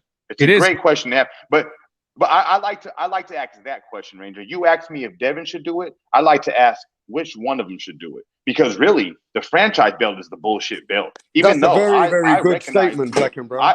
I recognize Teofimo as the undisputed champion, but I also think that franchise belt is bullshit. So yeah. I'd like to ask the question, which one should throw it away? I'll answer that because, I mean, I'll go next. With or without the franchise, I still think Teofimo is the undisputed, because remember, to be undisputed, all you need is 3 belts in that same division, right? At the end of the day, that's the true fact, right? But to answer your question, Teofimo's sitting comfortable in the public eye. Teofimo's comfortable, and Mauricio Sulaiman has manipulated the way we look at Devin Haney's belt very well. So the way I look at it, Teofimo, he doesn't see himself as needing to do anything. I get what you're saying from the hardcore boxing fan point of view, but I'm saying to make a statement not only to the hardcore but to the casual. This belt, if you pimping me for it, it's going to the trash. Now I want to fight whoever. I just want to see the WBC taking a hit, even from on the public eye. But like we were talking about this morning. The Haneys went into it for money, and now when Suleiman is confronted about it, he gives you the exact same answer. What is his answer? Well, Devin Haney doesn't need to complain. We're making him millions of dollars. And at the end of the day, man, that's the very reason they went over there was for the money. That's what they're getting now. But it's a subject where I'm agreeing with Rapstar. I'm agreeing with Black and Brown to a certain level, and it goes back to the confusion that's being caused by this organization. It's a huge confusion. Jai Cuban, what's up, my brother? Welcome to the building. So, Rapstar, go ahead, cook. I want to touch on what Black and Brown made a very, very good key point. Next up, yeah. If you're gonna trash on Haney's belt, you better fucking trash on the franchise. Because let me tell everybody the facts. Do you guys know what the franchise title is? All it means that he can move in different weights and become in a straight position as a mandatory position. Now, let me ask you something else. What else does it mean? Transferable. What else does it mean? Tell me what else it means, Raw. About what, the franchise? Yeah, tell me what the franchise means. I honestly don't care about no mandatories. No mandatories. Exactly. I was just coming to that. Now, let me tell you with those. MMA, welcome, my brother. Rapstar, you fell through. I can't hear you, my brother. You lost your audio. Can you hear me now? I can hear you now. Go ahead. Teofimo Lopez is a better fighter than the tag of the franchise, because the tag of the franchise looks like he's ducking. Now, even if he went to 140 and he fought Zepeda, he'll be in position for Josh Taylor. So it's not like he really needs the franchise. Does that make sense, Raw Boxing? No, it makes sense. I was just telling Black and Brown that right now, Teofimo knows he's undisputed with or without the franchise, right? Right now, Teofimo is in a good position to where, think about it, he's not taking any scrutiny for having the franchise. He's not, because he's got the belts in the division to put himself as the man of the division. He's got the lineal belt. I'm simply saying the one that's hurting, the one that's not only hurting in the public eye, but also paying to be hurt, is Devin Haney. No, but Teofimo has to pay a separate sanctioning fee. Let's keep it facts. Just keep that duck franchise belt. No. Yes, I'm simply let's saying. Keep it real now. Yeah, he has to pay another sanctioning fee just to keep that franchise title. Now, I'm not saying Teofimo's a duck, but the franchise. I know Teofimo is definitely no duck. He's the best out there. He's proven it to all of us. But he doesn't deserve that title on his head, because he's a better fighter than how they're trying to protect him. No, I agree. I agree. I know what you're saying. I know the point of view you're trying to make, and it's a very good one. But I'm on the defense. I'm wanting Devin Haney to get some respect here up to a certain level. Because look, let's be real. His pops has left us all with a bit of a sour taste in our mouth when it comes to Devin Haney. His pops been playing into narratives and calling people out, not offering any paperwork. But at the end of the day, that does not change the fact that Devin Haney is a credible, legit champion, right? Despite of what the WBC is saying, right? I know what you're saying. I do think the franchise is BS, but Teofimo right now doesn't really, I don't see him caring that much, because he has fought the guys. He is the lineal. He is the undisputed. And why not have that bullcrap belt on top of you? I don't agree with it, but I can see why he will keep that. So you would pay 50, 60,000 to keep that belt, or whatever it is that you want to keep that belt as a franchise, when you can give it up like Black and Brown said and say, you know what? I don't need this shit, because this doesn't help me. I don't want to duck anyone. I'm not saying he is, but you can see the tag around the belt is protecting a certain fighter, which looks bad in the boxing industry. You can see it. Correct. MMA. He's not like that. He's not ducking any fucking smoke. No. I know Teofimo is not a duck. I know. No, that's not what's. Oh, please, anybody in the chat that's getting that idea? No, that's not what we're saying here at all. We're not saying at all that Teofimo is ducking anybody. In fact, Teofimo has shown throughout his career he's about the smoke. Okay, MMA. What's HLD in the building? Let's let MMA go. He hasn't said a word. What's up, brother? Welcome to the building. Yo, I think Teofimo Lopez is a duck. The reason why is because he said he has no desire. He has no desire to fight Tank, Ryan, Haney. Come on, when you say those things, it makes me seem like those belts have you spoiled like a baby or something. You Was know, Mayweather once spoiled? huh? Was Mayweather spoiled in your eyes? Was Mayweather spoiled? Yeah, a little bit. Was Mayweather a duck? Mayweather did duck prime fighters. Some Okay. prime fighters, yeah. So now let me ask you a question.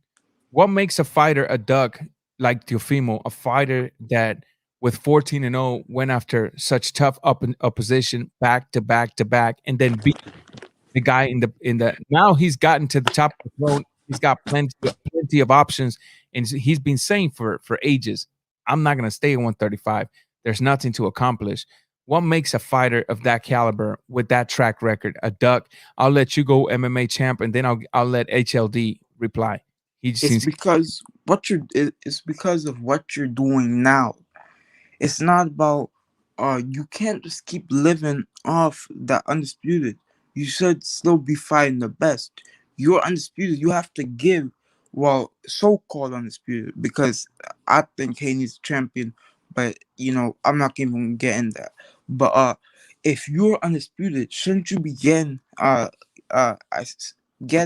contenders the chance? Yeah, fight your mandatory.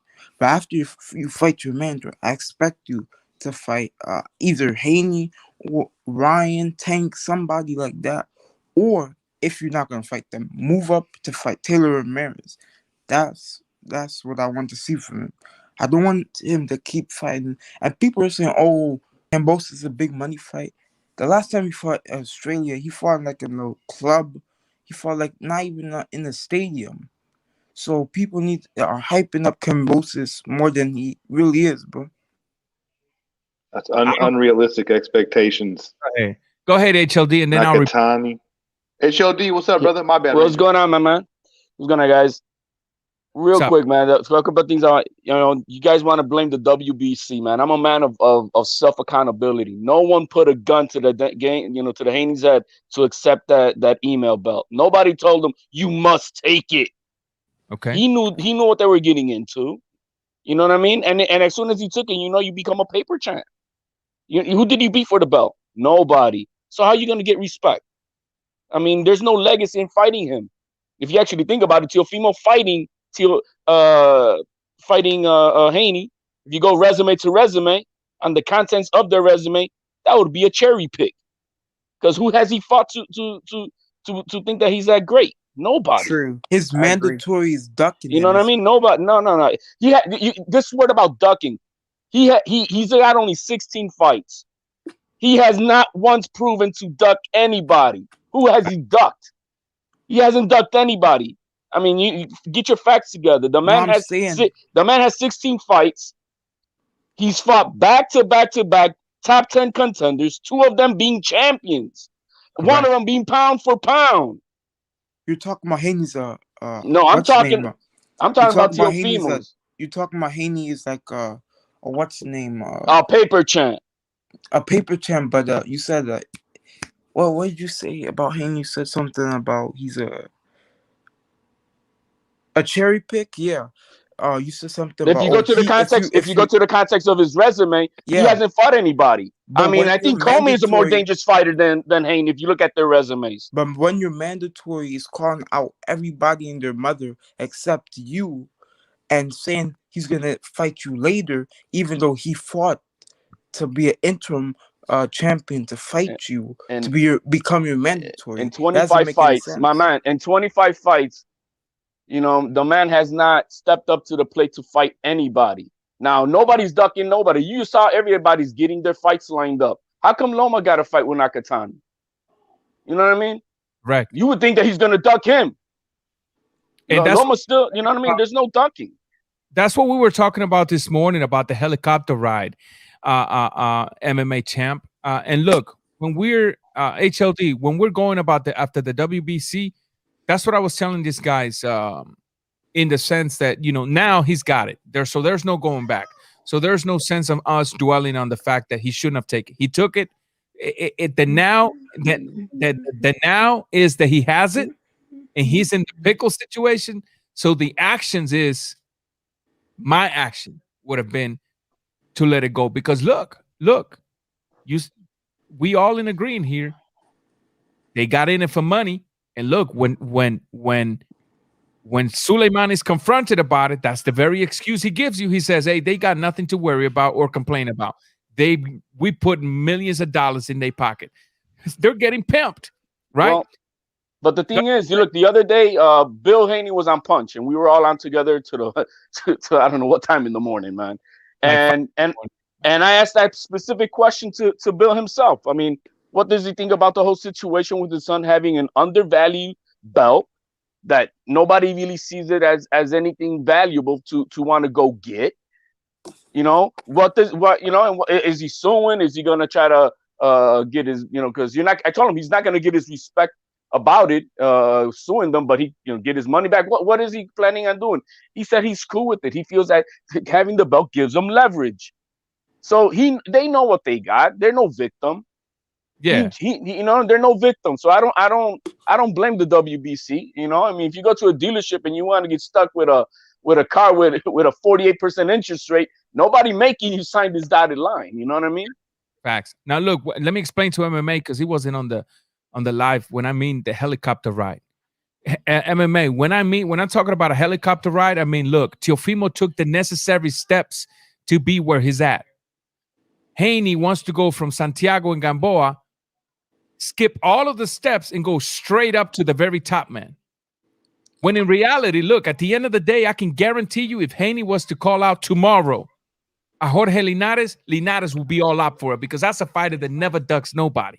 And that's a credible opponent at 135-pound division. And that's a credible opponent that doesn't have any fights coming up. And that's a credible opponent that's ready to go with whoever wants to smoke. I understand what you're saying. Oh, go ahead. But Haney's not calling him out.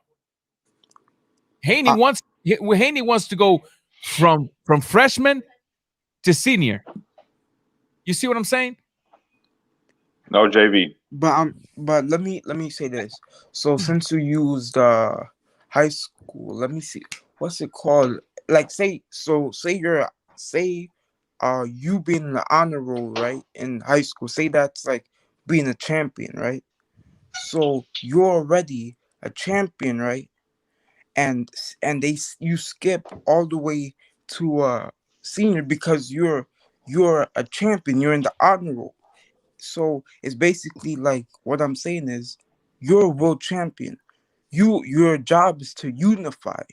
So you don't need to prove yourself because you're already a world champion. That's what I'm saying. Nah, man, not in combat sports. The only respect you get, man, is what you do in the ring. There ain't no participation trophies that gets you no credit, man. You kidding me? No. That's why HLD was saying, MMA champ, at the end of the day, Devin Haney is being viewed in the way he's being viewed because who did he fought to become the honor roll? That's the argument everybody is using. I think Black and Brown. I don't know if it was Black and Brown the other day, but somebody asked Bill directly, "Yo, man, give us some ammunition so we can go to war for your son." Because obviously, the kid he's a good kid. Yeah, let's call it. He's a good kid. But when it comes to the ring aspect of it with boxing, I mean, there's no ammunition for us to say like, "Yo, man, Tio, let's go." Was it you, Black and Brown, who said that to him? Yeah, that was me, because I've been getting bodied since freaking February and January of 2020, bro. I've been getting bodied out here trying to defend Devin Haney because I like him so much and I like what he can do in the ring. But at some point, I just gotta, I gotta come to reality, bro. And there's just nothing to argue with. I can't argue Devin Haney versus Teofimo. There's no fucking argument there. There's nothing to hold water in that argument. Now, look, I understand how people can perceive this as us hating on Devin Haney. But in reality, what we're doing is we're calling out the very dark stuff that's keeping Devin Haney in the pond, stuck with his wheels spinning and not going anywhere. Okay? This ain't a hate on Devin Haney. I've stated in plenty of my live streams, ain't nobody knocking the intent behind Bill Haney. I know Bill Haney's out here just calling everybody out because he wants his son to land a good fight. You know what I mean? I'm simply saying they calling out the wrong person, my dude. They should be either dropping that belt or calling out the WBC themselves, or moving forward with an actual lawsuit. I kind of disagree a little bit with that, Rock, because the thing is, the kid has the belt. The kid has the belt, and who does he give a title defense to? Rank 31 Gamboa. I'm like, what the heck is that? How did Gamboa earn that right? Should have been somebody somewhere in the top 10. I think he touched. I think Bill touched on that. He was questioned. He was asked the same question. I forgot which live stream it was. He wasn't punched. And I think the explanation that he gave was that Gamboa was the only available opponent at the time, which I find it hard to believe because Linares hasn't fought nobody in a while, which I find it hard to believe because Fortuna hasn't fought anybody in a while. So that's the explanation he was given. But look, that's what we're saying, people. This ain't no hate on Devin Haney. I'm simply saying, forget about that little helicopter. Go step by step. Okay, Lopez doesn't have to acknowledge you right now because of the way you earn that belt. So you know what you do? Go after Nakatani. Make him look bad. He still doesn't want you. Go after Lomachenko. Make him look bad. Then I'll be the first one to make a video called Lopez is ducking Devin Haney. I'll be the first one to make that video. I guarantee you I'll be the first one to make. I'll be looking out for that. But until then, to go after Comey. Hey, Ranger. Yeah, go ahead, brother. Hey, Ranger, can I just piggyback off of the you keep saying about taking steps, right? Taking steps. Go ahead, just picture this with me. Go ahead, Ranger. Go ahead. Okay, picture this for me, guys. Go back to the Magladano fight. Tio versus Magladano, right? Just picture that fight. Remember, Tio looked good. He got Magladano out of there. It wasn't the best Tio we ever seen. Then let's jump a fight to the Nakatani fight. You know, that was a struggle. That was a little fucking war. You know, Tio had to dig deep for the whole fight, 12 rounds. He had to dig deep. He didn't look his best. He didn't look sharp.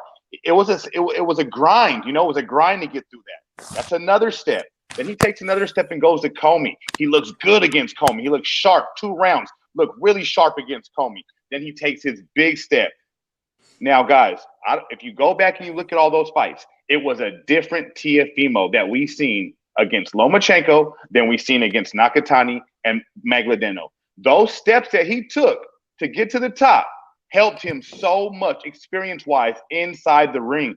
That's what the proper steps, that's what they do for you, is they get you so sharp and they get your skill set to a point that's unmatched. Your skill set's to its top, to its peak.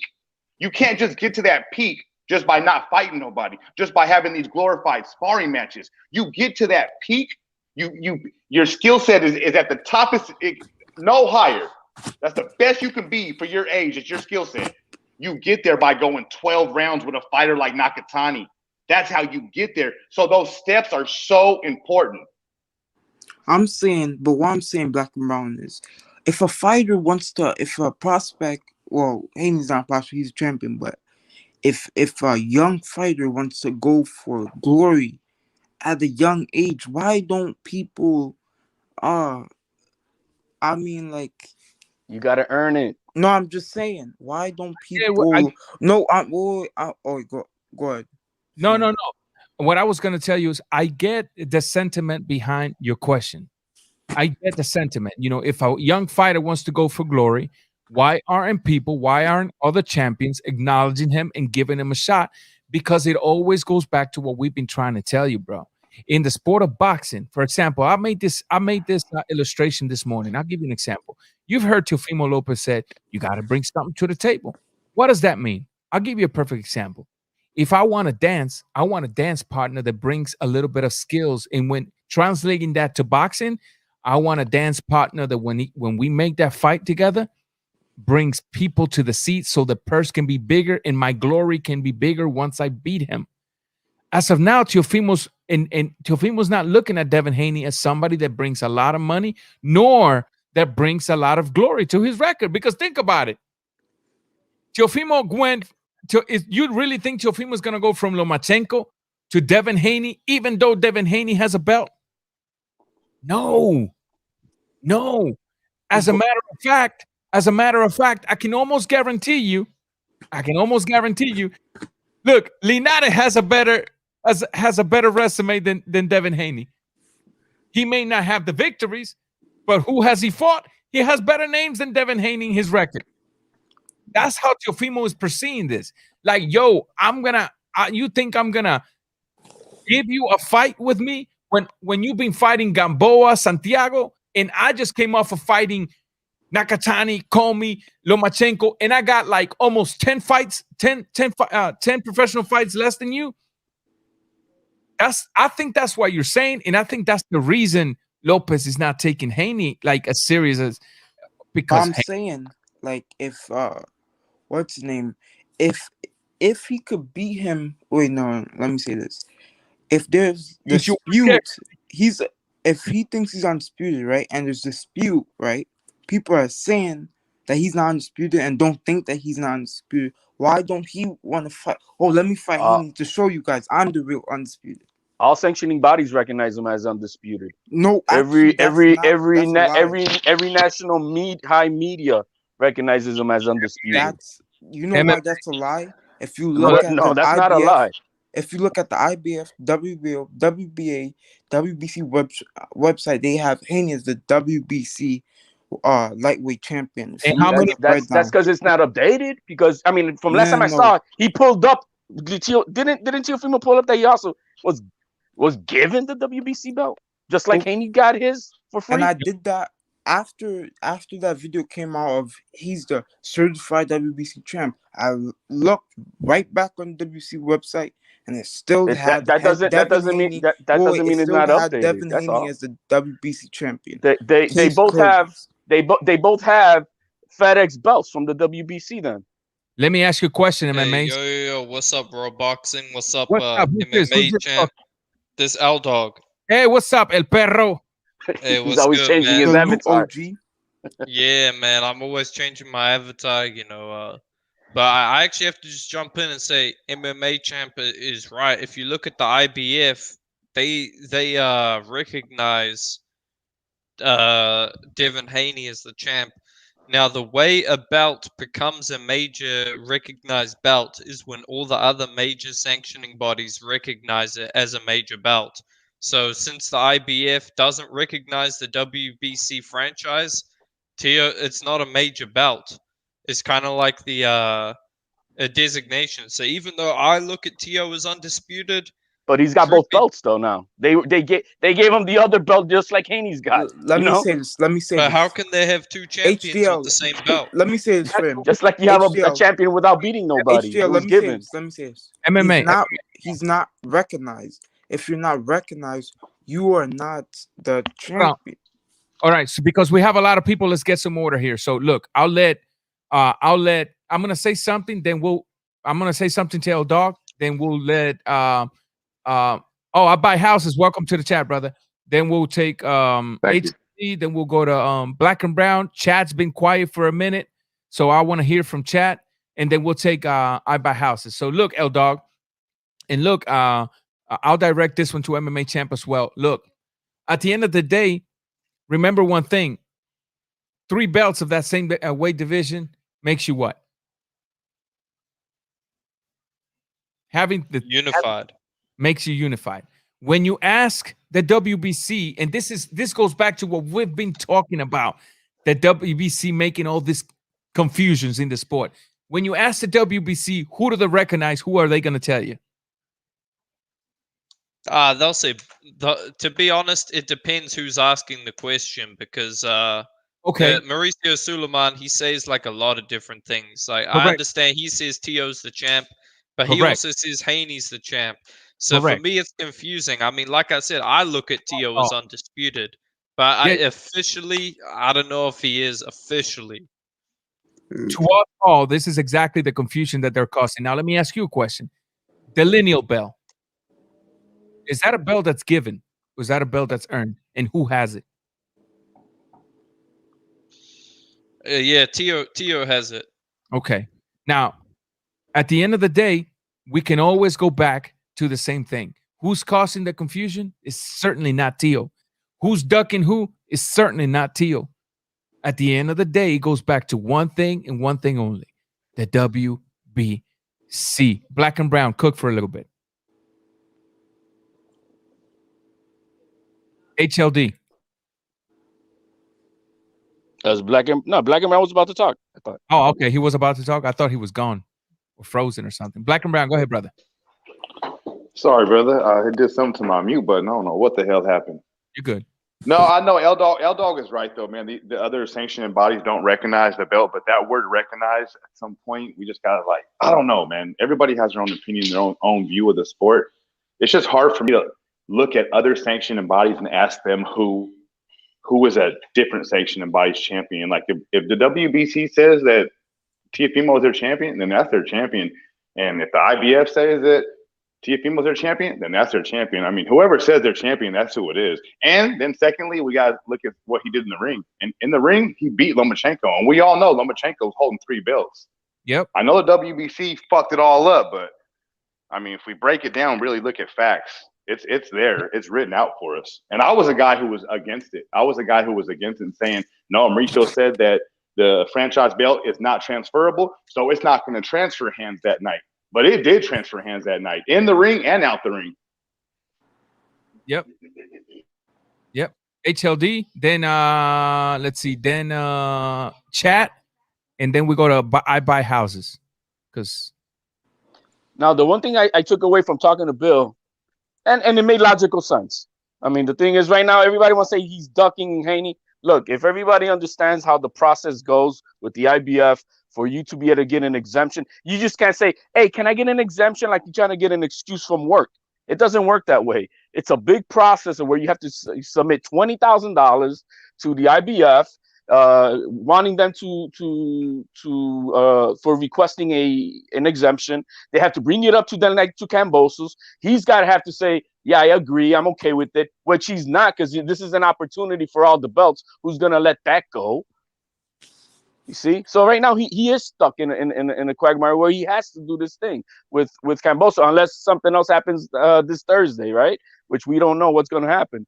Now, the one thing I did agree with Bill Haney is just as himself in the position he's in. Look, I'm ranked number 4. We have a belt. Does fighting anybody else going to bring me higher in the ranking? That's going to make, it's not. You know what I mean? It's not. What's he gonna do? Fight Loma? Like so, what I told him. Okay, so you fight Loma, you're not gonna get that much higher anyway. You're already number 4, number 3 overall. So in that sense, I understand that.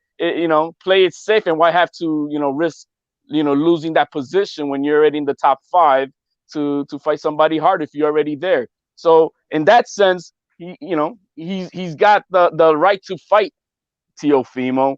But when it comes to comparing their resumes, obviously we do know it doesn't compare at all. You know what I mean? I always compare Haney to. They want to compare Haney to Pretty Boy, and I always say Pretty Boy at 25-0 had already earned his WBC belt in the ring and had 5 title defenses. Yep. See, so what has Haney done at 25-0? Nothing. Yeah. You see, so it's a big difference. Yep. I buy houses. What's up? Talk to us. Hey, what's good, everybody? Thank you for letting me on the panel. I'm just going to spin this a little bit. I'm going to bring it back. Remember a couple of years ago when Loma was the big dog, and then everybody was complaining that Tio don't deserve a shot, et cetera, et cetera, et cetera. And they kept saying Ryan, Haney, and Tio should fight each other, and the winner of that should get the chance at Loma. Mm-hmm. I've been saying it since way back then. None of these guys are going to fight until they get to 140. Mm-hmm. They're all young. They're all maneuvering to not really fight each other. And I truly believe that. This is just all just them talking, and they have time to make these fights. And then another thing, Haney, excuse me, Bill particularly, kind of put themselves in a great position to get paid. But they're in a position with no leverage because they have their own promotional company. and they're getting iced out. Mm. They don't. The other Aram don't want to go on the zone. Golden Boy don't want to deal with the zone unless his terms, and et cetera, et cetera, et cetera. So you kind of have to look at that too. It's just not about the belt. The belt is all jacked up. We can all agree upon that. Yeah. But if you look at business wise, they're getting iced out because they're their own promotional company and they have no leverage. Plain and simple. Yeah, they don't have a lot of strength. Correct. That's a good reason as well. It's a good. And that's all I got to say. Okay. Well, thank you, man. Chat, you quiet. Yo, man. I do agree with oh boy that they're trying to strategically maybe fight at 140 because they are the future of the divisions. But at the same time, man, Warrington just had a cherry, man. A cherry pick gone wrong. How many times do we have to see this over and over and over again? You get derailed and you lose out on big money. So why not just fight the best at your best? I just don't get it. If you're a boxer, you need to go after legacy, and the money will be there. The money will be there. The better competition you fight, the more money you get. I don't get it. I just don't get it. Why become a champion if you're not ready to fight other champions? If you're not ready to fight the top competition, then you're not a champion. That's not the definition of a champion. Black and brown? Yeah, I just want to agree with I Buy Houses because I also think that Devin Haney and Haney Promotions is just going through growing pains. He's such a young fighter. They're such a young promotional company that I think fights are just getting stolen out from underneath them. They're having a hard time landing fights. He's competing with huge companies like Top Rank and Golden Boy, and he's having trouble keeping up. I mean, it really, if we just look at it, we can see it. Golden Boy took the Luke Campbell fight from him, and I know people are going to say, "Nah, you don't. That's not the right way to look at it." But I just think it is. I think that they're just having a hard time because they're such a young company. They're having a hard time competing with the bigger companies. And that's what we're witnessing. We're witnessing him having a hard time landing fights. And the thing that sucks about it, that I don't like about it, is that to make up for that, his fans are trying to blame Teofimo for it or blame other fighters for it. When it's not nobody else's fault. You guys are setting yourself up for big money fights and a really, really bright future. But right now, when you're young, you're having trouble landing fights, and it's nobody's fault but your own. Facts. Look, man, I think this whole confusion, I know I'm alone on this one, man. I'm just speaking for myself. If I was Devin Haney and I felt like, you know what, yeah, I am making money, but I'm stuck. And I'm stuck because the very people I'm paying sanctioning fees to is devaluing me. This is just me speaking for myself. I will make a public video. Social media is a very powerful weapon these days, guys. I'll make a public video. I will go as far as throwing the damn belt in the mud. If you're going to devalue me, I'm going to devalue you. And I know it's not going to cost a lot of, all of a sudden the WBC is going out of business. No, but at least you're going to put yourself out there to where you're like, look, I don't want this piece of crap anymore. I want to earn it. I want this, and this. Done. Because listen, it's true. I agree. Champs should be fighting champs. But what happens when there are champs that are in higher positions to where they got better options, possibly moving up to get better fights, better paydays, more legacy, and they don't want to fight you because you haven't earned your spot, quote unquote, or you have not defended it against credible opposition, you might have to take the risk. You might have to go after a Linares. You might have to go after a Nakatani. Perfect example. HLD said it. Why is Lomachenko getting a Nakatani so easy? Because he wants it, and because Nakatani's willing. They both already posted in their social media the poster about the fight, right? So I'm thinking the champs don't want to fight you. You got to do something for your career. You cannot sit on hold with the belt there and hope that somebody's going to give you a fight. while at the same time, the very people you're paying commission to is downgrading you. Is blackballing you. Is pimping you. I might be alone on that one, but I mean, if I was Devin, man, that belt would be on a video inside a puddle of mud a long time ago. Rap star. So on your content, it means the deal that Bill Haney and Devin Haney's made with the WBC, in order for them to be in line for the Lomachenko fight, they offered them another route, which was through this, giving them an elevated champion through a WBC. So they're charging them the money, but they're not giving them no respect. That's what I'm saying. I don't think he's getting the respect he deserves. So basically, you can be part of our organization, but we don't give a fuck about you. You get what I mean? You go and do your own fucking thing. We're not going to encourage any fights for you. We're not going to promote you that way. It's all on yourself. You pay us the money or let us give it to somebody else. Is that what you're saying? I'm saying he's getting pimped, and all that fits in there. That's what I'm saying. So then that's what's going on. Mauricio Sulaiman is actually biased, and he's a total corrupter. This is all corruption, bro. And it's coming in from Mauricio Sulaiman again. But do you believe in what Black and Brown said? It's the Haney's fault to do the deal with Mauricio Sulaiman when they knew they weren't going to get the Lomachenko fight. I would have never taken that belt the way that he took it. No, I would. So who's never. the blame on? Because I heard you guys blaming it on the Haneys. No, I think we should turn the blame on who is it really on. No. Mauricio Sulaiman, isn't it? I've been blaming the one causing all the confusion, which is the WBC. But the Haneys also have a better fault because, as HLD stated, nobody put a gun to their head to accept the deal, knowing that it was specifically a money deal, that nothing else was going to come out of it. And when Sulaiman gets questioned about it, remember, when Sulaiman gets questioned about it, that is the specific reason he gives. He definitely tells you, yo, they got nothing to complain. I'm putting millions of dollars in their pocket. Come on, Sean Fox in the building. I know you in the car, my brother. How you doing? Hey, yo, what's good? What's good? You hear me good or no? No.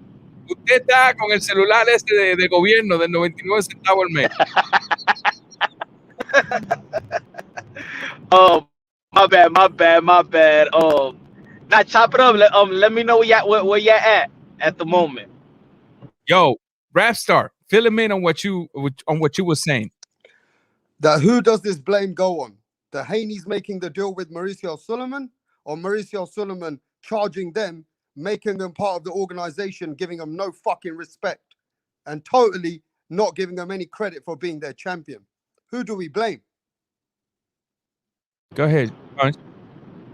We gotta blame on this one the Haneys and the WBC.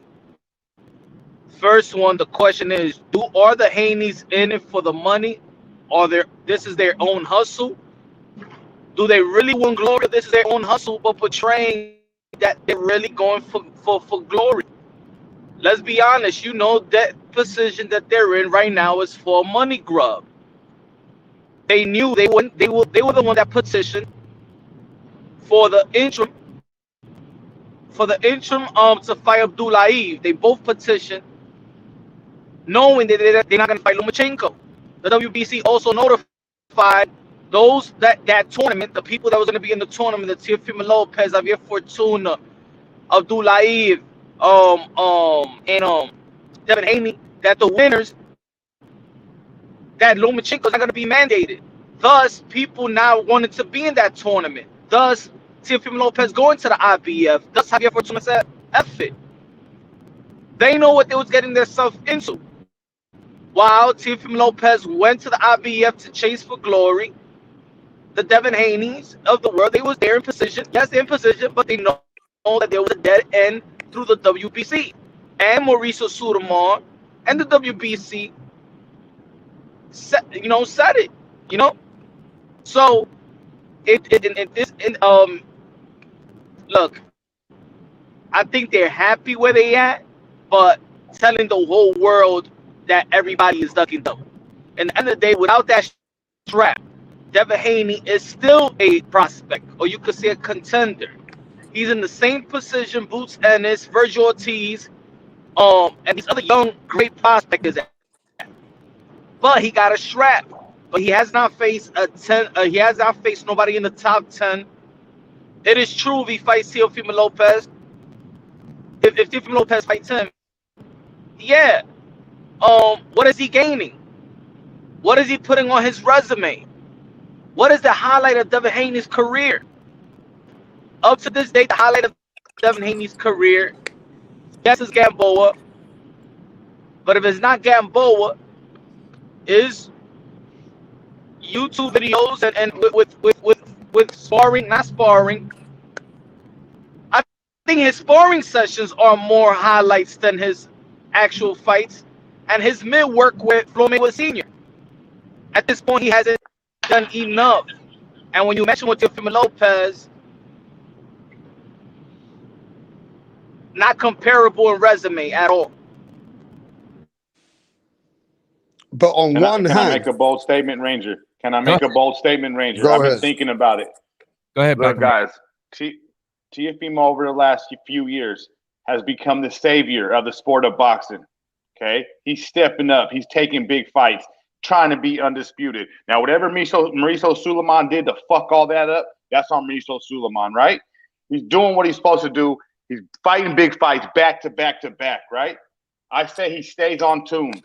He continues to save the sport of boxing by getting rid of the franchise belt and throwing it in the fucking garbage and either fighting Devin Haney and making it a real undisputed or moving up to 140. But either way, he saves us. He saves the sport of boxing from that damn franchise belt because he's the only one holding it. He's the only one holding it now. Canelo's already – I don't even know if Canelo still holds it, but he's the only one holding it. And I'm going to look at Teofimo because he's the savior. He is a step above all these kids. He is the baby goat. I've been calling him the baby goat. Teofimo is the baby goat. He's the savior.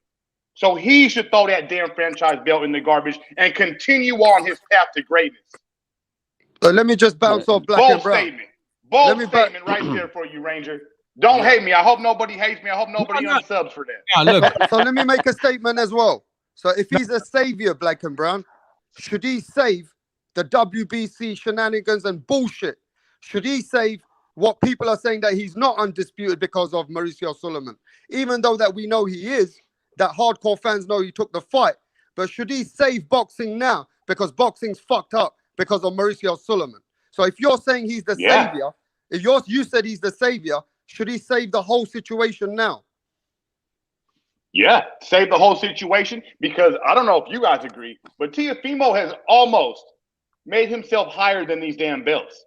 So he can drop that damn franchise belt and won't miss a beat, won't skip a beat, can go right up to 140 where he belongs and start running 140. Start putting pressure on those champions at 140. And let's be honest, guys, we put Teo at 140.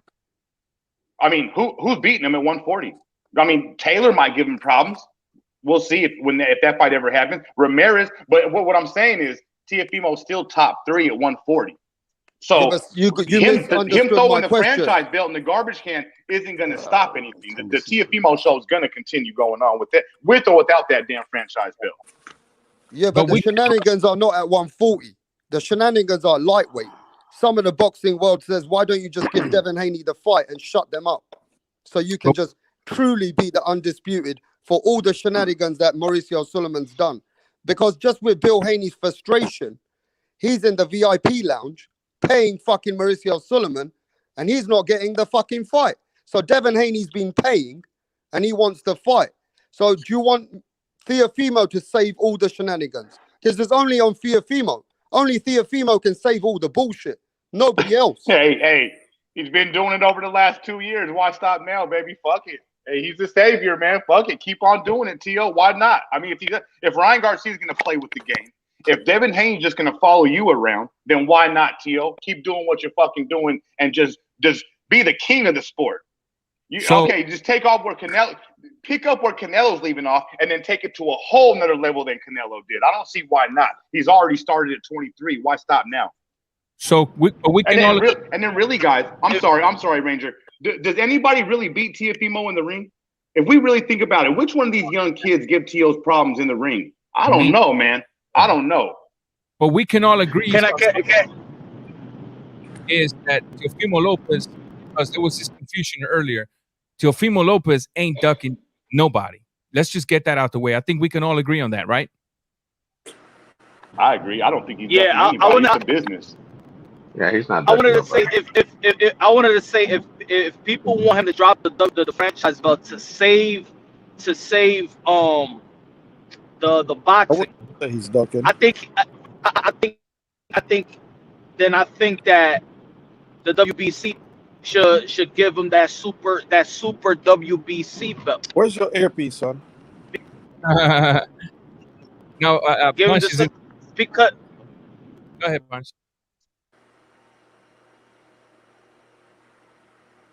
Punch, and then we'll take Davey Erasmo. Go ahead, Punch. all right, yeah. To save you gotta he's just not gonna forfeit a position I think that he earned. So if he lets go of the franchise, and not only let go of the franchise, because remember the WBC has registered 2 belts, one a world title and the other one is a franchise, and he could let go of the franchise because we all dislike the franchise, but he still got to be in position as a champion, you know. And I think I think that will be fair. Okay. Because the thing is, because he's not. This is what it is, gentlemen. He's not gonna risk his life to fix the WBC shenanigans.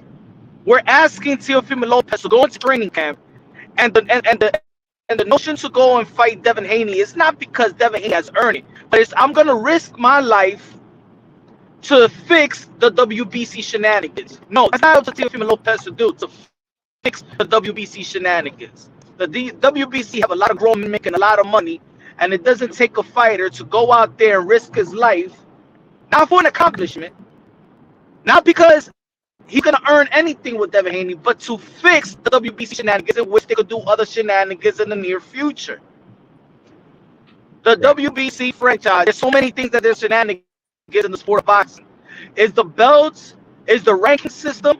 The WBA got a super title. He got the WBA super belt. Should he let go of the WBA super belt and be like, you know what? But Gervonta Tank Davis is the regular belt too, and he needs to fight mandatories as well. So you know what? Let me give up my super WBA, because the super WBA was the franchise before. The only thing is with the super WBA is other belt federation recognizing it, but the super WBA is the same bullshit. So it's not for the fighters to fix these belts. It's either you accept it or either you don't. So Right. I don't know if a person needs to go and sacrifice their life to fix with the WBC, because the WBC is still going to be sitting down, still going to be happy, and even while you're trying to fix their shenanigans, they're getting paid sanctioning fees. So Mauricio Sotomayor's going to sit back and be like, okay, you want to fix it, these? Okay, go ahead and give me my 3% anyway. Well, I definitely don't want Teofimo to be a human sacrifice for the WBC. I definitely don't want that, brother. What's up, Davey Erasmo? Welcome to the show, man. First time having you. Thank you for being here. Yeah, welcome, guys. Can you hear me? I can hear you. Go ahead. Okay. Good evening, first of all, to everyone out there. Thank you. I've been listening to you guys. I have an opinion when it's coming on to Teofimo and when it's coming on to Devin Haney. First of all, I'm probably the oldest guy here in the panel. Okay. Listen, I could go way back. I'm from Panama. I could go way back. I tell you, listen, I saw Duran jump ropes, man. You understand? When he was just starting. You know, I saw him took his first loss with Esteban de Jesus. You know? So what I'm trying to say here is this. I cannot recognize Teofimo as the undisputed champion. Reason why? You have to earn all your belts in the ring. The franchise belt is not a championship belt. Also, I cannot recognize Devin Haney as a champion. He is a belt holder. he was given a belt. For him to be a champion, you have to beat the man. Everybody knows that. Now, Teofimo is the king of the division, and this is what he should do. This is my opinion. Being the king of the division, what you should do is say, you know what, franchise belt, here WBC, I don't need your garbage. It's making me look bad because not everyone is accepting me. And I'm a gladiator, and as a gladiator, I need the public to love me. You understand? I need the acceptance of everybody. And people look at me like, hey, I'm ducking here and I'm ducking there. I'm hiding behind something. What he should do is give back the belt. Devin Haney should do the same thing, give back that garbage.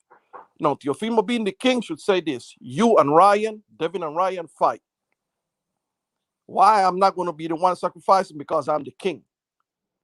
So the winner of between you two, come and fight me. And the winner of that fight should end up being the undisputed champion. That's my opinion. I don't know what you guys have to say about that. Okay, so we'll take HLD because he's been quiet. I feel like applauding. We'll take HLD. Then we'll let Black and Brown, then Rap Star, then I Buy Houses, and then Punch, because Punch just got done with a piece. So we'll take that in that order. So HLD, Black and Brown, Rap Star, I Buy Houses, and Punch. Word. Well, this is what I want to touch on the other day when Bill Haney was on Punch and Punch, he hit some good pointers on what's going on with Teofimo and Bob Arum. You know, the fact that he is undervaluing Teofimo, the fact that he is pissed that, you know, Teofimo beat his pretty boy Loma, who he invested so much money in, but then they did not give Teofimo a rematch clause, and now they didn't expect Teofimo to have won that fight. So now they're in the back burner without a rematch, and that's why Bob Arum is trying to squeeze Teofimo's nuts and not trying to get him paid, so he could try to force a rematch with Loma down the line. Because as we kind of know, he only has maybe 2 fights at 135. Now, Bill Haney came on Punch show, and his agenda, the way I felt, was to come on and with this article that came out by The Athletic to try to shit on Teofimo as ducking his son. Because if Bob Arum has his way and Teofimo does get a fat check fight with Loma, they're not going to get their chance to fight Teofimo. So Gale is now trying to push his agenda, which then the next following day after he was on Punch show, all the other narrative channels were pushing that article and calling Teo a duck again and this and that, you know. So I think there's something said to that there's a lot of stuff going behind the scenes that we don't even know. Why is Bill pushing this agenda now? Well, yeah, because he knows that Teofimo's only got maybe one more fight after Kambosos, right? And if Bob Arum has his way, he's going to try to push it to be against Loma. Now, the other thing that I do, and I'm not sure it's 100% certain, but you know, the Haneys did have an opportunity to fight Loma before Teofimo, and to my understanding, and several by Teofimo himself and from others, is that they overpriced themselves not to fight Loma. So I mean, they're at to blame for where they're at. I think you know somebody what I mean? needs to speak up. That's not true. But leaving that to the side, just back to the promoters and what's going on with Arum, Teofimo, what's going on with the Loma rematch that they want, and then Haney's trying to, you know, like, damn man, if they're gonna steal my opportunity to fight Loma, to fight Teofimo if they fight Loma. So I can see all this negotiating thing going on behind the scenes. I don't know if I'm wrong, but I kind of see that as being, you know, what's kind of going on behind the scenes. Okay. So now I'll put Rap Star here. Rap Star, you next. Come on, cook. So I think we're in a position right now with the Devin Haney Teofimo situation, just like I said earlier. You know, Bill Haney's paying the VIP membership to the WBC in order to get his son, so Devin Haney can be in a position for the right fights. That's the whole idea. Even though, like the other gentleman said, he doesn't recognize him as a world champion, but he still recognizes him as the belt holder. In order for that decision now should be through Mauricio Suleiman, showing us that his organization is worthy. So is Devin Haney's belt watered down? Is that the reason why fighters are not looking at those fights? Because of Mauricio Suleiman's disrespect towards the Haneys? Is it something Mauricio Suleiman's trying to put on fights in-house, avoiding Devin Haney in his face through Javier Fortuna and Ryan Garcia? Nobody's talking about that. Okay, so now black and brown.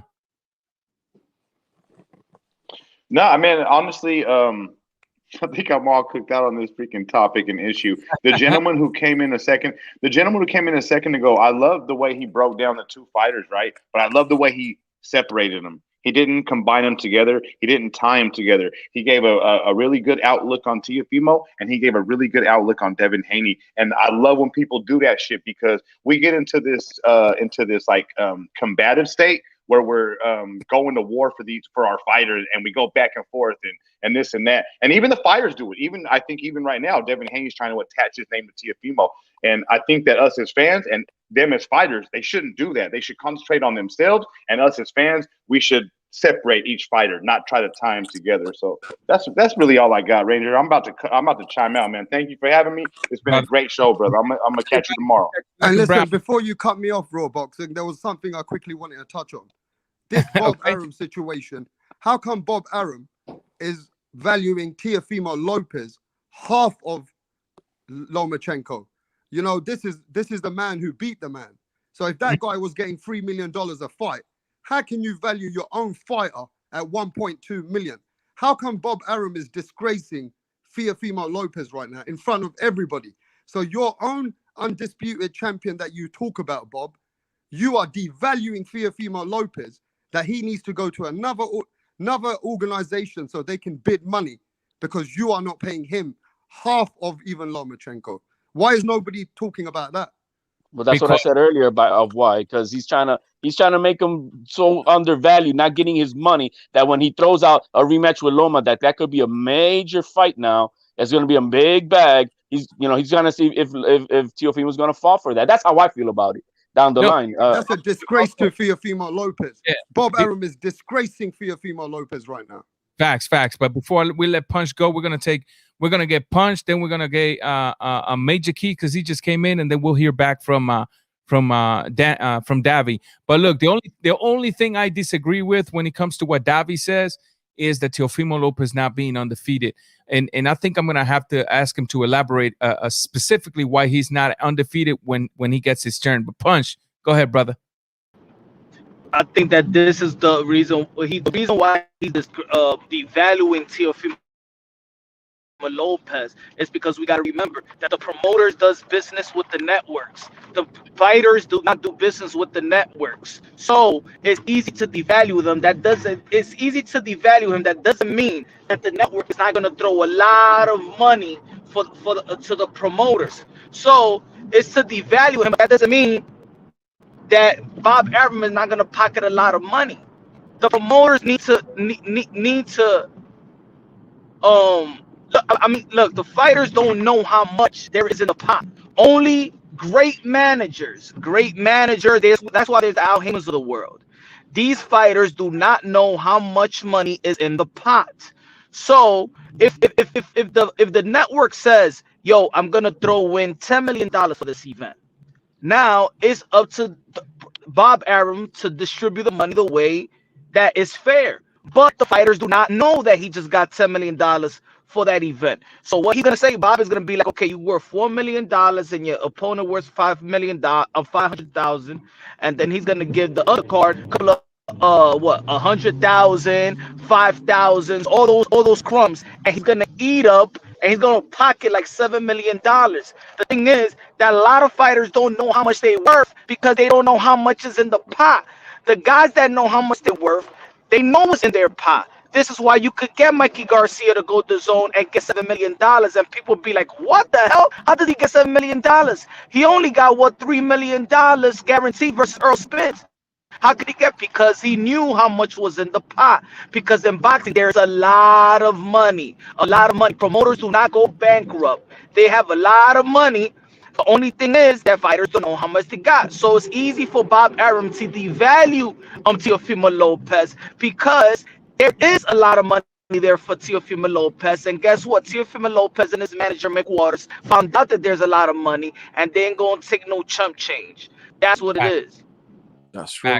So we'll take Major Key. Welcome to the building. What's up, my brother? Thank you for being here. What's going on, bro? You've been hearing the subject. You've been hearing the conversation. Give us your two piece on that. Well, first and foremost, I like what the dude said. I thought that was actually an original idea because we've been talking about Devin Haney dropped the belt. I think you know what, the franchise belt also, since it caused so much confusion, that would be a nice thing. But then you know what? Don't automatically say Devin Haney needs to fight for it because he never actually earned anything in the first place. So maybe there should be like you know, some kind of eliminator for that. And therefore, you know, it's going to have to be between top 5 in the weight division, and then we're going to really see who got that smoke. You know what I'm saying? You know, versus somebody nitpicking because you know everybody keeps on forgetting that you know we talk about Teofimo's fighting Cambosos and everybody's complaining about him, but it's mandatory. But then nobody remembers that that this dude nitpicked you know, Gamboa. He wasn't in the top 10. So what's going on with him? You know what I'm saying?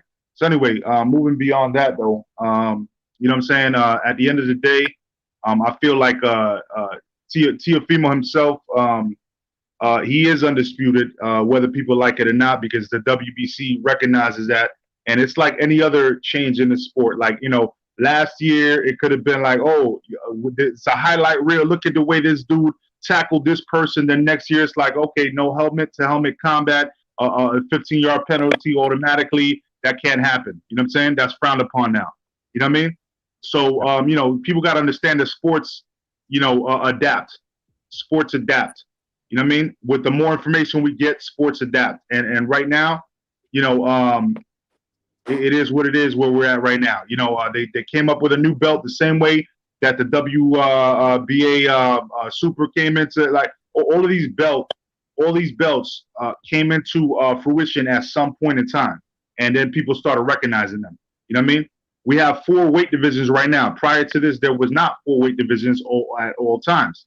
So you know, you can't complain about, you know, oh, this and this and that, but then say, oh, this person's better than everybody else. Like, oh, now this person is the best ever because they have this belt, but then 20 years ago there was not this belt even, like nobody even thought about this belt. If that makes any sense, you know what I mean? Like what I'm trying to say is that that everybody is quick to understand what they want to understand based on their narrative, but not everybody's understanding to the whole picture. Okay. Well, thank you for that. Now, Davy, I want you to elaborate a little bit more when it comes to why is Teofimo not undisputed to you, and then we'll allow the panel to chop up on that. Yes. Boy, thank you for being here and keeping it respectful. As a matter of fact. Oh yes, sir. Yes, sir. Thank you guys for having me once more, man. Well, listen. Why? Before I even elaborate on that, just like a gentleman mentioned that they should have a tournament. That's even good. You should have maybe like the top 4 guys, and once more, Teofimo being the king, the 3-belt holder, don't have to fight until that last guy gets to him. But now, get into the question. The reason why I cannot recognize him as the undisputed is, once more, you have to win the belt in the ring. When he fought Loma, he already earned the IBF. Loma had the WBC and the WBA and the WBO. Loma gave up that belt that Devin Haney has, and basically told Devin Haney, hold this for me. That's why I consider Devin Haney the belt holder. Mm-hmm. You see? So for you to have an undisputed, you have to earn everything in the ring. That's what it comes down to. It comes down to earning it in the ring. Now, the gentleman that just finished talking, he said, well, he recognized it. Let me just give you this analogy. If me and you walking down the street and Sulaiman run into you and said, whoa, look at you, man. I know you. You know what I mean? You are, you know, you online, you know about boxing. You know what? I'm going to make you a referee. From this day on, you are a referee. Here's your credential. Does that make you a referee? No. You understand? That's the reason why he cannot be undisputed. Not because Sulaiman recognized him. That's impossible. you have to knock a man out or win it by decision or what, for whatever reason in the ring. You are a gladiator. Remember that, guys. Modern day gladiator. You don't accept anything from anyone. It makes you look weak. It makes you look weak. I never got into the ring. Just let me finish. Yeah, go ahead. I never got into the ring and fight, but I have thousands of street fights. When I was growing up, I could dance in the street with my hands and my feet and everything. And when I was growing up, that was like something young guys used to do back home. And I remember taking on a lot of these guys that was so-called like amateur boxing and stuff like that. And you know what? People look at me like, yo, you the baddest dude in the neighborhood. That's what these guys are. These guys are the baddest dude in the neighborhood. They're only getting paid for it. So when they accept these belts, they look weak. And you cannot look like that. You have to earn it in the ring, my brothers. And that's true. But I think you're leaving something out. You're saying that you're saying that they accept it, but you gotta remember, Lomachenko, when he received the franchise belt, got elevated. Elevated was the word. It wasn't for him to just vacant the belt. It's because he got elevated. I think that's the part where people miss out. So if you got elevated, just like Ugas got elevated to the Super WBA. Do you recognize Ugas as the Super WBA because he got elevated? Or do you still see Manny Pacquiao as the champion because he's the one that beat Keith Thurman for it? Ugas right now is just holding the belt until he fight a champion. If Ugas even fight Bud and takes out Bud, that makes him a legitimate champion because he beat a legitimate champion, although he did not beat the WBA champion. You understand? But he beats a legitimate champion, So that makes him a champion. But the part is that when you were given these belts, that's the reason why Devin Haney is looked upon as like, you ain't nobody. Those other guys are not looking at him also because, they looking at him because they seen him. That was given to you, man. What was the first thing Teofimo said when he won the title in the interview? Devin Haney, the email champion. You remember that? Can I jump in, Ranger, since Punch left? Yeah. We'll I think Davi's gonna be done with his point here, and then you'll be next, and then we'll take HLD, then Rapstar. You have to remember these guys. That's the reason why, boxing is what it is today. We are coming up with all these new belts and we accepting these things, but they have to be certain tradition that we have to respect. You understand? And it's earning your belt in the ring. So let me ask you something, do we not give so for example, between both fighters and then just give me a short answer to my question so I can move on to Major Key. Between both fighters, Devin Haney and Teofimo Lopez, don't you think that Teofimo Lopez, aside from the franchise, because I don't think any of us here agree with the franchise belt, but exists, so we got to deal with it for a little bit. Aside from the franchise, don't you think Teofimo has earned everything he's got, including the lineal in the ring, since him at 14-0 started fighting them high levels of opposition, working himself all the way up to Lomachenko and beating Lomachenko? Absolutely. He is the king of the division. Okay. Period. Okay, good. I wanted to hear that. All right, Major Key. So my point being, because the brother he did channel on to my last message, right? And so I want to channel back on his, because basically what he's saying is that we need to earn it in the ring. That is correct. So let's not forget, in the same breath, we have to mention that Devin Haney did not earn it in the ring.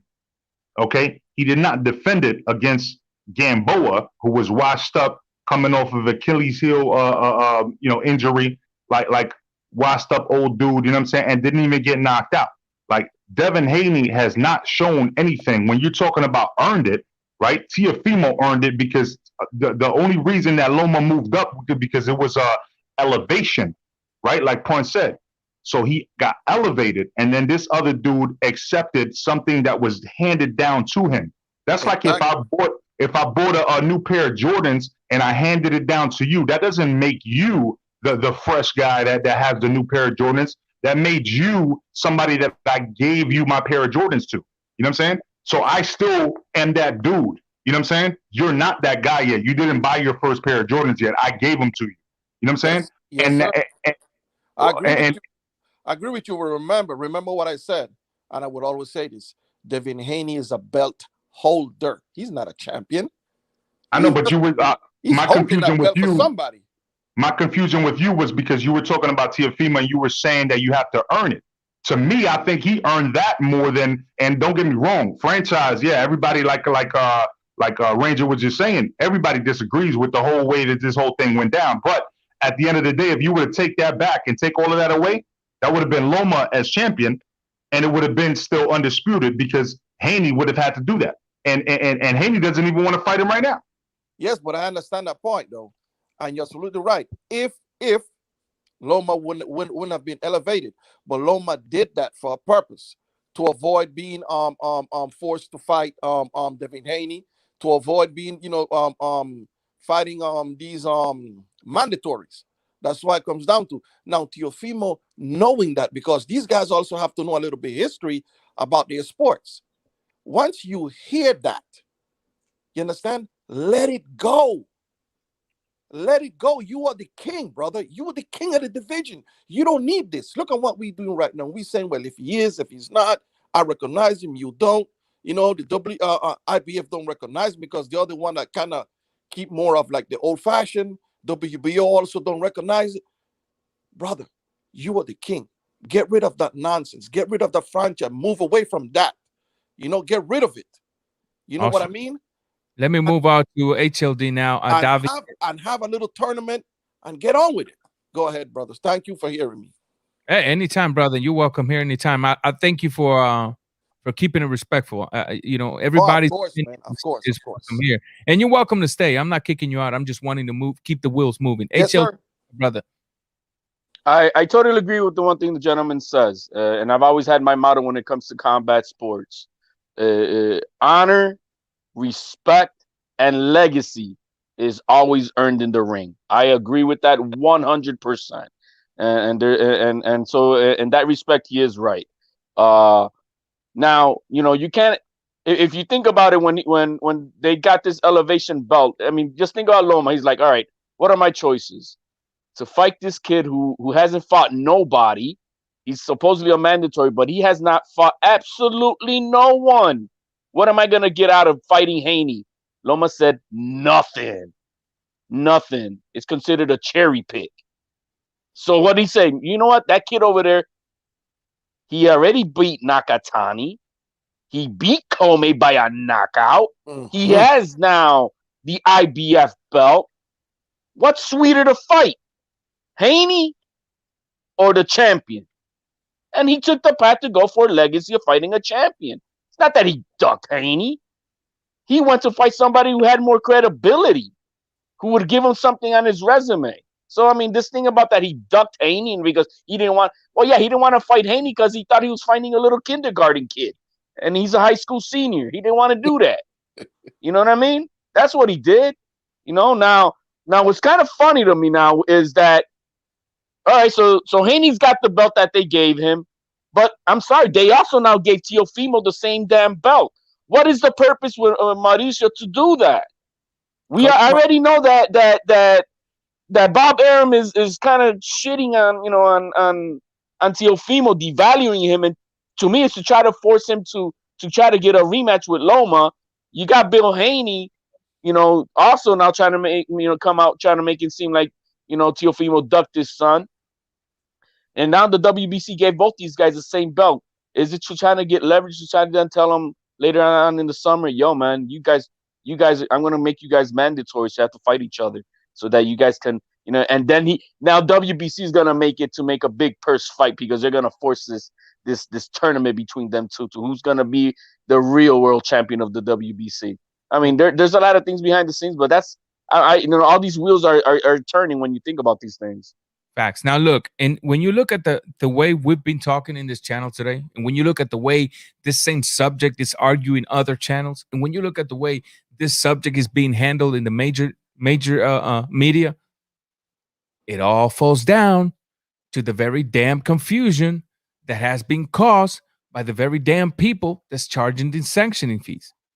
That's at the end of the day, that's what it all boils to. Because at the end of the day, yes, we can say, look, I don't agree with the franchise. I don't agree with Devin Haney just picking up the belt the way that he picked it up, but they did. And now the confusion is in full effect. Punch, you fell out for a minute. You still got that Obama phone, my brother?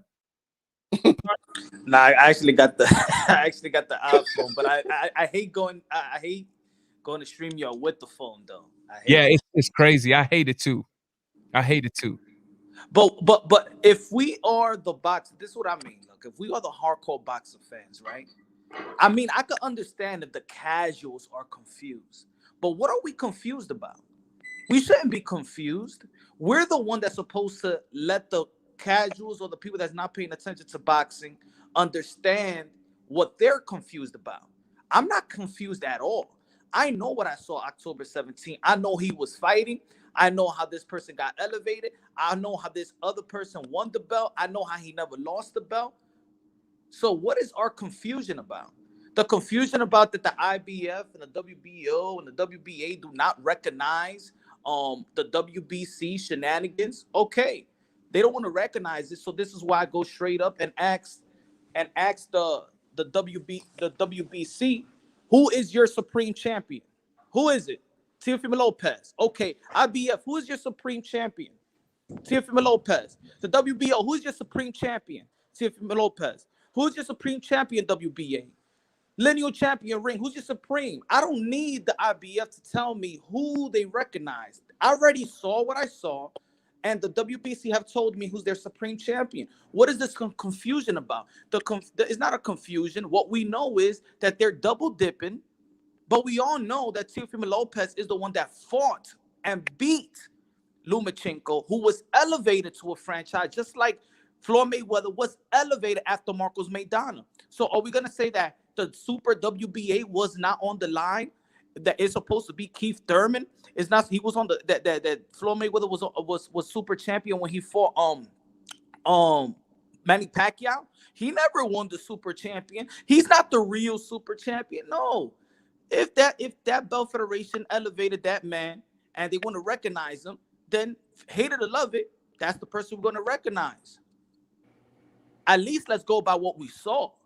There shouldn't be no confusion. Okay. So let me see. Let me go HLD now. Let's let HLD go. I think as far as everybody in the casuals, I think the worst thing that WBC did was name that belt a franchise belt. You know what I mean? It doesn't sound like an elevated belt. You know what I mean? If they would have said something like, you know, whatever they want to call it, the super platinum belt, whatever, but it would have been better than franchise, I think. And it does sound cheap. You know what I mean? So if you just talk about media and all that, it does sound cheap. But everything that Punch is saying is absolutely right. Absolutely right. Yeah. Well, listen, I want to thank real quick everybody in the chat that's hanging out with us. D-Style Boxing in the building, man. Everybody needs to go and check the brother out. I'm pretty sure you're gonna like the content over there. Ivan Georgiev from Bulgaria. What's up, man? Welcome once again to the life. Andres Rodriguez, thanks for you still hanging out with us. Scalebender, A-Rod, Edwin Solano, thank you guys for being here. I know there's a lot of you here. I just very limited time because we're about to call it here in the next 15. Rather tired. I haven't even eaten. And I got to spend some time with the lady too, if you know what I mean. So Major Key, talk to us. Shit, man. Look, man, I agree with everything like I said, man. When it comes down to the franchise, you know what I'm saying? Perhaps HLD is correct on that. You know what I'm saying? If it would have been more of a understanding, instead it was called the franchise because basically they were limiting it to their own sanctioning body. You know what I'm saying? So it wasn't really boxing. It was more about what can you do for me right now? You know what I'm saying? Yeah. And that's the whole thing. The whole thing is about that. And then, all the confusion it caused because again, I know that, listen, man, I'll be the last person to say Devin Haney doesn't have a future. But at the end of the day, man, you know, he's also accepting the belt. So, you know, I think that the previous dude, like I said, made a good point. Maybe they should both drop the belt and say, fuck this. You know what I'm saying?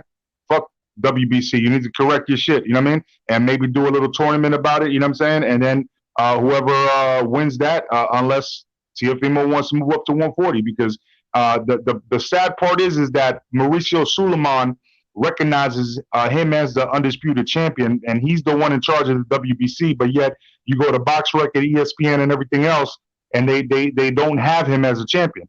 That's the sad part.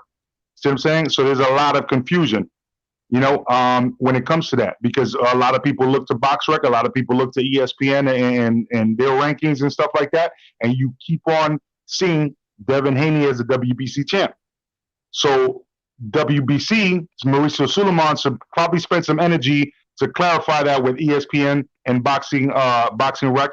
If not, just accept the fact that fuck you. You know, like you're nobody if you can't even correct your own damn sanctioning body. You want to collect fees, but yet for what? What are you collecting my fee for? You know what I mean? So that's what I think. Cool. So look, to have a closing argument to this life, because I think that subject when it comes to this two individuals is loaded with mistakes that's coming from a sanctioning body. It's loaded with people's perception of expecting something from a fighter and not the same from another. It's loaded with accusing a fighter of ducking something when in fact he hasn't ducked anybody, and I do mean anybody, because Teofimo Lopez hasn't ducked anybody. But let me just go from one side of the street to the other to close. In closing argument, one of the best, most exciting fights coming up this weekend, Berchelt, Valdez.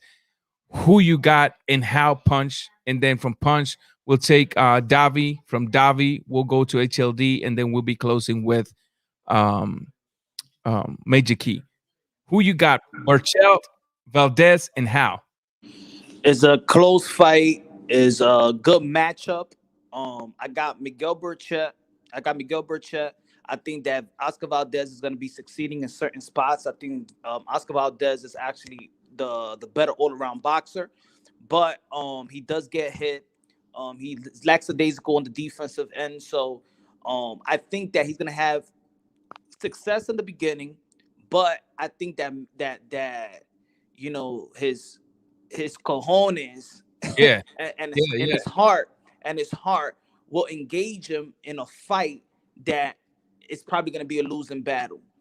And I think maybe he's going to have too much heart for his own good to approach the fight a different way. I think that he should just try to outbox Miguel Berchelt, but I don't think that he has the I don't think his defense is that.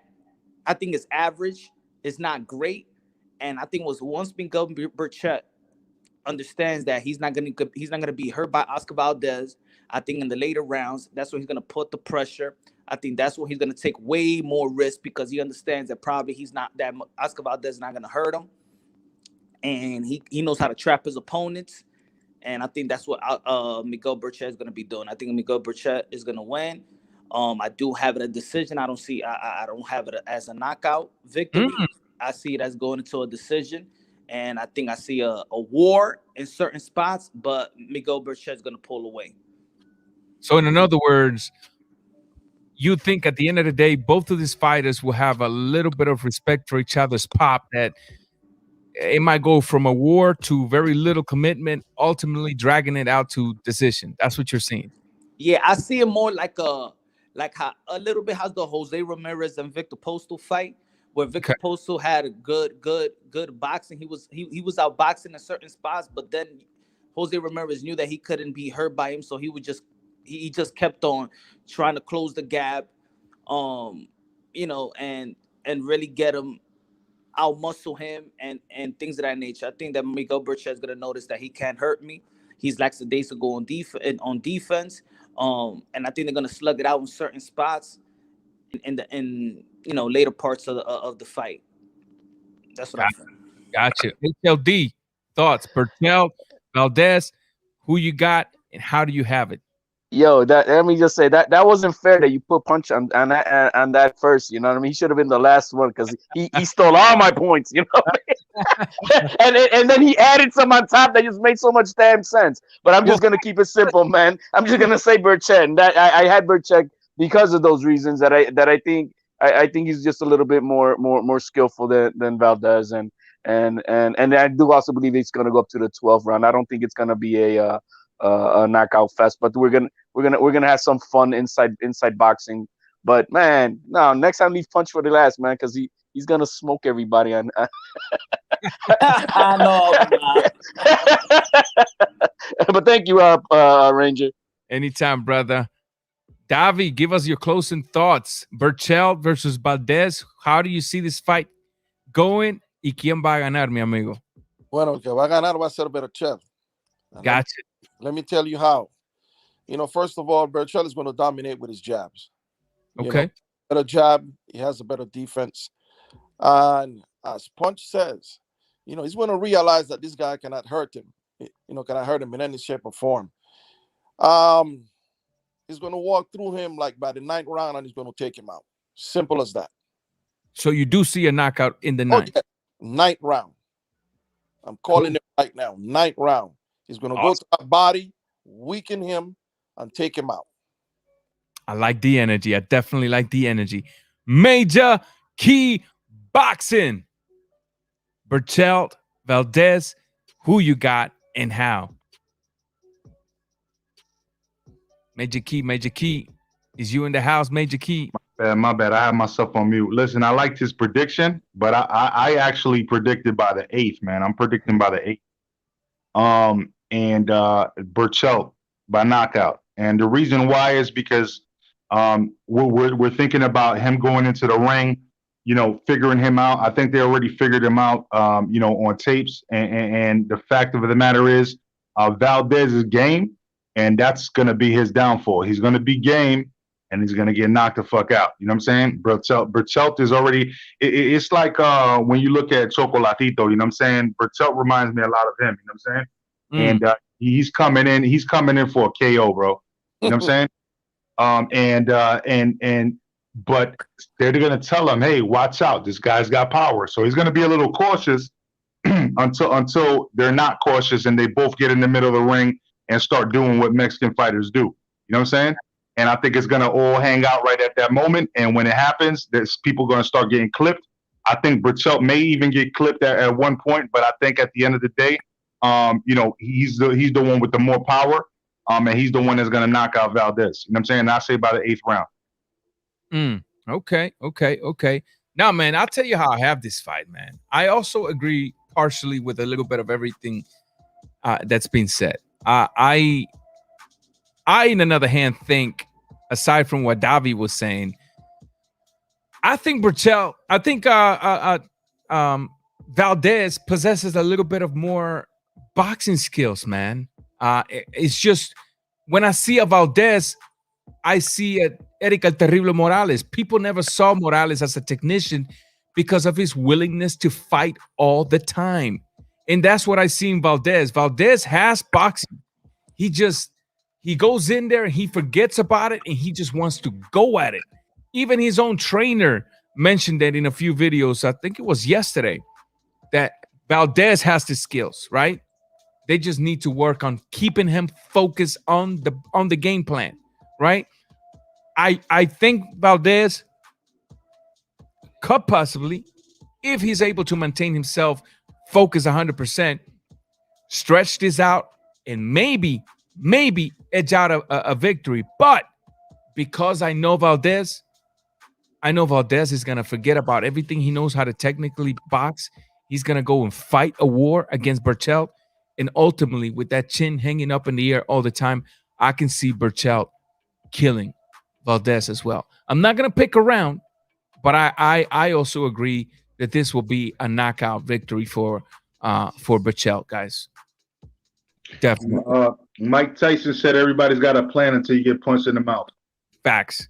So Oscar Valdez is probably technically more sound, but when he gets hit with that shit, he's going to go back into war.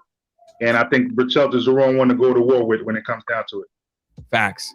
Well, listen, guys, man, I want to thank every single one of you that spend the time here with us today. Just cooking, chopping. We've been at this for 4.5 hours, and the wife needs some time, people. I'm telling you. The wife needs some time. I want to thank HLD. I want to thank Punch Drunk. I want to thank Chat Mendez, IBT, Major Key Boxing, everybody that chopped it up with me. Davi, thank you for being here. First time having you. I really enjoy having you. You're welcome in this panel. Anytime I post a link, you're always welcome here to share your thoughts with us. For those of you that are still watching, thank you. Don't forget to hit the thumbs up if you enjoy the content. Subscribe, activate the notification bell, and select all. Until next time, fellas, once again, thank you for being here with me. Thank you. TV, HLD, my brother, mi hermano. God bless, man. The same to you. Dios lo bendiga a los dos. I will be seeing you guys till next time, man. Bye. Nos vemos.